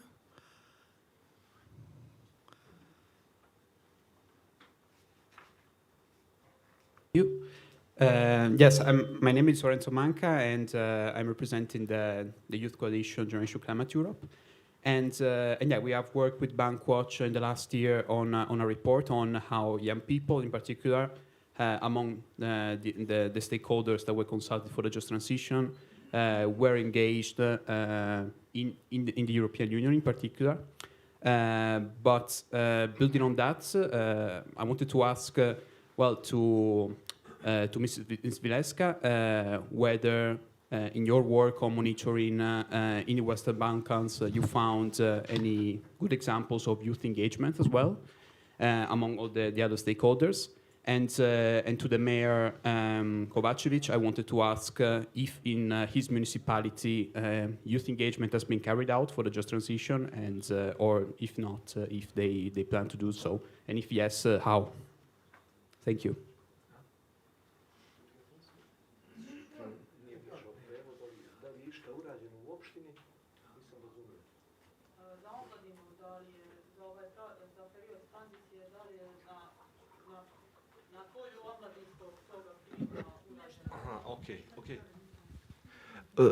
Dakle, bila je neka malo problema u prevodu, ali ono što sam već pomenuo, dakle, ovaj prvi naš korak ili ono što sam nazvao osnovom te naše lokalne platforme, formiran je taj kreativni hub u kome smo uz pomoć, dakle, ljudi koji više znaju i više razumiju ovu stvar, odnosno imaju više prakse i iskustva u zelenoj tranziciji. Uz njihovu pomoć smo kreirali jedan prostor, opremili ga uz pomoć naših partnera, pomenutih UNDP-a i vlade Slovačke, i omogućili smo da posebno mladi, maltene 24 časa dnevno, mogu pristupati tom kreativnom hubu, koristiti sve resurse kojima je on raspolaže, a nijesu mali, uspostavljati komunikaciju sa svojim vršnjacima, i ne samo vršnjacima. Ja sam kazao da to nije samo za mlade, već i za sve one koji su kreativni, a to ne moraju biti samo mladi ljudi, privrednici, privatnici,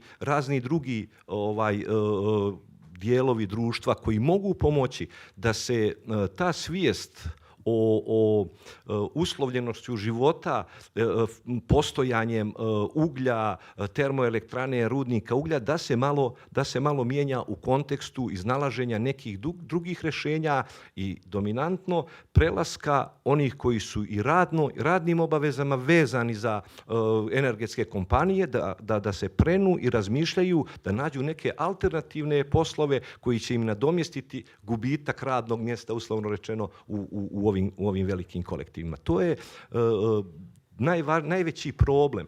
Dakle, to sam i istakao, prelaženje te mentalne barijere da nema života ako nema uglja. Nažalost, dugo trajanje ove dvije kompanije, nažalost, na sreću našu, te dvije kompanije su nosilac elektroenergetskog sektora u Crnoj Gori, ali prosto kao da je postala dio genetskog koda mladog pljevljaka, da kad završava školu i tada kada upisuje neki fakultet i razmišlja o perspektivi, on to svoje promišljanje vezuje za rad u energetskom sektoru. Zato što su tamo plate najveće i zato što je tamo siguran posao. Tako da kažem, tu mentalnu barijeru, ukoliko uspijemo, naravno, otvoreni smo i ovo su tek pionirski koraci za sve one koji imaju prave smjernice, da nam ih daju, da ih bez kompleksa prihvatimo i da nam pomognu u ovome veoma teškom zadatku. Ako bih smio praviti nekakvu paralelu, rekao bih da je ovaj posao prelaska na obnovljive izvore energije, na ukidanje, na već naviknute izvore energije, prljave izvore energije, da je težak kao i onaj proces tranzicije naših društava 90-ih ka društvima sa Evropske unije i zapadne demokratije. Gotovo bih rekao da je napor koji se treba uložiti ništa manji i ništa zahtjevniji.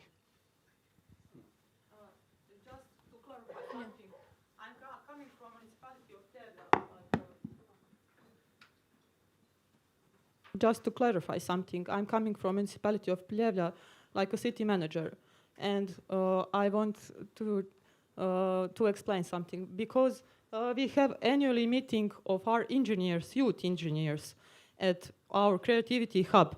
They are holding that for a month. They are having their events planning for a month, and 30 young engineers are coming and having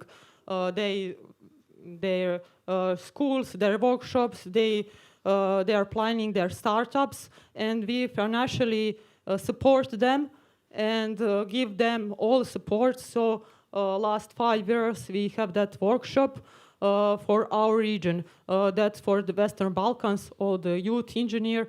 Our our youth engineers from our university are holding that, and their name like sun in the step with the science. So in that field we are doing really a great job. So our mayor just forgot to mention that, but he doesn't. Thank you very much. Definitely, you want to answer? Yes, thank you. Thank you for the question. I'm aware you are working with our colleague Jens here in Brussels. On youth engagement and basically all the engagement that is done on the ground, it is the campaigners working on the local level that are dealing with it mostly. they try to engage with all citizens using creative approaches. For example, for youth, often there are movie nights, there are workshop webinars, there's even an example of comic books, so that the questions that we want to reach the youth are given to them in a way that they can understand. So there is much room for improvement, especially in how decision makers engage with youth. But we are doing what we can as the civil society sector, and of course it is up to decision makers to do even more. Thank you. Another one, and just while we're waiting, just in use, the statistic about youth was 80% of youth were part of the, what was the exact question that they were answering? Thought it was important to include the voices of youth. They thought it was important to include the voices of youth, 80% of people. Yeah, so youth is one of the biggest parts of the future of those regions. So next question, please. Also just introduce yourself Hello, too. Can you hear me? Yeah. Yes, thank you. Hi, my name is Maciej Perovic. I am from Climate Action Network Europe. Thank you very much for these presentations, and especially it's very good to hear about some forward-thinking and forward-doing municipalities in the Western Balkans. What I'd like to make you all aware of is a research that Can Europe did in the coal region of Lazarevac in Serbia. And I'm happy to have a real copy. There's not many opportunities to share it. But Lazarevac, unfortunately, is not giving us a positive example at all, yet, hopefully not for longer. And this research is actually very much a qualitative research, which tells us about these fears and the feelings of the coal miners, what they think, what they're afraid of.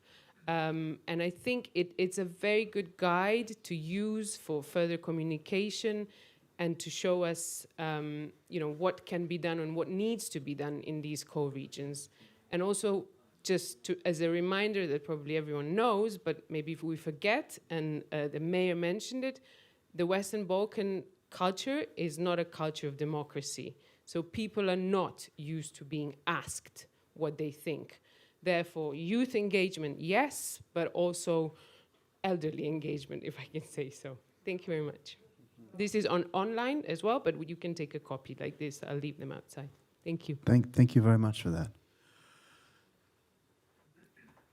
Any more questions? And did we have anybody online that sent in a question? No, not yet. Yes, please, sir. Bosnia. Dennis the Menace. Anyway, there's one thing that the mayor mentioned during his speech, and that is the belief of the youth or the people that they have a safe and well-paid job once they join the energy sector or the coal mining sector. So that's where we have a problem, because there is still belief that there is future in the coal mining sector. And there is a solution for that, a phase-out date. So would that help if your government decided on a phase-out date to change the mindset of the people?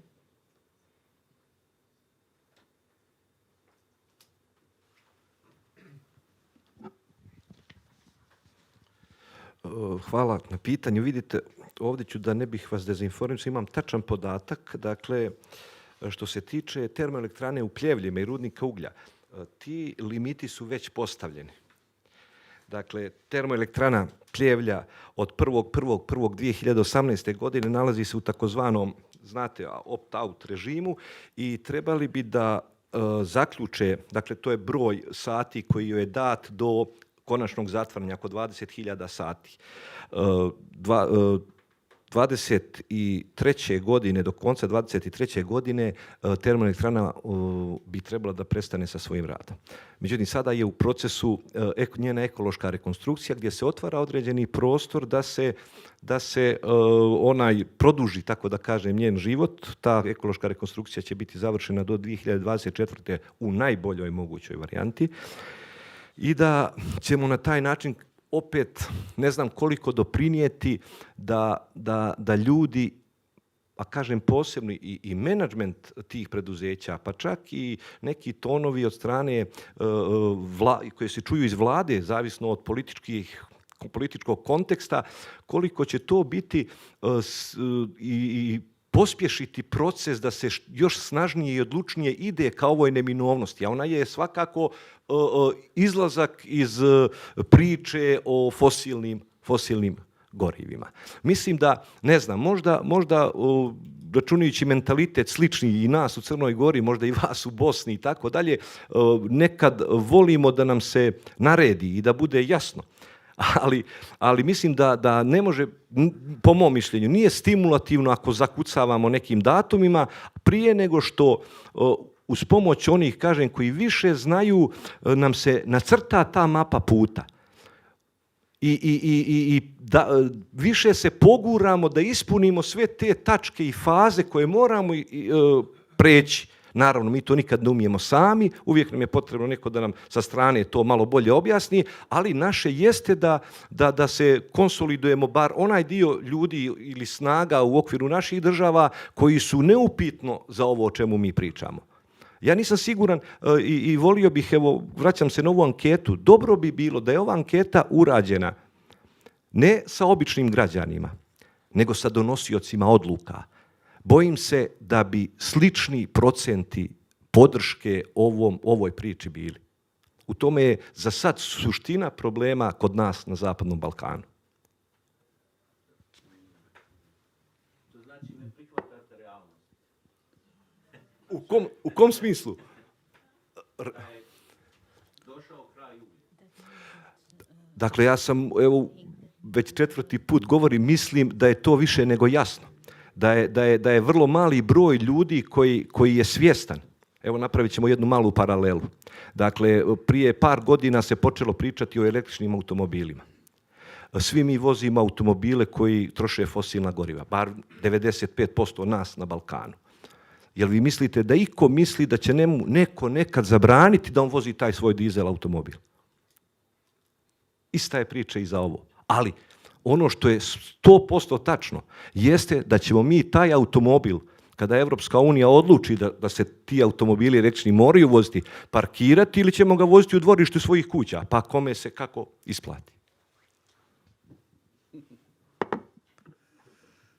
We have another question at the back here.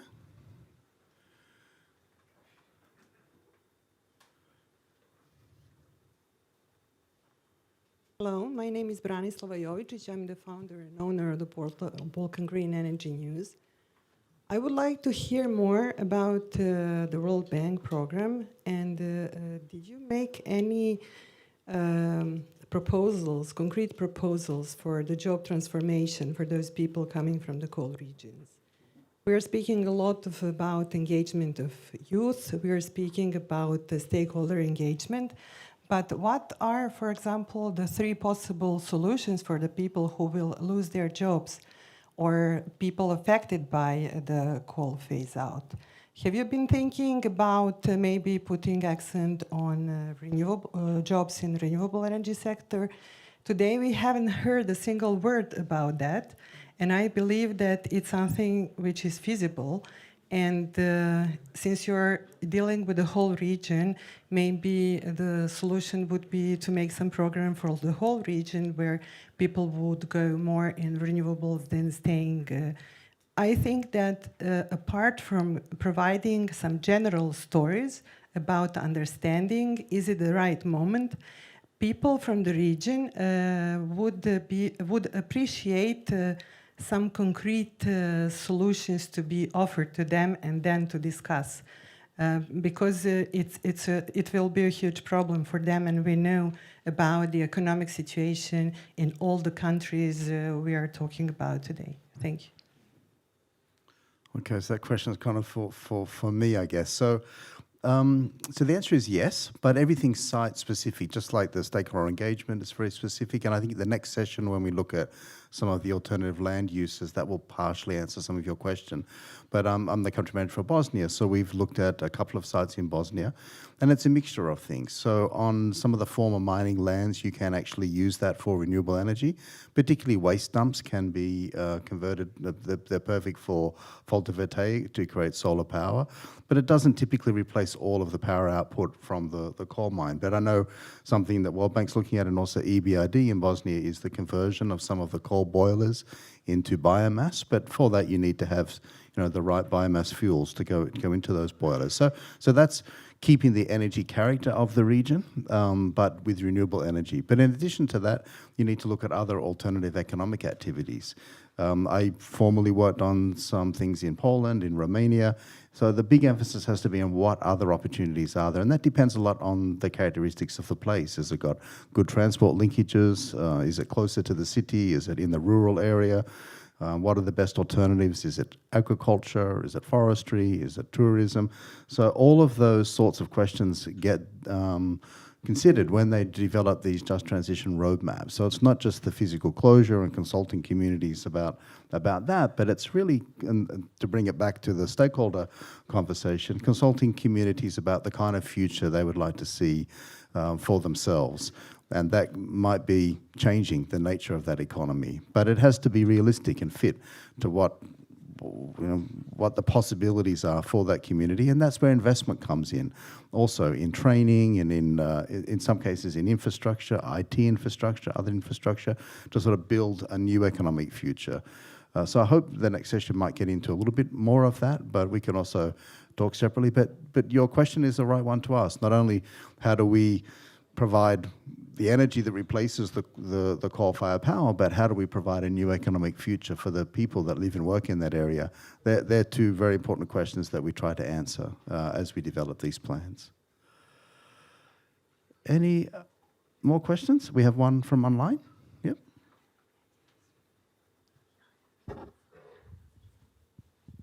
Yeah, I have a question from the online audience to the mayor of Pliv-Lea.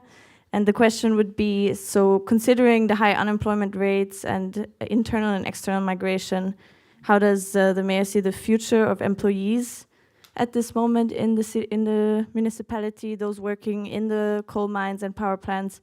Is there any state incentives and assistance planned in the fields of agriculture, tourism, or other sectors?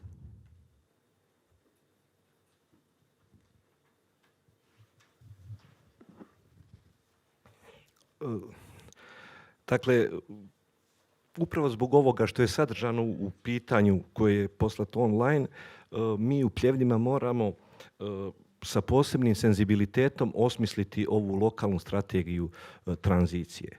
Dakle, ti procesi koji su takvi kao što ih je i naš slušalac postavio, jesu nažalost takvi.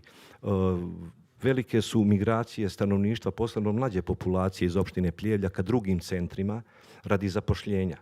Ako na pravi način ne osmislimo i ovaj prelazak ovih ljudi koje, ajde grubo rečeno, samo dobro radno mjesto u energetskom sektoru i rudnik uglja još uvijek drži vezanim za svoju opštinu. Ako to ne napravimo na sa jednim posebnim senzibilitetom, onda će nas i ova tranzicija učiniti da se još više opustošimo s aspekta raspoložive radne snage u opštini Pljevlja. Dakle, jedna je priča zelena tranzicija i ono što se radi u primjerima regiona ili u primjerima država koje sam već pomenuo po pitanju zelene tranzicije, ali svaka od ovih opština koji su u tom procesu ima pojedinu svoju jednu specifičnost. Dakle, Pljevlja su specifična, što su velika demografska kretanja, nažalost i na štetu opštine Pljevlja. Opština i lokalna samouprava, to se može također posmatrati u kontekstu ovoga stvaranja povoljnijeg ambijenta za zelenu tranziciju, je u svojim posljednjim budžetima, dakle, od 50 pa do 200% povećala subvencionisanje preduzetništva i na selu i u gradu. Stimulacija poljoprivrede je, mislim da su budžeti, saradnici će me podsjetiti, mislim preko 200% veće. Dakle, upravo želimo da i tu otvaramo radna mjesta, jer mi imamo resurse u Pljevljima. Otvaramo radna mjesta i nudimo mladim ljudima alternative u odnosu na zapošljenja u rudnik uglja i termoelektranu. Dakle, lokalna samouprava, sad može biti pretenciozno ili subjektivnog ugla posmatrano mene kao gradonačelnika, je neko ko je dobro shvatio neminovnost ovoga procesa i neko ko sa onim resursima sa kojima on raspolaže, mislim, vodi ima jasnu strategiju i vodi jasnu politiku da ovaj proces okončamo na što je moguće bezbolniji način, posebno po one koji žive, mlade ljude u opštini Pljevlje. Izvinjavam se, samo još jednu rečenicu u domenu i onoga što jeste stalno pominjani mentalni problem. Dakle, mi smo neko ko izuzetno ulaže, mislim, najviše u regionu, slobodno mogu reći, i pomaže našim građanima da se oslobađaju te navike korištenja uglja kroz to što smo kroz naše mjere energetske efikasnosti preko 2 miliona u posljednjih nekoliko godina, možda i bliže 3 miliona uložili za pravljenje energetski efikasnih fasada, za zamjenu ložištima na ekološki prihvatljiva goriva, na subvenciju nabavke takvih goriva čak i do 50% i samim tim ne samo spašavali ekološku situaciju u svojoj opštini, nego, mislim, dodatno uticali na širi auditorijum, odnosno na građane i na javno mnjenje, da gube taj osjećaj da se bez uglja ne možemo ni grijati. Well, on that note, I think we'll bring it to a close. I want to thank our panelists. Thank you very much. And I think your ending comment there about a future without coal and thinking about that future is extremely important. And I also just wanted to mention about these grievance mechanism that I said in my opening remarks, how we can learn from things. I remember we had a program targeting the mine workers, and it worked fairly well, but not as well as we would have hoped for mining workers to become entrepreneurs and create new businesses. But as soon as we widened that out to the whole community, that worked very well, because those community members created businesses that employed mine workers. So I hope as we continue to do stakeholder engagement, we continue to learn and feed that back in so that we can all have a more successful just transition. So thank you, panelists. Thank you, Justine. And now I think we have a coffee break and more stakeholder engagement together. So thank you very much, everybody. So we're now in the final sessions of today's annual conference, and I'm delighted that we are focusing on good practices on repurposing land and assets and environmental remediation. And moderating this session is Olaf Osica, and he's a senior advisor and visiting professor at the College of Europe in Natlin. So it's good to complete the day with another principal, the College of Europe, another principal partner to the initiative, moderating the session. So, Olaf, over to you. Yeah. Thank you. Thank you very much, Robert. Good afternoon, everyone. The title and at the same time the subject of this session is Good Practices on Repurposing lands and assets and environmental remediation. I mean, it sounds very technical, to be honest, and it is very technical because it involves a lot of expertise, hard expertise, geology, environmental studies, and so on and so forth.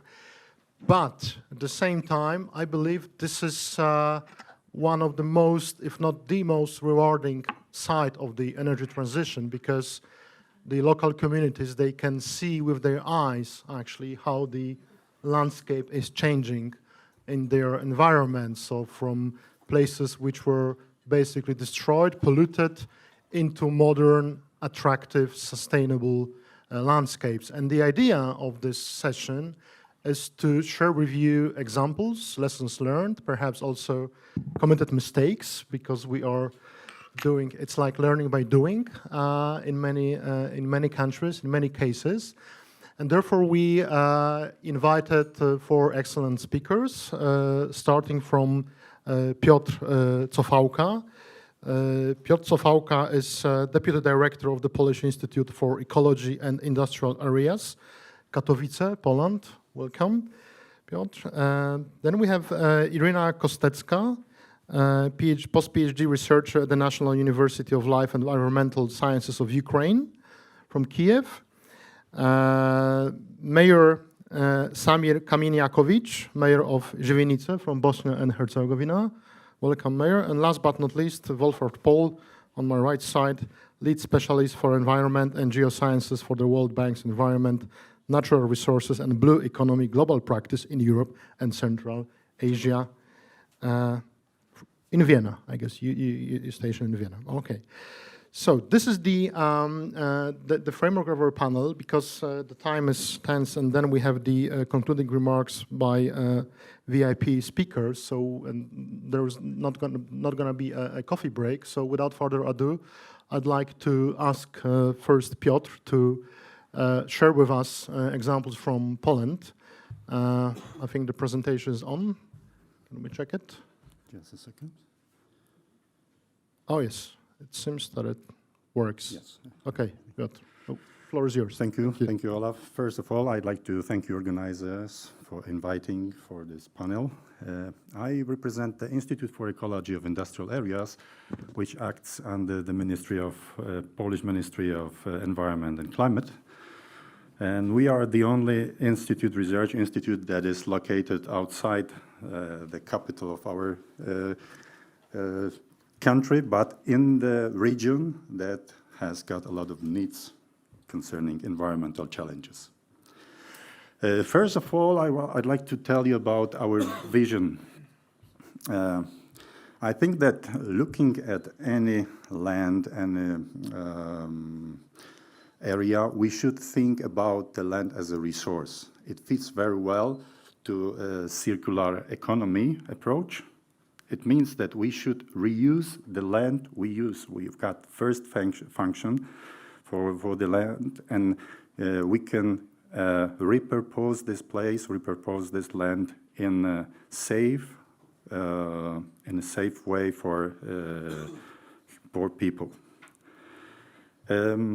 As the institute that deals with environmental issues, first of all, we prepare site contamination assessment to be able to assess if there is any human health risk at this area. Having this information, we can plan some new function for the area. On this slide is an example of such assessment for the place in the north part of Poland, in Bydgoszcz, for the area of former chemical plant. We were involved here in the Interreg project, Greener Sites. But now I would like to tell you about success stories regarding our region, Silesian region. And I think that I should start from the information that at the end of the previous century, in the 90s, we had in our region 70 coal mines that employs on the level of 400,000 people. Today, it's 20 coal mines altogether in Poland, and there are about 80,000 people in this industry. As a first example, I'd like to show you the site in Ruda Śląska. This is a former post-zinc smelter, zinc smelter, and this post-zinc heap is located in the middle of the city. It's located in the neighborhood of a residential area, and it used to pose a threat for inhabitants, for residents. We proposed methods, especially phytostabilization, that allow to make this place as a green place, safe place for people to spend their leisure time, as you can see on this slide, in their neighborhood. Now it's called Antonia Hill in English. Of course, it's a very good example not only of repurposing of the land and giving it a new function regarding the post-industrial site as used by residents, but I would mention here about multi-solving. We've got here also an example of climate change adaptation. We improve biodiversity, we improve quality of life of residents, and of course, quality of the environment. Now about the most spectacular example from our region, from the capital of our region, from Katowice. The former hard coal mine Katowice was closed in 1999, it means in the previous century, at the end of the previous century. And for the next 15 years, it was converted in the culture zone. As you can see on this axe, it took 15 years, and there were different stages. I won't go into deep details how it was performed, but I would like to show you the effect. This is the Katowice culture zone. This investment costed almost 1 billion Polish zlotys, which is 200 million euro. And at the moment, there are 3 new elements constructed in the neighborhood of the Spodek, that is, I would say, icon of Katowice. We've got now Silesian Museum that uses buildings from the former coal mine, International Congress Center, and the building of Polish National Radio Symphonic Orchestra, accompanied, of course, by a garden, and the International Congress Center has got a green roof. Another example of a coal mine that was located in the middle of Katowice, I would say in the center, it's a former hard coal mine Gottwald. We were investigating this area, as you can see on the pictures. And here, a private investor decided to convert this site into the biggest shopping center in the region. It's called Silesia City Center. It's shopping center, but also accompanied by cinema, by restaurants. And it was created almost 20 years ago, in the beginning of this century. In case of Gliwice, we've got here on a picture hard coal mine Gliwice that was located not in a strict center, but I would say in the suburbs. It had a beautiful building, and there was an idea to adopt this building and to create new business zone in this place. Now you can see New Gliwice Business and Education Center.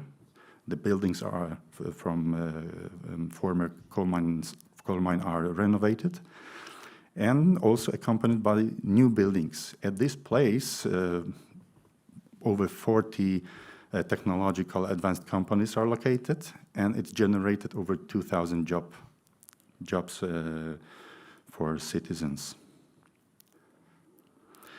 But we've got also examples of using of industrial heritage of the region. Zabrze is a very good example. There were 2 coal mines located in this city that are converted into museum.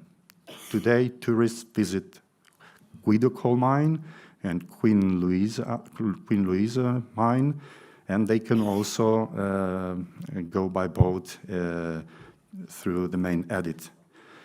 This place has got very beautiful corridors. You can go there downstairs and look how it is renovated now. There are also some elements of infrastructure that can be hired, for example, for a meeting. There is the place where compressors used to be, and today you can organize a meeting or a concert underground. And now about an example that is very important for me because it shows how we can convert some minor places belonging to coal mines into blue and green infrastructure, which is very important at the moment when we talk about the climate change adaptation, when we have a problem with urban heat islands. We need some place where people can spend their leisure time, especially when we've got the hot weather during the summer. Here is an example of Amalung reservoirs. These reservoirs belong to the coal mine Barbara in Chorzów. The coal mine was closed also in 1999, as the previous one from Katowice. But in 2004, the first project, technical project, appeared, how to adopt the reservoirs and to create the place where people from residents from the neighborhood can spend their leisure time. During 3 years, as you can see, the project was ready, and in 2009, it was also awarded by the Society of Polish Town Planners.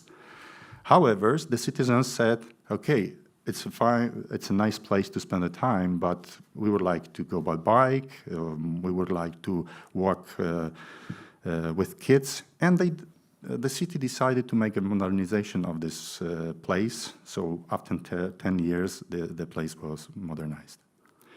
Today, it looks this place this way, and it's again an example of multi-solving because we've got the place that used to belong to the coal mine. It was a former technical reservoir for the coal mine, and today is a reservoir where people spend their leisure time. It's a public area, and of course, we're improving here by biodiversity, we're improving quality of life, and of course, the quality of environment.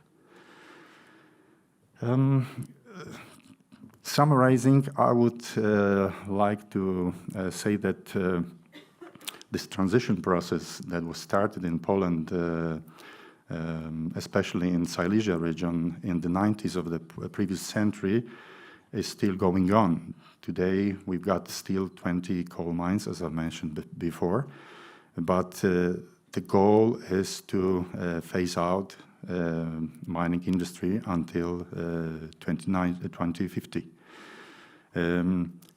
Of course, we still have to remember that it's a part of our national energy system. At the moment, at our energetic mix, we still have 75% of energy produced from the coal mine and lignite. Silesia region is a very good example, I would say even laboratory and a source of good practices to the just transition process in Europe. And it's very easy to show here new models of collaboration between different stakeholders. What is important when we talk about land repurposing, we have to be strategic in this planning. It means that in such spectacular cases like Culture Zone in Katowice, there were different stakeholders that took part in this project. They planned different changes, especially when some part of land belonged to the company that manages former coal mines assets, and some belonged to the city. They had to decide and agree how to use this whole area because the plan was to create this culture zone. And important thing, of course, regarding environmental reclamation. When we plan to close the mine or other industrial plant, from the beginning of the planning, we have to think about environmental reclamation of this site, especially when we talk about new functions. I have to say that in our region, there are even some plans to use former smelters as residential area. Then we have to remember about possible human health risk. And what is very important, partnerships. Partnerships is a the way how we can create the budget that is needed for investments, which in many cases lack of money, so it is the biggest barrier. But I think it was today mentioned several times that PPP may be here a good solution. Thank you very much. Thank you. Thank you, Piotr. And now I'd like to ask Mayor Kamieniakowicz, Mayor of Żywice, to present his lessons learned and examples of projects you implement. Mayor.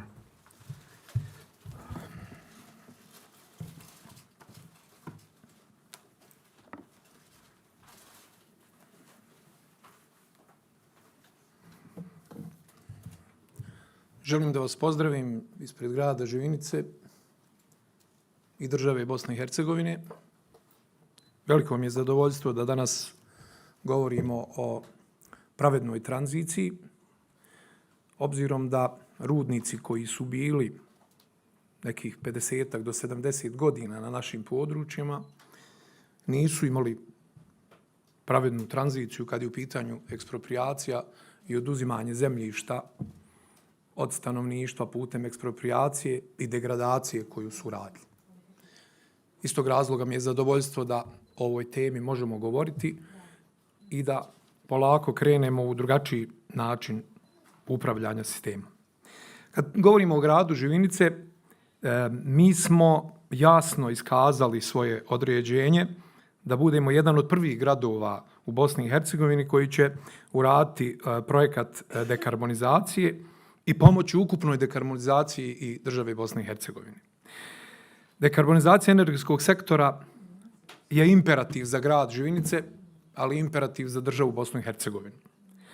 Ovo nije samo naša obaveza na osnovu ugovora o uspostavljanju energetske zajednice ili Pariškog sporazuma ili Sofijske deklaracije, već je to naša ogromna razvojna šansa.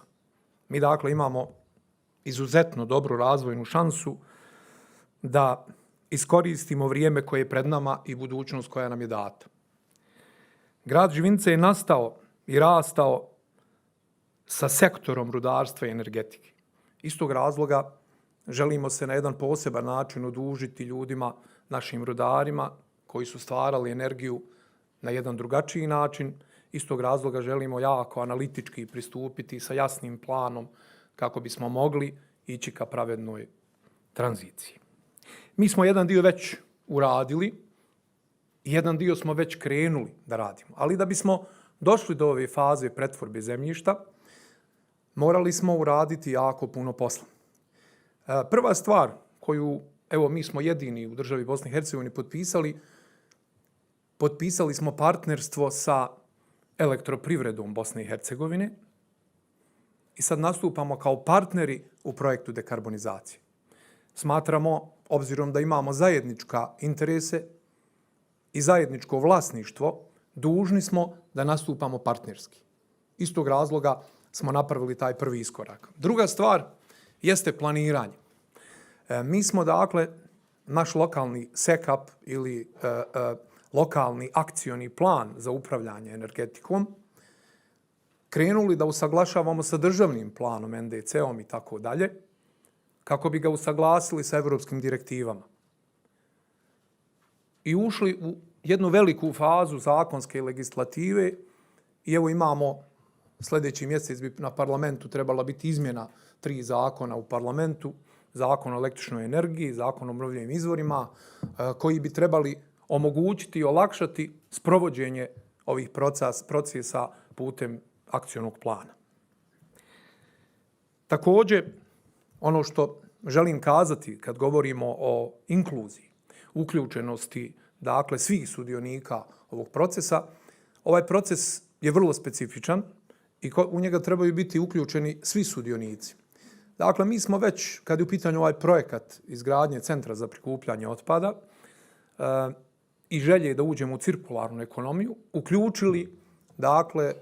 uključili sindikat rudnika, menadžment rudnika, elektroprivredu i građane. I na osnovu toga smo realizovali ovaj projekat, vidjet ćemo kasnije šta smo uradili. Osnovna stvar, osim inkluzije, jeste dobar PR, osim dobrog PR-a jeste dobra inicijativa, osim inicijative koja mora ići iz lokalne zajednice, jeste dobro planiranje.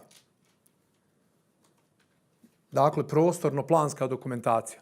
Mi smo u prostorno-planskoj dokumentaciji pripremili dakle, dio područja, evo ove gdje sad vidimo, dakle ovaj dio gdje smo radili kad je u pitanju naš centar za prikupljanje otpada.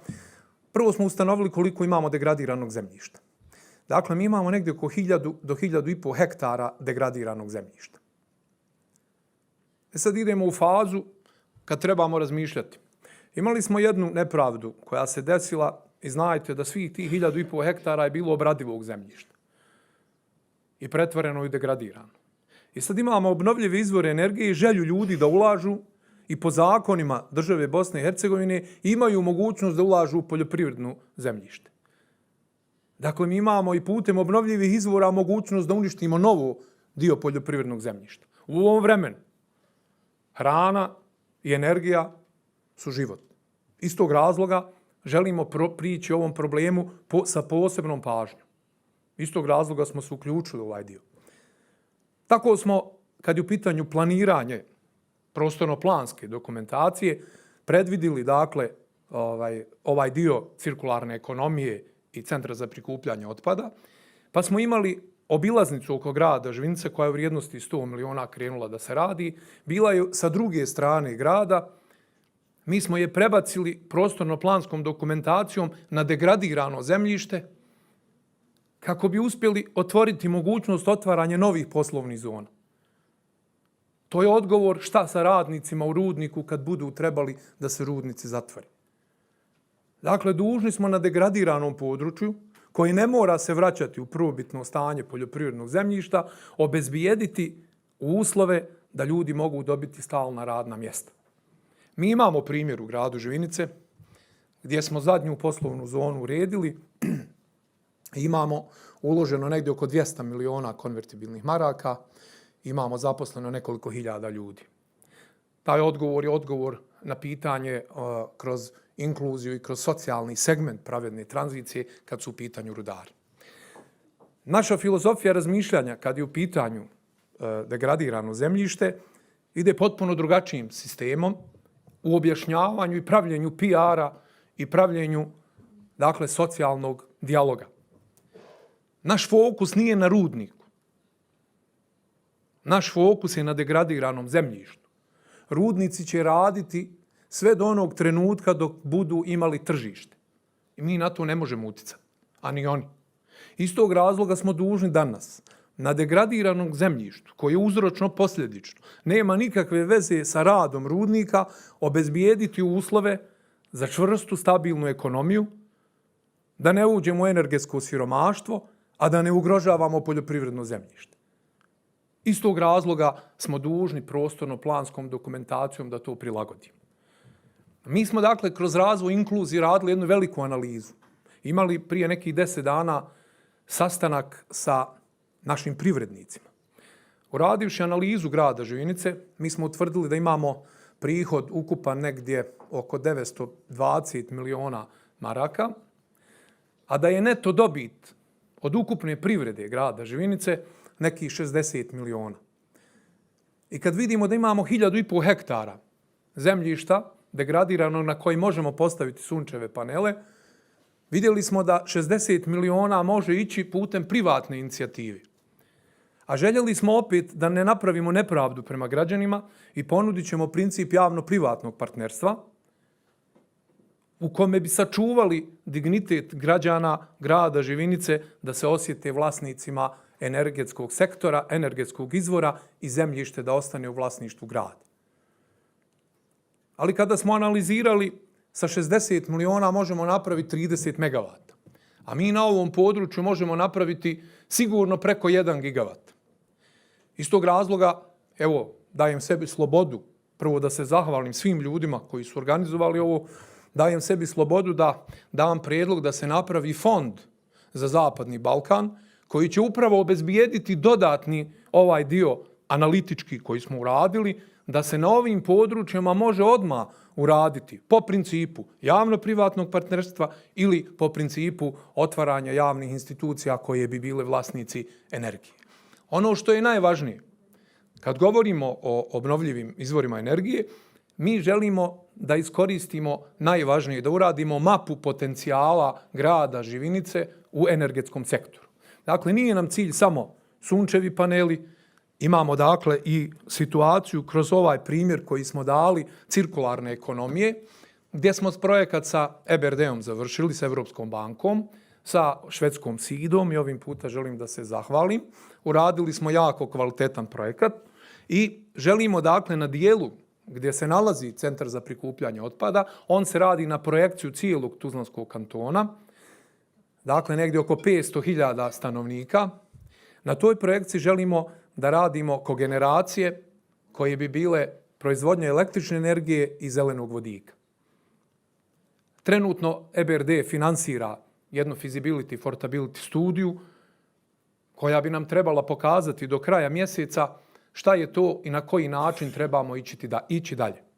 Ono što bi želio zamoliti, obzirom da nemamo dovoljno predznanja kada je u pitanju ova oblast, jer mi smo mali u odnosu na projekte, procese kroz koje ste prošli vi, naši mentori. Iz tog razloga molim da se napravi jedan tim ljudi ad hoc sa visokim referencama koji bi nam pomogao u mentorstvu kako da nađemo kad uradimo ovu mapu potencijala, kako da ih pretvorimo i napravimo dakle situaciju da možemo imati apsolutnu iskoristivost svih potencijala, ne samo na gradu Živinice, nego i cijeloj državi Bosne i Hercegovine.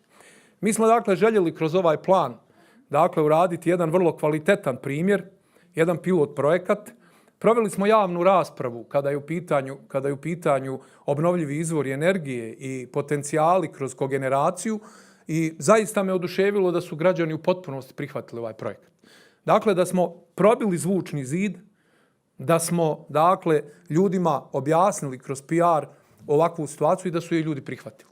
I onaj odgovor, sva pitanja, da li smo spremni? Da, spremni smo sa dijelom svog potencijala i kapitala. Spremni smo da podržimo projekte koji bi išli u korist dakle, obnovljivih izvora energije i zaista želimo da se osnuje fond koji bi nam pomogao kako bi bili i mi sami dio Evrope. Mi ovo sami ne možemo uraditi bez vas i očekujem zaista da budemo zajedno imali tim ljudi koji bi ovo napravio. Što se tiče grada Živinice i gradske administracije, mi ćemo donatoru koji bude aktivan na ovom polju staviti se u punom kapacitetu da pomognemo i mislim da ćemo na jedan poseban način uspjeti i ovo završiti. Ovaj projekat je realizovan u potpunosti i mi sad krećemo diljem cirkularne ekonomije. Smatram ovo jako važnim za sve nas. Želim vam se zahvaliti danas, mislim da mi vrijeme polako ističe. Želim se svima zahvaliti i mislim da ćemo timski, sve zemlje Zapadnog Balkana trebaju biti jedan tim i ja sam i emotivno vezan za ovaj projekat, obzirom da u mojoj državi Bosni i Hercegovini postoje određene stvari koje nekad nisu na istom fonu. Mislim da ovi projekti obnovljivi izvor energije i pilot projekat u gradu Živinice da će ujediniti cijelu Bosnu i Hercegovinu. Hvala vam.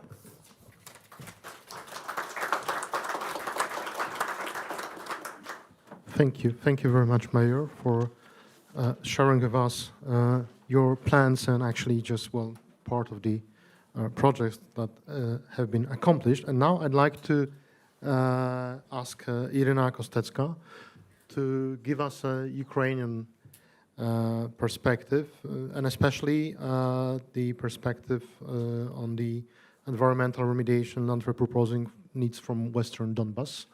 The Western Donbas, because it's still the place where actually now there is also a place where the war is going on, but basically just we're thinking about just, what will happen after the war, yes? So please, the floor is yours. Thank you. Hello, everyone. I want to present our project, transformation of West Donbas in Ukraine, planned before and after the war. Our project started in 2021, and a place and platform for our project was European Green Deal.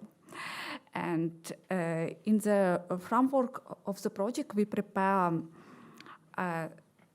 many projects for local community in Ukraine. This special map, it's called region of Ukraine. You can watch its west and east Ukraine.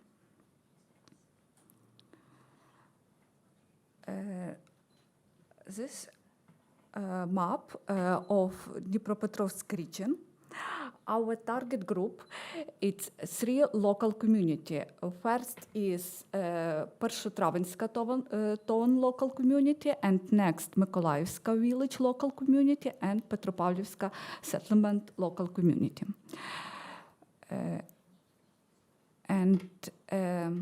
Next, we prepare a special program, and we orientation for change indicators, demographical, economic, and environmental in this program. And next, we prepare many projects for 3 local community. It's very different project, micro project and big project. Total is 2021.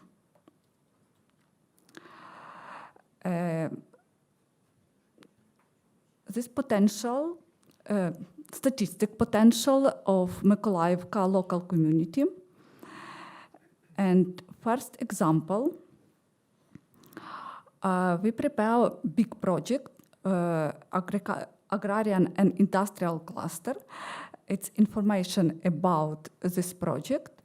And also we can watch economic and social effects about realized this project. And next example, it's potential and Petropavlivka local community. Also short information, statistic short information. And next project for this local community. And one moment, in Mykolaievka local community, coal mine was opened 2021, and Petropavlivka local community. Next problem, because they have plan for close coal mine in 2024, but we understand now it's not possible. But we prepare a project for land around the mine and for realized energy plan. And our next local community, also short statistic information, but it specific local community because in territory don't have coal mine. But first problem, 70% people work in Mykolaievka and Pershotravinsk local community. And next problem with system energy. And we prepare a project about transformation and project about for all building in this local community renewable energy. But now it's only plan. And a next step in our project, our NGO, it's Artur, and we create cooperation with NGO from energy local community for implement our experience for other communities. And it's important moment because well, from idea, It's very good result about study visit to Poland in 2021, and now we have good cooperation with Institute from Katowice, and this project very important for experience our experts. Short information about situation in Ukraine today. You can watch 95 coal mine located on occupied territories. It's a very big problem, and it depends our energy system. And next, short statistic information about environmental crimes. November 16, but everyday situation not so good. And next, I have question to me, I have question everyone. Are the pillars of transformation relevant now? Are European energy program relevant today? Perhaps the only one is energy, and from there just transition. I don't know, it's question. It's question for you. Thank you for attention. Thank you. Thank you, Irina. I guess we kind of try to answer your question just in the Q&A session, and then I will get back to the panel. But before that, let me give the floor to Wolfhard Pohl, and he's going to present tools, analytical tools, prepared, elaborated by the World Banks, which help to plan land repurposing. So, Wolfhard. Thank you very much, Olaf. It's great to be physically in a room with so many persons. Just wanted to say that and meet a lot of people who so far I have seen only on screens face to face. So really grateful for that.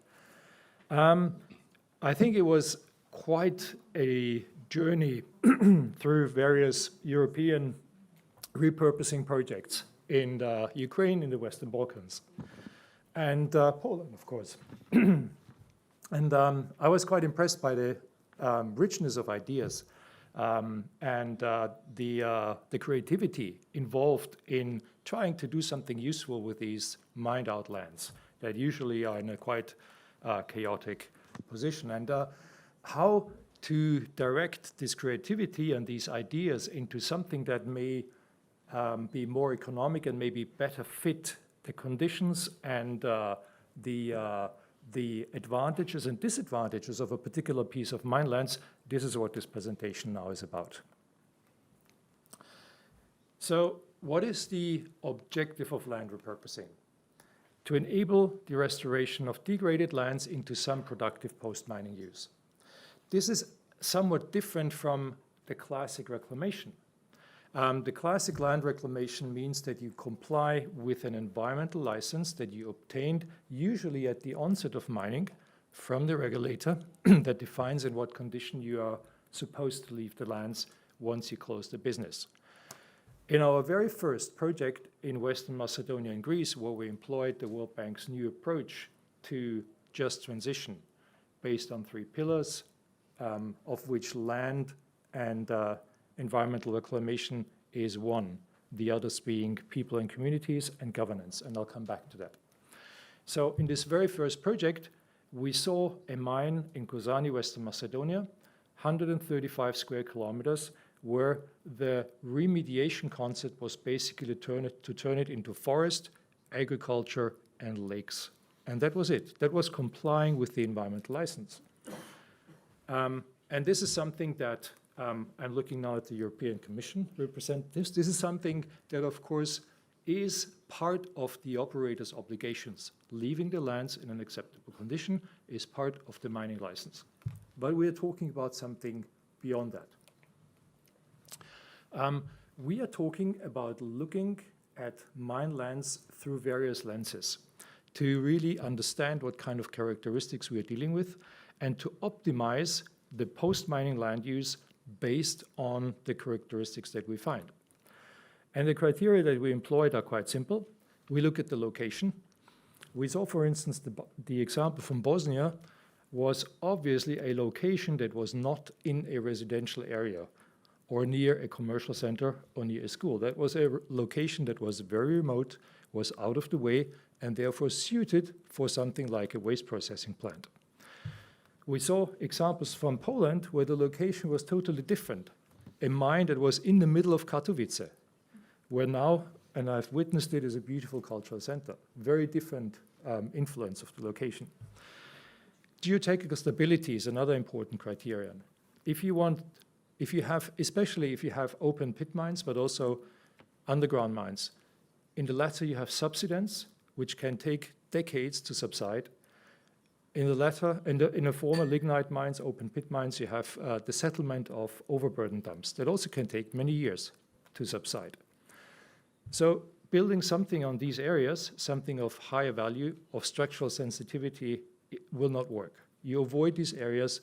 Those are the areas where you want to plant forest, do parks, or maybe photovoltaics if the settlements are acceptable. Cost sensitivity, I'll come to that in the end, but environmental risks we have heard about, also examples from Poland. This is something you have to deal with on mining lands. There can be all sorts of contaminants. Soil chemistry can play a role. There can be residues from the power plants that are often associated with coal mining, ashes containing heavy metals, tars, all sorts of byproducts like phenols. They can be stored or dumped on mine lands. So environmental risks are a big issue to consider. Last not least, methane emissions from underground mines, but also above ground mines also play in that corner. Then there's the topography, hydrography. So is the mine located on a flat area? How was the land left after the mining process? If I try to go back, you can see that the topography here can be quite challenging. You have big heaps of overburden dumps, you have very irregular surface, etc. And finally, cost sensitivity. This is really a very, very important point in terms of what you can do with the lands economically. So are these lands contaminated, but if you invest some money, they can be upgraded to something really valuable, a prime piece of real estate that can be marketed with good profit? Or are they located in a way, are their properties such that whatever you invest, they will never have any value? It's just basically sunk money, wasted money. This is a very important criterion that we also consider in our overall system. We had the luck to work with a consultant in Greece who had an employee who is a gifted coder. And when we talked about our concept to land repurposing, 2 weeks later, they came out with an application, an app. It's called the Land Utilization Repurposing App, LURA, which looks like this. It's basically a very simple app that is map-based, OpenStreetMaps. It can store information that you feed it externally, but it also has, and this is the centerpiece, an evaluation algorithm in this light pink color, the box. This algorithm basically takes the 5 criteria I described, which are indexed by the evaluator. The evaluators have to have knowledge about all these 5 criteria. So usually it's a team of people who bring expertise from geotechnical engineering, from environmental risk assessment, from geography, topography, economics, etc. And this system is fed with data, and then it determines for every cell of a grid that you can put over a mine, the optimum calculated post-mining use. And, sorry, I skipped this, the optimum uses are determined by the relationship between the indicators, and we group them in 4 different broad buckets: forest, natural habitats, agricultural use, energy and industry, business, recreation, residential use. So these are basically 4 buckets that can be sub-differentiated if you want into further categories. So the first step is really to put a grid over a mine. This mine is the Banovici coal mine in Bosnia, right next to the community that the mayor described before. It's a huge area. You're looking at 50 plus square kilometers here under more or less one single ownership. This is for investors who want to build a battery factory. This is pretty, unimaginable to have a huge chunk of land like that. The next step is that you run the algorithm. And the algorithm really, without any bias, very fact-based, simply gives you, for each of the cells that you determine, what could optimally happen with that cell. And the optimization is really, if I do nothing, if I don't spend huge amounts of cost with that cell, what would be the most logical use? Of course, if there is a cell that is, because of weak geotechnical properties, classified as agriculture, you could probably upgrade the ground conditions with expensive technology and build something that has low settlement tolerances, needs good ground. But it's going to be very expensive. So the algorithm tells you, why don't you go 5 cells further, where the geotechnical conditions are actually very good, and you can build a windmill or a research center or a commercial park without these risks. So this is really what this gives you. You can also do some more differentiated analysis. So for each factor, the system produces what we call heat maps. So if you are really concerned about environmental issues, you're looking for a location for a nice, hotel complex, restaurant, and recreation facility, and you want to avoid environmental risks at all costs, you look at the environmental heat map, you know which areas are definitely excluded. And similar issues for geotechnical, or if you look for land that has the highest value added potential, then you could also use one of the heat maps on that theme. Now, you have to go a step further, and now comes human intelligence into play. So the system tells you the properties of the land, but the smart spatial planner, the mayor of the community, the council of the city, they determine what actually happens with the land. And they develop a zoning. But the zoning is based on the facts, on the properties, on the characteristics of the land. Here's an example. This is really a very first pass for the Banovici mine, but it shows you that there is potential for lots of forest and energy crops. There is lots of space for photovoltaics, including floating solar. There is space for some new residential development, and there is some high-value business or commercial areas close to the current center of Banovici, close to energy infrastructure, close to railways, etc., with good geotechnical ground conditions where you could invest without having to spend lots of money in upgrading, either decontaminating or improving the geotechnical conditions. So this is something that then would flow into the spatial planning of the municipality, of the community, and help the community to determine via the spatial plan what actually happens to these mine lands. And this is a really, really important link to another pillar of our framework, the jobs pillar. Economic diversification and job creation are basically very closely linked to what you do with the lands. The commercial potential, the economic potential is determined by the land properties, and that's something that should be considered in the planning process.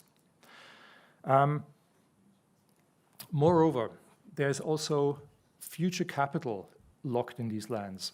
If you come up with a system that shows you that we have 15 square kilometers of high-value investment land, you can collateralize that and raise capital on the value of future revenues on that land, which is for many communities, and we heard before that cash availability financing is one of the key constraints.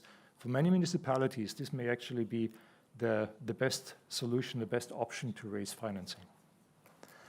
Okay, I'm coming to the end, no worries. I just wanted to point out that there's also a linkage to governance, which is the third pillar, or one of the 3 pillars of our assessment framework as well.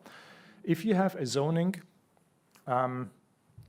you can define certain allowed uses for each of these zones.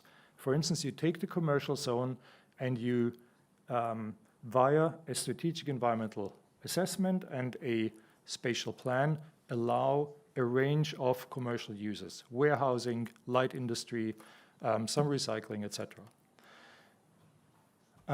So basically, the canton level in the case of Bosnia, the voivodeship level in the case of Poland would give a permit for that particular zonal use, which then would allow investors to come into the zone and bypass a lot of the regulatory requirements that are tied to the location, because the location permit is already given. So what they would need to do is only to come and apply for an individual permit that basically entails the typical, let's say, environmental impacts of a business, wastewater, occupational health and safety, etc. This could be a huge simplification and a huge incentivization of investors to move into brownfields as opposed to greenfields if they find something that is basically shovel ready for them to build. There's one great example from Germany where a community in Saxony-Anhalt did this not on a mine but on a former chemistry combinat from GDR times, Bitterfeld, where on a highly contaminated piece of ground, this piece was cleaned up not to kindergarten standards, not at all, but to industrial standards, and a investment space for chemical industry was created. So the old industry was erased, a new space for new chemical industry was created.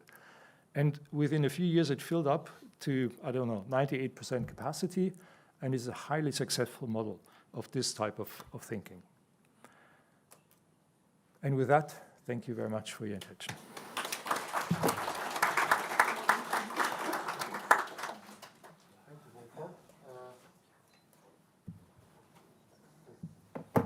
We still have 15 minutes before we close the session. So I'd like to open the floor for questions, comments, if there are any.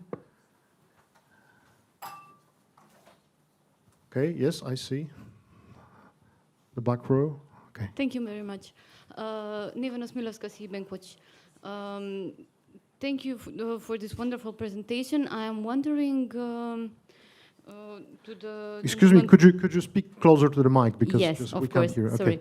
Okay. The question is for the World Bank. Considering North Macedonia is currently in the process of spatial planning, of the general spatial plan for the next 20 years, do you have anything similar to this for North Macedonia, and do you intend to have it if not yet? Thank you. We would love to do it, of course, not only North Macedonia, but any place where the demand arises. But we need a request. We need to be invited to do so. So we need some sort of a project framework. I think. But let me just give a little bit of a giveaway, because we do have trust fund money to develop this tool further and disseminate it further. So our intention is not to sit on it and monopolize it, but to disseminate it and actually make it accessible to whoever wants to use it, and also offer training and familiarization courses with it. So we will definitely reach out to various, well, I mean, the Gryb platform would be a wonderful audience just to give a heads up when we are at a stage where we do this dissemination or these training sessions, and enable stakeholders from the Gryb countries to participate and to learn this tool and to use it. Thank you, Alfred. Any more questions, comments? Yes, the lady in green. Thanks, Justine Sylvester from the World Bank. This is a question for any of the panelists. In your work, in the examples that you shared, how did you go about determining the land tenure arrangements in practice? Was this very clear? Did you have to do additional verification? Because we know that sometimes the land registries or the cadastres do not reflect what is actually happening on the ground in practice regarding land tenure arrangements and land ownership. So if you could elaborate on that, please. Thank you, Celeste. I mean, who's gonna pick up on that question? Yeah, the mayor. Okay. Evo dakle, kad govorimo dakle o ovom pitanju, moramo se podsjetiti da država Bosna i Hercegovina ima zakonsku legislativu, bijelu knjigu, katastar i grunt i da sva imovina dakle je upisana u gruntu i katastru na vlasnika. Prva stvar koja se mora, kad je u pitanju investicija, odraditi jeste da se utvrdi vlasnik zemlje. Nakon utvrđivanja vlasništva zemlje, provjerava se da li se nalazi zemljište u prostornom planu u namjeni, obzirom da mi imamo i regulacioni plan i prostorni plan u kome je jasno napisano šta na koje zemljište može da se gradi. Nakon što se završi ta procedura i provjeri se dakle u službi za imovinsko-pravne poslove, dobije se saglasnost. Nakon toga investitor potencijalni ide u centar za biznis gdje dalje u proceduri sve dobiva dalje upute na koji način može dalje djelovati. Dakle, postoji jasan sistem. Također postoje i digitalnoj formi, dakle, sistemi koji se nalaze na stranicama grada Živinice, gdje pomoću informacijne tehnologije, dakle, mogu dobiti sve ove podatke i o katastru, i o gruntu, i o kvalitetu zemljišta, obzirom da smo mi bili dužni i uradili i bonitet, to jest kvalitet zemljišta, kako bismo ga svrstali u koju zonu treba da pripada. U zoni od 1 do 4 je poljoprivredno zemljište i na tom zemljištu se ne smije ništa graditi, ne smije se proglašavati građevinska zona. Zona od 5 pa nadalje, ispod, je zemljište koje može biti tretirano kao građevinsko zemljište. Iz tog razloga ovaj dio degradiranog zemljišta je jako bitan i da se uradi brza prenamjena kako bi se moglo investirati u veliki prostor, dakle, zemljišta koji posjeduje. Hvala. Thank you, Mayor. Yes, the gentleman over there. Hello, Carsten Rothbard from also the Secretariat, Coal Regions in Transition. Closer to the mic, please. Okay. My question would be in terms of repurposing land here, the question to how would you recommend other cities, regions to plan the engagement process of how to repurpose? Is that something coming up at the beginning, in the middle, at the end? And to what extent are you giving the possibility to citizens and small businesses to invest into that land, let it be PV, solar panels, and so on? Is that a concept where there is appetite from those mines that you have visited, from those mines that you have repurposed? Thank you. That was question to the mayor or to? To the mayor and to those that can add to it. Thanks. So please, Mayor, start. Evo, dakle, mi smo jedan dio u izlaganju kazali.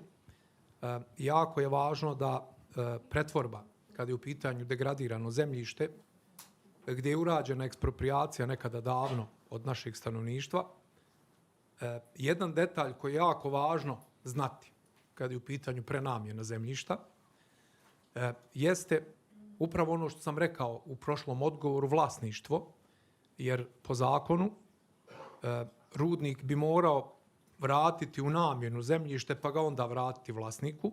I tu imaju dvije stvari. Ukoliko je oduzeto od javne površine državnog zemljišta, u tom slučaju se vraća gradu. Ukoliko je uzeto od privatnog vlasništva, gdje je rudnik uplatio zemljište, dužan je u tom trenutku ponuditi prvom vlasniku. Tu je jako složen sistem. Iz tog razloga rješenje vidimo upravo u ovoj prenamjeni, prenamjena koja bi dala odgovor o lakšoj proceduri vraćanja zemljišta i prinamjeni. Zašto smo mi potpisali partnerstvo sa elektroprivredom? Dakle, jedan grad je partner elektroprivredi kako bi ove procedure izbjegao. Dakle, miks vlasništva grada i vlasništva elektroprivrede kao osnivača rudnika je zajednički interes i mi zajedno možemo ići u javno-privatno partnerstvo ili zajedno možemo ići u davanje dozvola za gradnju solarnih panela. Jako je važno da ovaj segment razdvojimo kako bismo mogli razumjeti prenamjenu u punom kapacitetu njenog značenja. Dakle, moguće je i u ovom trenutnom zakonskoj legislativi bez izmjene, ali ako dođe, kad govorimo o državi Bosni i Hercegovini, ako dođe do izmjene zakona ova 3 koja sam spomenuo, ovaj proces će biti daleko lakši. Ali dakle, cilj je u prenamjeni, a ne vraćanje u prvobitno stanje. Jer vraćanje u prvobitno stanje znači jako puno. Evo ja ću vam dati jedan primjer koliko košta 20 hektara u novcu vraćanja u prvobitno stanje, košta vas 350.000 eura. I kad vi izračunate zemljište koje možete prenamjenom dobiti ulaganje od 350.000 eura, vi možete napraviti 10 megavata solarnih panela. Iz tog razloga je jako važno spomenuti ovaj segment prenamjene. Hvala. Thank you.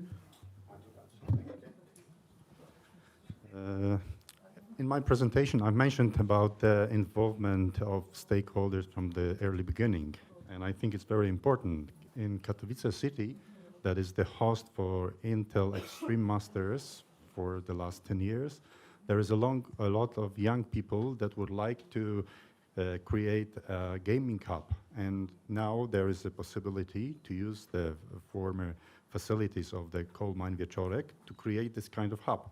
So if young people look for new jobs, new places where can develop startups, it's very important to talk about future plans for the former coal mine. Okay, thank you. Wolfram?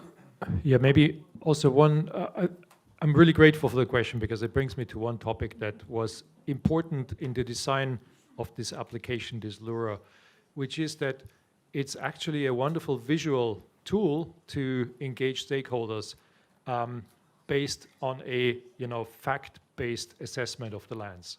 So our thinking was really that this is something that is very, very objectively and unbiased, taking the land conditions into account, presenting them to a scope of stakeholders for as a proposal, and allowing discussions that are tied to the actual possibilities, the actual potential of the lands, and fact-centered rather than opinion-centered, opinion-based. Thank you, Wilford. Is there anyone I can see online? No. Okay. So let me just go back to the panel, and I'd like to ask Piotr one question, because you mentioned that, well, the whole process started in Poland back in the 90s, so a long time before we knew, well, whether we would join EU or not, yes, and there's a question, of course, of money, but apart from financial resources, which are like very important, you cannot do anything without money, that goes without saying, but what were other problems you looking back, just you think are important just to take into consideration? Because I can imagine that there were, you mentioned that there are different land rights, different stakeholders, they have different rights concerning the land, but I can imagine also that there has to be a number of conflict of interest, yes, how decide, I mean, what should be built in this place, yes? So what are those non-financial, let's say, elements or challenges which are important to when one plans just repurposing of land and assets? Yes, it depends, of course, who is initializing or is preparing the idea, what could be developed, how the place could be replanned. When we talk about the culture zone in city of Katowice, some part of this place belong to the city, but the other one belongs to the company as responsible for restructurization of coal mines that usually receives the assets from the former coal mines. So it's not so easy and it is not so quickly to prepare the issues regarding who is the owner of the area, to prepare a kind of investment with a new function. Of course, there are sometimes different ideas how to use this former coal mine area, but usually in our region, actually cities were creating around the coal mines, so they are very often in the middle of a city. So such function as a recreation, culture objects like culture zone, some post-industrial heritage existing as a museum of hard coal mining. It was usually the idea proposed by the city, because they had the idea how to convert the place that was in the center of the city, and this was in the case of culture zone of Katowice, which was ready until 2015. We remember that the COP24 was organized in this place. And for example, Zabrze, that had several coal mines, they decided to repurpose the area after, for example, of coal mine Makoszowy, to think about new companies that could act there. But they also said that, okay, Guido coal mine is a very good example to show people our industrial and cultural heritage. And it was supported, of course, by the regional authority. Okay, thank you. And the last question, because, well, Irina, you asked a question, so, and I'd like to go back to that. I mean, what you're saying basically, I mean, your question refers to kind of a let's say a challenge in Ukraine after war, that given the circumstances we have there, I mean, there is not so big appetite for actually energy transition, because providing energy at all is the key. Yes, and the question is, to what extent, you know, the war and its consequences and devastation just of the, you know, critical infrastructure and a lot of facilities in Ukraine, you think it may give a way to a, you know, like boost of energy transition, because you're going to rebuild many places from scratch actually, so you can install the state-of-the-art, you know, installation and transform Ukraine in one of the modern country using, you know, having modern energy, more or less the same as you have one of the most modern and best army now, not only in Europe but in the world.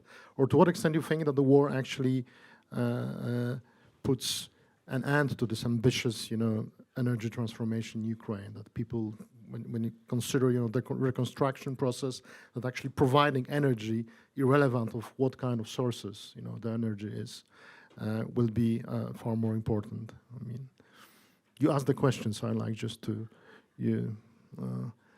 tell us, I mean, just what's behind this question? I mean, what sort of anxiety is behind this question? I don't know.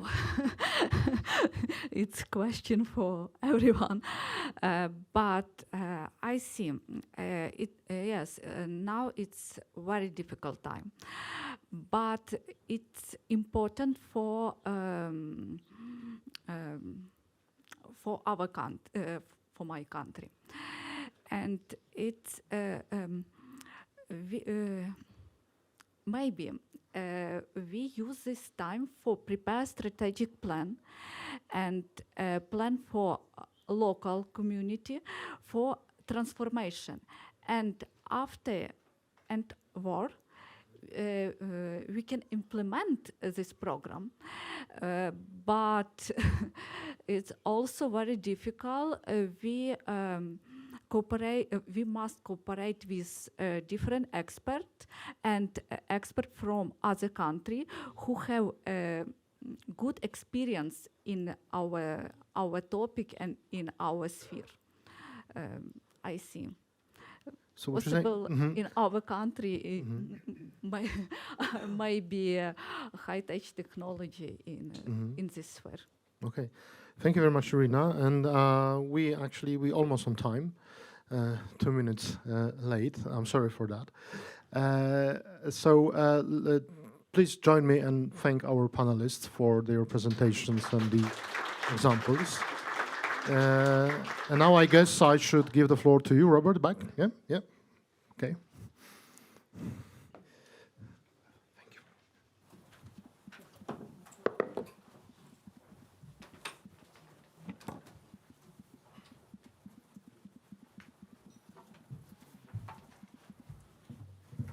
Thank you.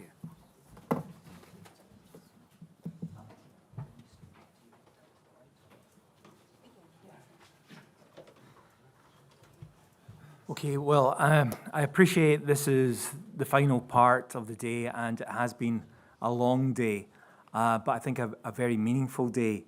The contributions both from the panels, but also from the floor, have been substantive and important, and I think very powerful for shaping the future agenda of the initiative for co-regions in transition. However, I do think it's very appropriate that our final contributor is from the Ukraine, Valentina Moskalenko. The contributions we have heard from the other Ukrainian panelists, such as Irina, such as Victoria, but also from the floor, delegates' comments, really does put the whole process of a just transition into a different perspective when you think about the Ukraine, because their just transition is a transition that is existential in nature. They are grappling with not just reconstruction, but just trying to achieve peace. And I was quite struck by Victoria's comment that, 50% of the energy infrastructure is damaged or destroyed. Well, what does that mean for just transition going forward? And I think one of the things that which has impressed me today is candor. People have spoken candidly about their respective situations, because we are all starting from different positions. We may have got a common goal, we may have a common endpoint, but we are all starting from very different positions. And I think the Ukraine is starting from a terrible position, but we travel with optimism, obviously. So I'm delighted that Valentina is closing today, and Valentina Moskalenko is an advisor to the Prime Minister and is responsible for just transition in the Prime Minister's office. Since she started her work, she has been responsible for coordination of just transition issues between ministers, self-government, local authorities, and NGOs. So this is a process which we can recognize, but it's in a completely different context to which many of us are faced with. Actually, our challenges appear benign compared with the challenges that I'm sure Valentina will reference in the coming moments. Her scope currently also covers not just transition issues, but recovery process issues and community support. So I hand the floor over to Valentina. So please. Thank you, Robert. Pleasure. I will speak Ukrainian because I don't have a speech in English in good quality. Я рада всіх бачити і хотіла би, по-перше, подякувати нашим партнерам, Світовому банку, Європейській комісії за те, що вони запросили не тільки мене, але ми маємо ще досить таку численну делегацію з мерів українських вугільних міст, з громадських організацій. Для нас це дуже важливо, не тільки тому, що ми дуже любимо відчувати комфорт, хоча б на протязі цього тижня, але й тому, що ми хотіли би зберігати тематику Just Transition, справедливого переходу в фокусі уваги не тільки уряду, але і місцевих адміністрацій, громадських організацій, міжнародних організацій і так далі. Ми розуміємо, що зараз є дуже висока конкуренція між державними політиками за увагу, за гроші, і нічого не може перекрити питання рекавері, питання реконструкції після воєнного відновлення. Але ми маємо розуміти, що питання справедливого переходу, вони нікуди не ділися, і вони залишаються актуальними і для громад, які, на жаль, потрапили під окупацію або перебувають під активними військовими діями, і для громад, які, на щастя, зараз не мають таких вагомих проблем з військовими діями, як громади на сході нашої країни. Говорячи про справедливу трансформацію, ми, звичайно, про неї не забуваємо, і вона представлена як окрема тематика в наших документах в плані відновлення України, який, я сподіваюся, ми приймемо вже цього року. І він включає в себе ініціативи зі справедливої трансформації вугільних регіонів і ініціативи так само з поступовою відмовою від вугілля. Що є для нас новим викликом у цій війні і в тій ситуації, в якій ми опинилися, це те, що справедлива трансформація тепер не охоплює тільки вугільні громади. Ми розуміємо, що під цю категорію мають підпадати також громади, де розташовані вугільні теплові електростанції, також громади, де розташовані підприємства одне чи два, які є дуже вагомими для цих громад і які будь-якої миті можуть бути розрушені російськими військовими діями. Тому справедлива трансформація розширюється не тільки на вугільні громади, а також і на громади вугільної теплової генерації і інші громади, які безпосередньо залежать від одного-двох підприємств. Що ми можемо зробити зараз на регіональному або локальному рівні? Ми про це вже говорили, що потреби, які має Україна на регіональному рівні, вони є кардинально різними. Якщо в Західній Україні ми можемо говорити про розвиток, про майбутнє післявоєнне відновлення, про те, що нам потрібно розробляти або оновлювати проєктно-кошторисну документацію, готуватися до нових проєктів заміщення вугілля, з нових проєктів зі створення нових робочих місць, з економічної диверсифікації, то для Східної України виклики є набагато вагомішими. Ми ще не розуміємо масштабів, які нам потрібно буде робити з розмінування цієї території. Ми не розуміємо загалом загальну екологічну катастрофу, яка буде і є зараз у Луганській і Донецькій області в зв'язку з тим, що хаотично закриваються шахти. Ми не розуміємо, скільки людей фактично зараз перебуває на цій території і скільки захоче повернутися після війни на територію Луганської і Донецької області. Тобто такі виклики, вони є дуже різними навіть в межах однієї країни. І тут ми потребуватимемо як досвіду країн, які вже йдуть цим шляхом, і так і досвіду країн, які перебували у військових конфліктах. Тобто ми тут будемо просити всіх наших партнерів надавати нам і технічну допомогу, і експертну допомогу, фінансову допомогу для того, щоб максимально комплексно підійти до вирішення цих проблем. Враховуючи ті наслідки військової агресії, яка є зараз в Україні, якщо ми говоримо про шахти, то Світовим банком була проведена оцінка, така первинна оцінка, дуже швидка наших руйнувань. Відповідно, для сектору вугледобування вони складають понад $300 мільйонів. Це те, що може бути потрібно для того, щоб знову розпочали роботи ці шахти. Але ми розуміємо, що відновлювати шахти у Луганській області не має сенсу вже зараз. Ми розуміємо, що потрібні нові проекти для того, щоб економічна диверсифікація цієї території відбулася, і для того, щоб люди отримали новий шанс, нові перспективи для свого життя і для свого працевлаштування. Підводячи підсумок, ще раз хочу подякувати. І коли ми дивилися презентації з вже готових таких кейсів на Західних Балканах, Польщі, ми спіймали себе на думці, що трохи заздримо, тому що нам доведеться починати не з нуля, а з мінусової якоїсь відмітки, незважаючи на те, що ми багато вже зробили і зі Світовим банком, і з різними проектами перед війною, підготували таку фінансову правову основу для проведення справедливої трансформації. Але ми почнемо заново, нам доведеться оцінювати заново збитки, нам доведеться оцінювати оцей базовий рівень громад після війни. І дуже би хотілося, щоб наступна наша зустріч через рік, зустріч цієї ініціативи відбулася в мирній, світлій Україні, в одному з наших вугільних містечок. Я не кажу про схід України, але точно про захід України точно можу казати, що вони будуть раді вас бачити на нашій новій зустрічі в мирній країні. Дуже дякую всім за підтримку України на всіх рівнях. Ми її відчуваємо від смс-ок в телефонах до максимально політичних рішень щодо виділення допомоги. Нам це дуже важливо. Тому дуже дякую і сподіваюся на подальшу плідну дискусію щодо Just Transition.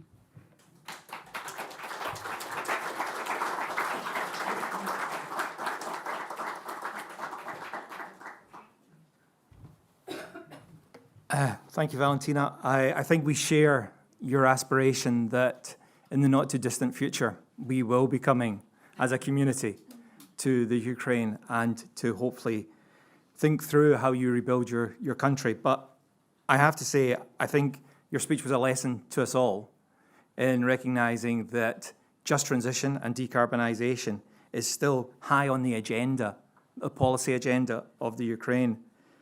And I was struck by your reference about the capital costs of rebuilding your coal industry. However, you're at a juncture, you're at a point of decision.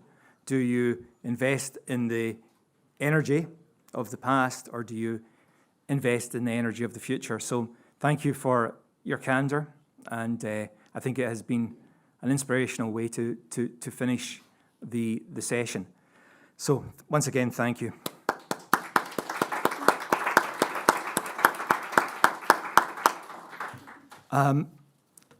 I'm just going to spend a few minutes just drawing today to a close by just picking up on a few almost discussion points that sort of were woven through our very positive dialogue.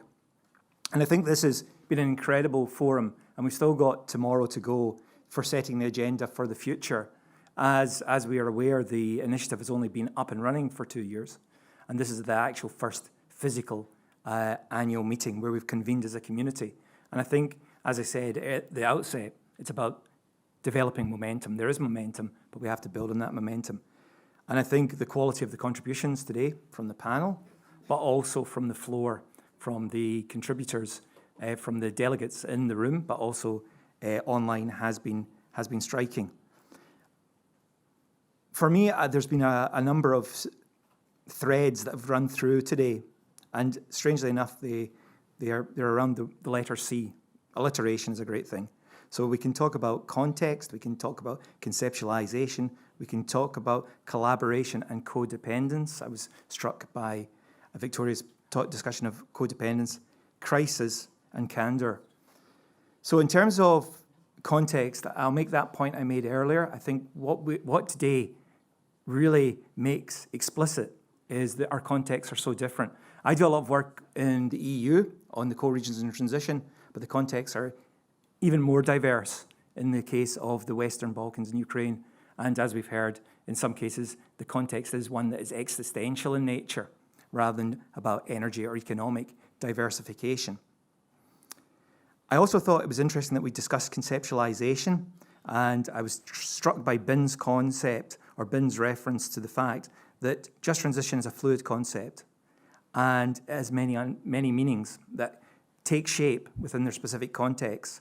But just transition can't be seen in isolation. It has to be seen as part of the process of moving to this broader, greener economic transition. And then when we had Tomczak from the Vice President's office, she was saying we get very obsessed by the phasing out of technologies, and maybe we should be getting more obsessed about the phasing in of technologies, whether that be storage, whether that be hydrogen, whether that be renewables. In terms of collaboration, we talk a lot about collaboration, and we say, oh, this is a good thing, and it's great that we've got these logos collaborating behind us, and it's great we've come together as a community for collaboration.